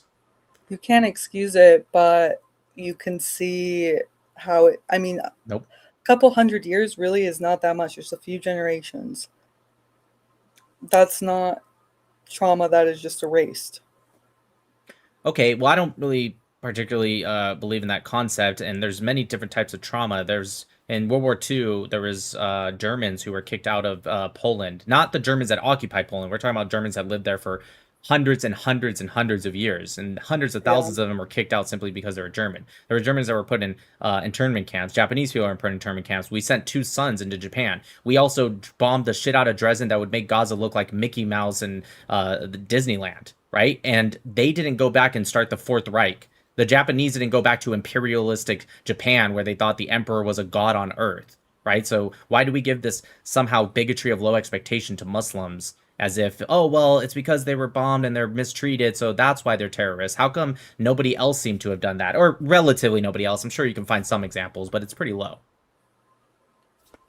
I think you've just, we're at the beginning of being under surveillance constantly through technology. And well, let's do with what I said, but I'm interested. And I think that as a result, we're the first generation to be monitored so closely. And so when a war starts, a lot like a lot of other wars, for the first time, you're seeing the consequences of war. You're seeing the death. I agree with that. And any normal human being that does not grow up around war, that sees a dead human and says, holy shit, this is disgusting. No, I actually agree with that. I think that's actually a really smart take, and that's why I say it's not a genocide in Gaza. We're just seeing actually what war is. War is awful. That's why you don't choose war. That's why it's very frustrating when Hamas chose war for the Palestinians, because they knew exactly what would happen. But like you said, it's not genocide, it's war. But my question for you, with there being so many deaths, as you say, what percentage of first, do you think there was a genocide in Gaza? I never asked you that. Do I think that there's currently going? Sure, currently or was during the war, whatever.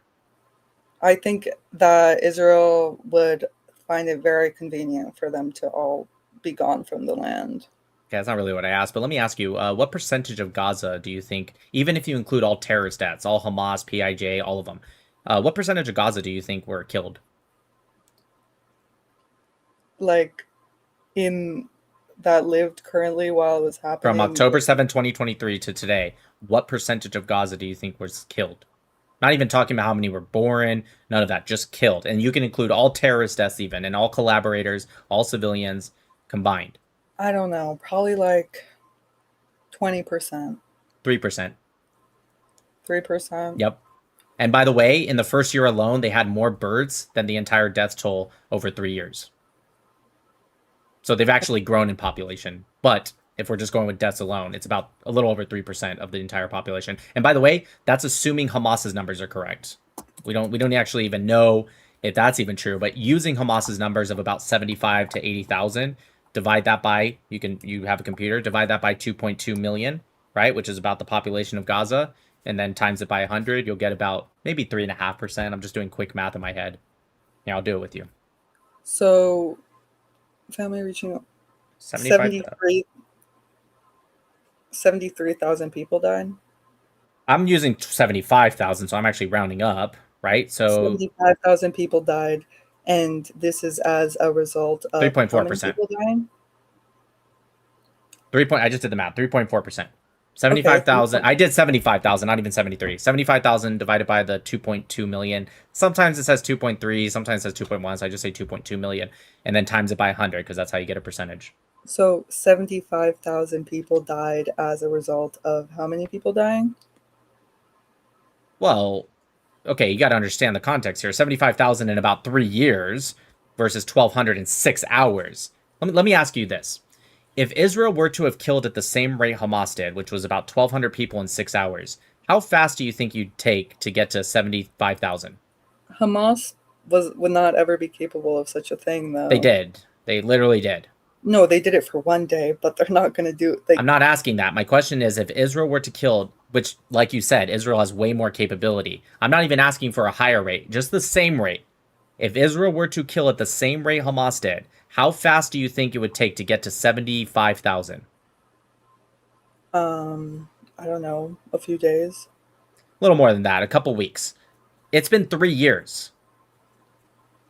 Okay, so why has it been 3 years? Like, chill. By Sure, now. because other than just relatively recently, they had hostages still in Gaza. And even to this point, they continue to remain armed and still attacking Israel. They only recently, like a week or two ago, agreed that they will give up their arms. But still, they're not even like, that's still up in the air. There still needs to be the board of peace that goes in, and they need to put in a unit to actually determine that they're going to get rid of their arms. Like, none of that has even happened yet. So when you say, why has it happened for 3 years? That's a great question. You should ask the Palestinians. They could have dropped their arms, given back the hostages on day one, and the war would have ended. But that's not the decision of every Palestinian. The Palestinian people are living under a certain rule, and the people who are in charge of those people are making the decisions for the community. Yes, we all suffer by the decisions of our leaders that we vote in. That's true. I don't think they voted in Hamas. They did in 2006. Can you remind me what percentage of Palestinians do you think were supportive of the military wing of Hamas even after October 7th? This is by a Palestinian polling group, by the way, called the Arab Data Research. I don't know. 89%. 89% supported them. I mean, if you look at it from the Palestinian perspective, they also feel just as much as injustice as the Israelis feel. Sure, you have every right to make that decision. What you don't have a right to is to not have the consequences based off the decisions you make. So if you make the decision, we're going to support Hamas, we're going to attack Israel, we're going to kidnap babies, and hopefully it works out for us. You can make that decision. Every human being literally can make whatever decision they want. But what you don't get to do is when that decision turns out not so good for you to be like, wait, can we just go back and pretend I never did it? In fact, we in society understand this. It's called being arrested, right? Almost always, not every time, sometimes you get caught in the act, but almost always you get arrested after doing a crime. You make the decision. Maybe it could work out for you. If someone decides to rob a bank, they might get away, but they might not. What you don't get to do is say, you know what, I'm sorry, here's all the money, please don't arrest me. You still have the consequences for your actions. I guess. I mean, in the grand scheme of things, people have been slaughtered and massacred over and over again. Yeah, it's awful. Yeah, war's awful. That's why you should not choose war.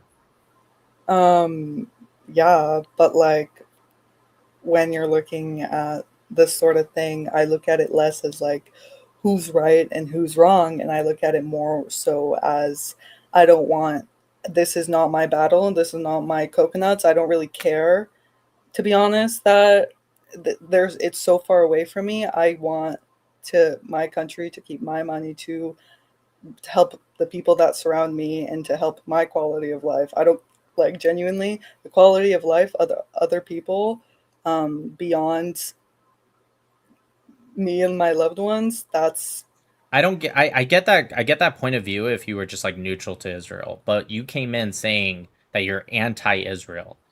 And so that's why I asked the questions. If your answer was simply like, look, I don't really like Israel, I don't hate Israel, I don't care, I just want my country to do this, I would have skipped you a long time ago. I'd have been like, fair enough.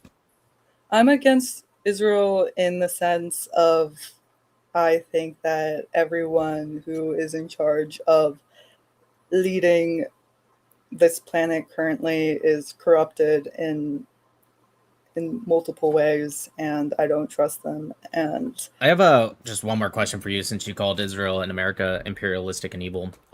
If there was a tribe of indigenous Americans who were originally in Mexico, let's say, like the Apaches, for example, if they were to reconquer, or maybe through diplomacy or whatever way, they purchase land, regardless, they become in control of part of, if not all of America, would you call them imperialistic? I think that even though inherently for America, for a country to be on top, for a country to succeed in this world, you have to inherently commit evil acts. You can get it through purchasing the land. That's what the Jews did in Palestine. They purchased land. Sure. But you didn't answer my question. How about the Métis? Do you know who the Métis are? The matriarch? Métis are. Like, do you know who the Métis are? Yeah, I know who the I know Métis. Okay, right. So they're they're in Canada, and they're an indigenous group. If they were to like conquer other areas, let's not even say conquer. Let's say purchase and then own parts of, if not all of Canada, whatever. Would you consider them imperialistic, even though they're the indigenous people? As I don't know. I don't like if it's gonna make a big change for me. That's gonna affect me negatively. I didn't ask if you would like it. I asked, would you call that indigenous group imperialistic? Sure, if they had a lot of power and they used it and abused it, why not? Fuck it, I'll call anyone that. Okay, but if you're going to call anyone imperialistic, now you've watered down the term imperialism to a point that now nobody cares. But I'm using it as a way of who is in charge currently. Okay, so anyone who's in charge, regardless of where in the world, if they're indigenous or not, if they're brown, white, doesn't matter, they're imperialists. No, you're being very generous. I asked you a very specific question. I asked about the Métis, who is an indigenous tribe, right? Yeah. And I asked if they were to, I didn't even say kill or conquer. I said purchase land to a point that they own, let's say, a chunk of it, Canada, excuse me. And you said, fuck it, I'd call them imperialistic too. That's your words. You said that. Yes. Because this is not. I couldn't have asked a nicer question. So if they're imperialists, I assume you're calling everyone imperialist. Because that was the nicest. I picked an indigenous group. I kept them in the same area, Canada. I talked about purchasing, not conquering or slaughtering, and you still called them imperialistic. Yeah, if they're fucking telling me that they're drawing a line in the sand and they're making rules for me that I didn't have before, then yeah, like what the fuck, bro? Okay. So if that example means imperialistic, then every example I could possibly give you would be imperialistic. Well, I think how much money does Canada give to Israel? Just curious, I'm gonna look this up. Canada does not provide any direct financial or military aid to the government of Israel. Hey, look at that. You spend 0 tax dollars on Israel. Well, we give it to Ukraine, and Ukraine. We're not talking about Ukraine. I know, but you're all connected anyway. Who's y'all? All the people who are in charge of the government. Oopsie, Freudian slip. Freudian slip? What are you talking about? Well, I'm not connected to the government, but you still said you all. Yeah, you're not Jewish. So, what did you mean by that? I'm not the government. Did you mean Zionists? No, I didn't mean Zionists. I meant the group of people, the elites that are at the top. I'm an elite? Wow. Awesome. No, you're not an elite. Mm-hmm. You're just speaking for the elites, which is why I made the mistake. Yeah, I can't beat them, join them, right? You want to be an elite? Who wouldn't want to be an elite? Me. I think it sounds disgusting and stressful. Okay. I think that the way that we see the world is very different in the sense that I have kind of washed my hands of whatever they want, whatever the world wants me to believe. I'm going to believe in what is best for me. And I don't care that Israel is, I mean, honestly, why don't I fuck with Israel? Because it's fucking annoying. I don't want to hear about it anymore. Okay, again, if your whole position was, I don't think anything of Israel, then I would have been like, fair enough. No, I just like it. I think it needs to stop. What do you mean needs to stop? What does that mean? I think it needs to cease to exist? That would be to stop a country. It would mean cease to exist. Sounds a little genocidal. Well, did I say I don't want them to die? All these people have... Well, if they don't exist anymore, can you explain that one for me? So they cease to exist. Where do they go? Of Israel. Okay, where do they go then? They go back to their European country. So about 60%, 2/3 of all of Israel are people of color, not even European. About 60% of the Jews in Israel, give or take, are actually Mizrahi and Sephardic. You want them all to go. How about the Yemeni Jew? Does the Yemeni Jew go to Poland or Germany? Where do they go? Yemen. Oh, really? The Yemen that killed all of their Jews and the last living Jew that we know of, they might be dead, is in prison. That's where you want to send the Jew to? How about Iraq when they did the pogrom? You want to send them there? Oh, how about Soviet Union? They're in Europe and Asia. You want to send them there where there was massive amount of pogroms? Is What's a that what you pogrom? want? A pogrom is when they essentially attack the Jews. They're targeting the Jews. Damn, like. Also, what do you they mean make- back to Europe? Jews are from Israel. That's they're indigenous to Israel. Judea specifically. It's in the name. Judea. They were there, like a group of Israel, like of them were there thousands of years ago. What happened? So many different cultures, so many things change in thousands of But years. their culture never changed. They kept their culture. Yeah. So why would you want to send them to Europe? Because a lot of them have By force, by the way. You're saying by force. So also, just so you know, that's called ethnic cleansing. Maybe you ignored genocide because you don't want to kill them all. But when you take them by force and shove them into Europe or Yemen or wherever, that's called ethnic cleansing, just FYI. Is that what you're advocating for? Well, personally, I'm not doing any of that. Should all the Arabs in Israel, should they go back to Arabia? Should they go back to Yemen and Saudi Arabia because they're Arabs? Is that a bad thing? Well, I'm just wondering who does get to stay in Israel/Palestine. If Jews are going back to Europe and Arabs go to Arabia, who does get to stay? It should just be an empty land forever. Just y'all go back. Hey, everyone, you go back to Turkey. You go back to Greece if you're Greek, and you go to Poland. You go to Yemen. Who does get to stay in the land? I'm just love to know that. I mean, shit, no one gets to have it then. Have you ever thought maybe it's okay to say, you know what? Maybe I had a misunderstanding or maybe I'm wrong about it. It doesn't mean you have to love Israel. It doesn't mean you have to be pro-Israel. Just maybe some of your points aren't correct. It's okay to be wrong. I'm just really not, like, passionate about this subject. And I just find that I think all of the stories that are coming from Israel, that are coming from Palestine, all of this, like, forced, you have to care about this. These are not my people. It's not my circus. It's not my monkeys. That's a good point. Hey, if you don't want to be an elite, why do you want to come to the U.S.? You said to come to the U.S. so there's better opportunity. Better opportunity for what? You just want to be like a half elite, you know? Like you don't want to go too far, but you want to advance? Like how does it work?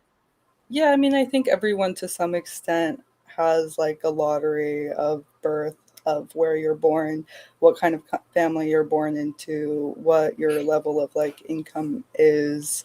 And so some people are born luckier and some people are less lucky. And the way I see America is that I think it has a lot more opportunity for me to get closer to being elite, get a job and start a family and live comfortably. Gotcha. Just closer to elite, but you don't want to go too far because then it's bad. I think wanting to afford starting a family and living comfortably. I got it. I think that's a great thing. I'm not the one that's against it. How many Kardashians are there? I don't know, 9. I don't know. Why are you so pro-Israel? I studied the history, and I became pro-Israel. Because like you, I thought there was a lot, but this is back in 2021 when this wasn't even after October 7th. I saw a lot of people talking about it, and I was like, you know what, I'm curious on why this is such a passionate topic, and I didn't know which way I was going to go, pro-Israel or pro-Palestinian, and then I studied the history, and I was like, wow, all the propaganda against Israel actually really wasn't true. Not that it's perfect, no country is, but it was a lot of lies about Israel, and so I became pro-Israel. I think my political stance is more so just do what is best for myself and not, I don't really want to occupy my mind and my heart thinking about things that are outside of my control. So whether Israel should have done this or should have done that, Israel could have done whatever it, and I could have thought whatever, and I would have never made any sort of difference in what Israel did. Okay. Do you have any other political beliefs? Yeah, I mean, I'm a right-winger. Okay. What kind of right winger? Like, what does that mean to you in specific? Like, I am more conservative. I am a millennial, so I have some relatively progressive ideas. However, I believe kind of in capitalism, even though I don't think we do it completely right. I'm anti-monopoly, right? I think capitalism is better if we open up the free market, not control it. I don't think we shouldn't not have any like common sense regulations. I'm anti-abortion. I believe in the nuclear family. Okay. And I'm pro-cat. You're pro-cat? Oh, that's nice. I mean, politically, I would say that it would be nice if things became a little...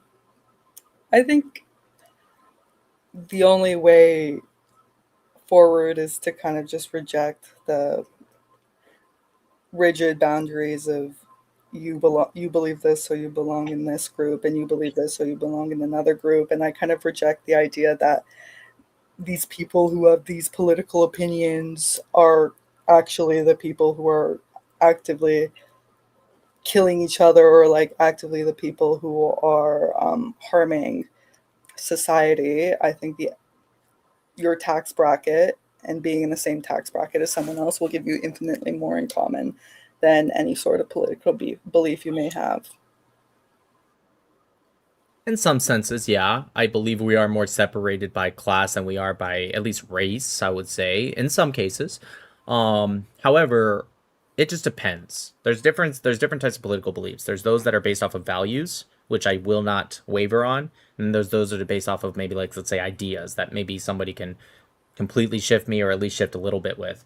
Like when it comes to my values, right? I'm going to, if somebody has different values, especially the opposite side of the spectrum, I'm going to have less in common with them than somebody that's in a different tax bracket. In terms of like thought, sure, but in terms of like material reality, not really. Agreed. That's why I said earlier about economics, but I am very much for, Western ideology. I'm against Islamism. I am against abortion, unless it's for the life of the mother, emergency abortions, sure. And so those are things that are value-based. I'm for border security. That's a value-based system, right? And so if you are on the opposite side of the spectrum with that, let's say you want open borders or you want abortion, I guess the opposite side of the spectrum would be abortion all the way up to birth, right? I'm not going to have much in common with you in at least those alleys compared to somebody that's even 2 tax brackets above me. I think that what people believe in today's world has little effect on what the reality of the world is. I mean, if one person goes down the algorithm and is told that you're good because you're a feminist and you do this and you do that, and then the other person goes down another algorithm and says, come on, white man, or come on, whatever, like stand up for yourself, blah blah blah. And they're all like very passionate about it because Yeah, I got you. You said this already. You reject extremism on all sides. Yes. Yeah, I'm with you. I reject extremism too. But then, if you reject extremism, how can you support the actions of like the elites, the government, the people who are... If they're doing extremist things, right, that is especially detrimental, then I wouldn't support them. But I don't group all people together based off of whatever you mean by elites. I don't even know what that means. Are you just talking about rich people? I'm talking about politicians.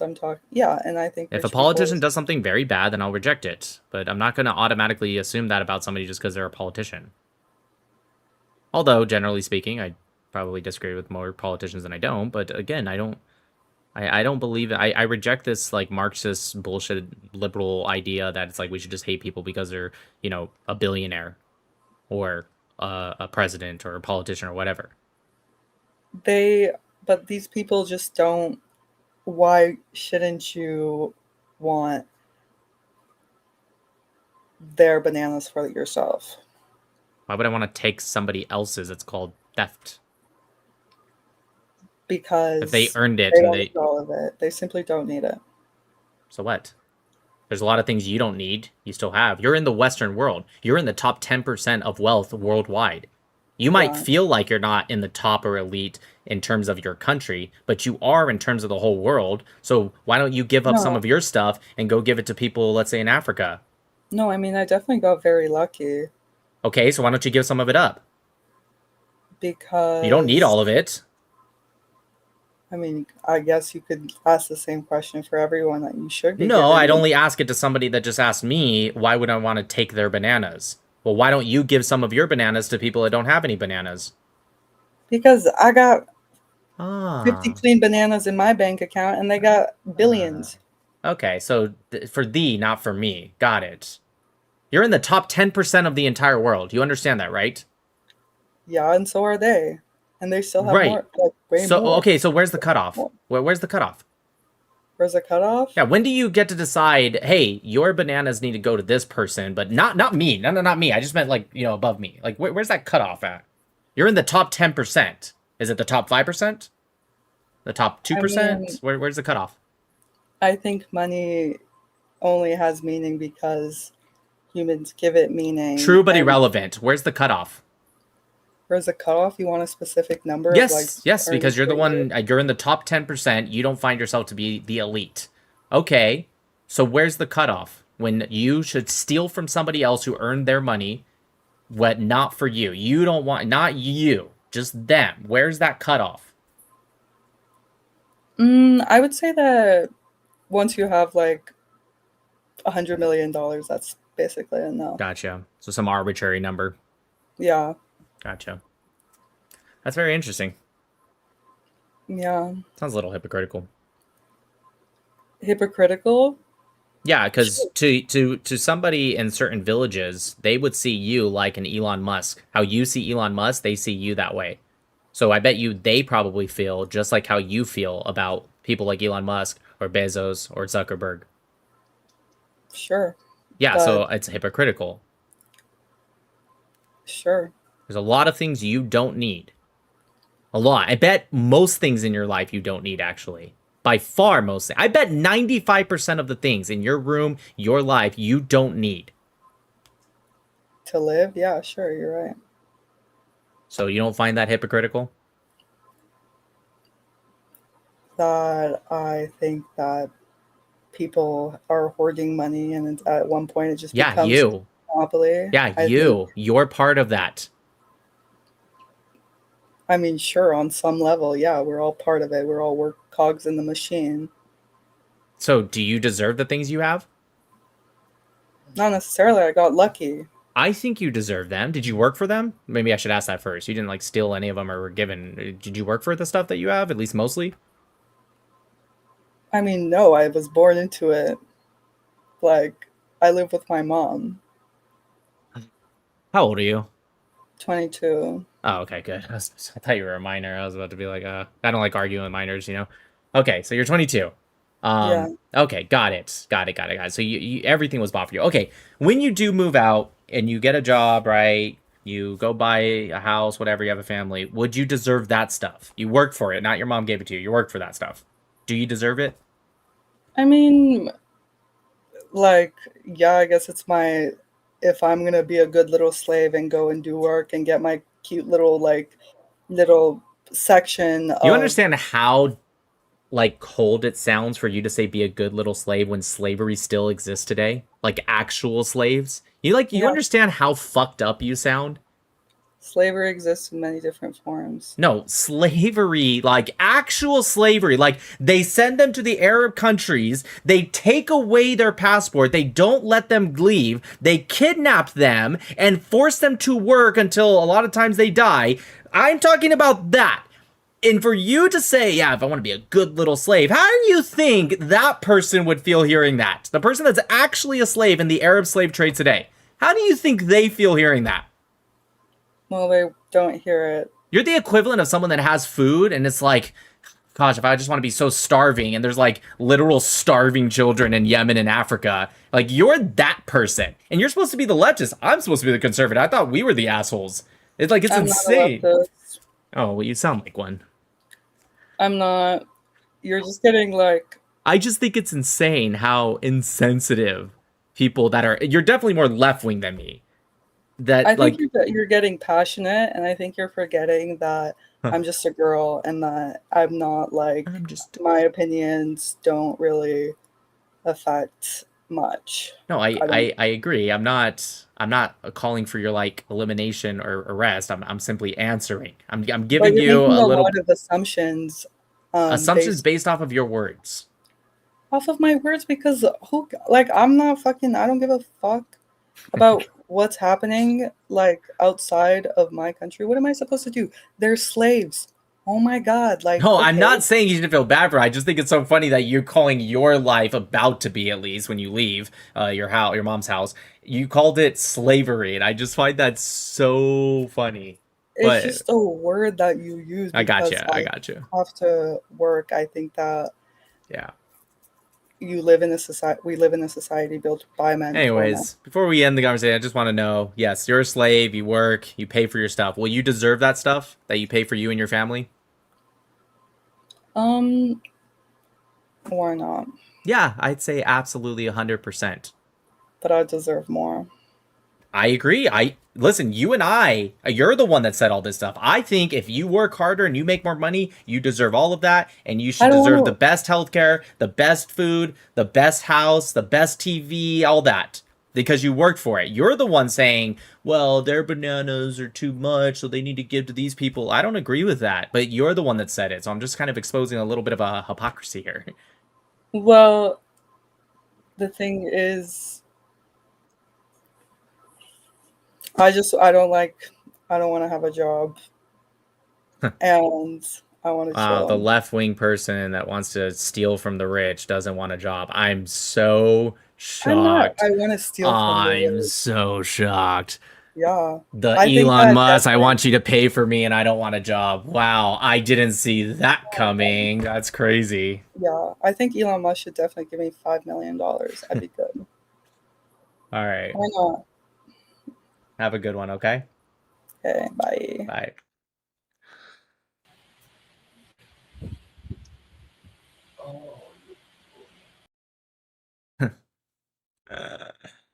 I just don't want a job. Let's catch up with these super chats. I made these.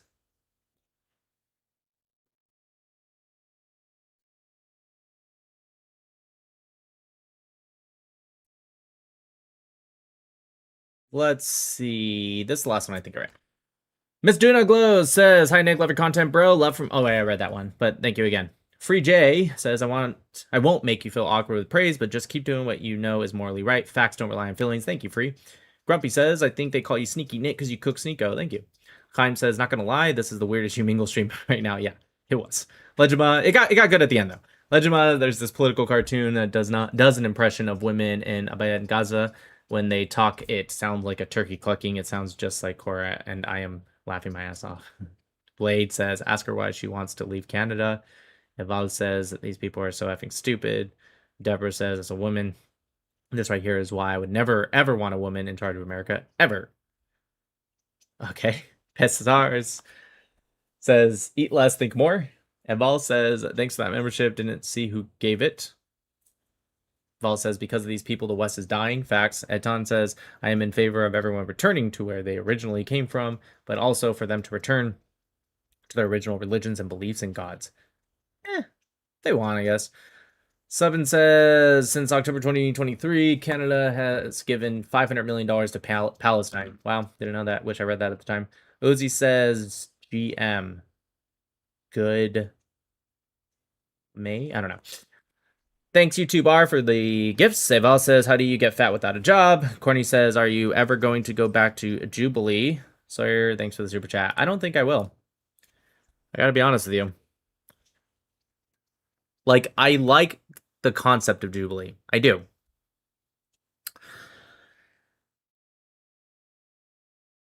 Excuse me. I like the concept of Jubilee. It has a lot of viewers, but they're getting way too... I can accept some bias, because in the end, we accept that as people that are going on another person's channel. I am not... Like, some people probably maybe looked at my video and was just like, oh, you're being a little too much, you know, it's they can do what they want. And I'm not like that at all. Trust me, I totally accept that.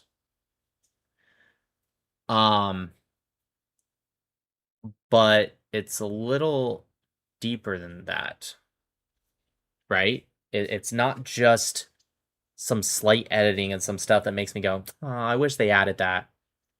This last time, it was straight up, like, I know for 99% sure that when they told me, hey, send me these for those that don't know, I made a video right here. This one, how Jubilee promised to correct their mistakes and never did.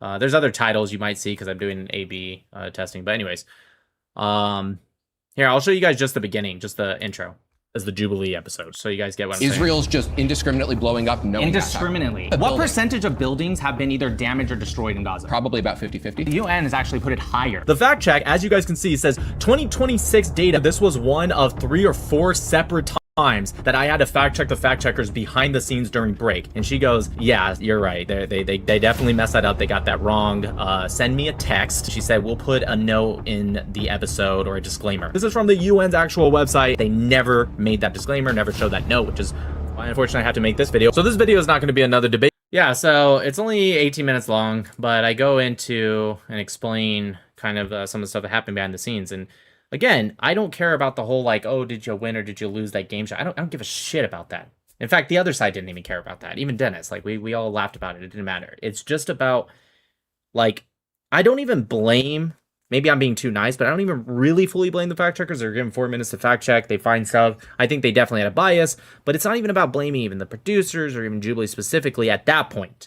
It's what happened after that I blame them. Because when they say, I go to them, I'm saying, hey, look, the fact checkers are wrong. And they go, okay, but, like, what's your source? And I'm like, here's, like, the UN. And then I gave them BBC. Like, here's the actual source. Here's multiple sources.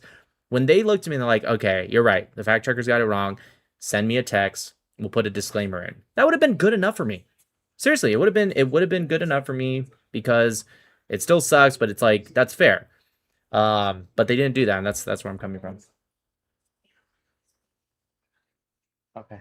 I'm about to end right now. Just anyway, so yeah, there's that. And also, just so you guys know, where is it?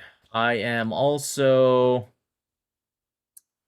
Where's the collaborations part at? Here it is. Right here. Need some black. Okay, so today I'm sitting down with one of the fastest rising voices in the pro-Israel debate space, Nick Mattel. And we're talking about his explosive confrontations with Myron Gaines, SNEAKO, and the battle between the anti-Israel and pro-Israel movements, and the role that faith plays in the fight for truth, and why a non-Jew is willing to risk his very safety to defend Israel and the Jewish people. And Nick reveals parts of his journey that he has not shared publicly ever before. This is going to be a powerful conversation, so buckle up, roll the intro. I'll tell you guys right now, Neeson is obviously, as we all know, an absolutely incredible dude. Me and him literally just clicked. I want every single person to watch this episode, because he's right. I do say stuff that I've never said anywhere else. That's actually true. He was the first show, maybe even the last show. I might mention some of this stuff, but me and him just clicked. It was flowing so naturally. This was probably one of my favorite, if not my favorite, shows to be on. I've been on a lot of different podcasts and shows and stuff. Neeson and we were just back and forth, just flowing. It was really cool. Did you guys disagree on anything? No? Not really. It's not really that type of conversation. I mean, there were some questions, but it wasn't like, hey, I think this. What do you think? Like, but yeah, this guy is incredible, dude. I love this guy. He even grew up with some Samoans, and he was like, I just found out your dad's Samoan. It was great. Yeah, you guys should definitely watch this. Definitely. It's called, just go to, it's also on my channel because he collaborated with me, but you can also go to the main channel. It's Nissan Black Show right here. That's the main channel. I guess he also tagged Moral Edge. I don't even know who that is. Is that his like other channel or something? Huh. Okay. Guess it's like one he like partners with maybe. But yeah. Okay, so today yeah, you guys should go check it out. Yeah, he does music. He's Orthodox. Yeah, his music's great. His music is great. All right, y'all. Yep, wifey said cut the stream. Better get to it. God bless America. Peace out.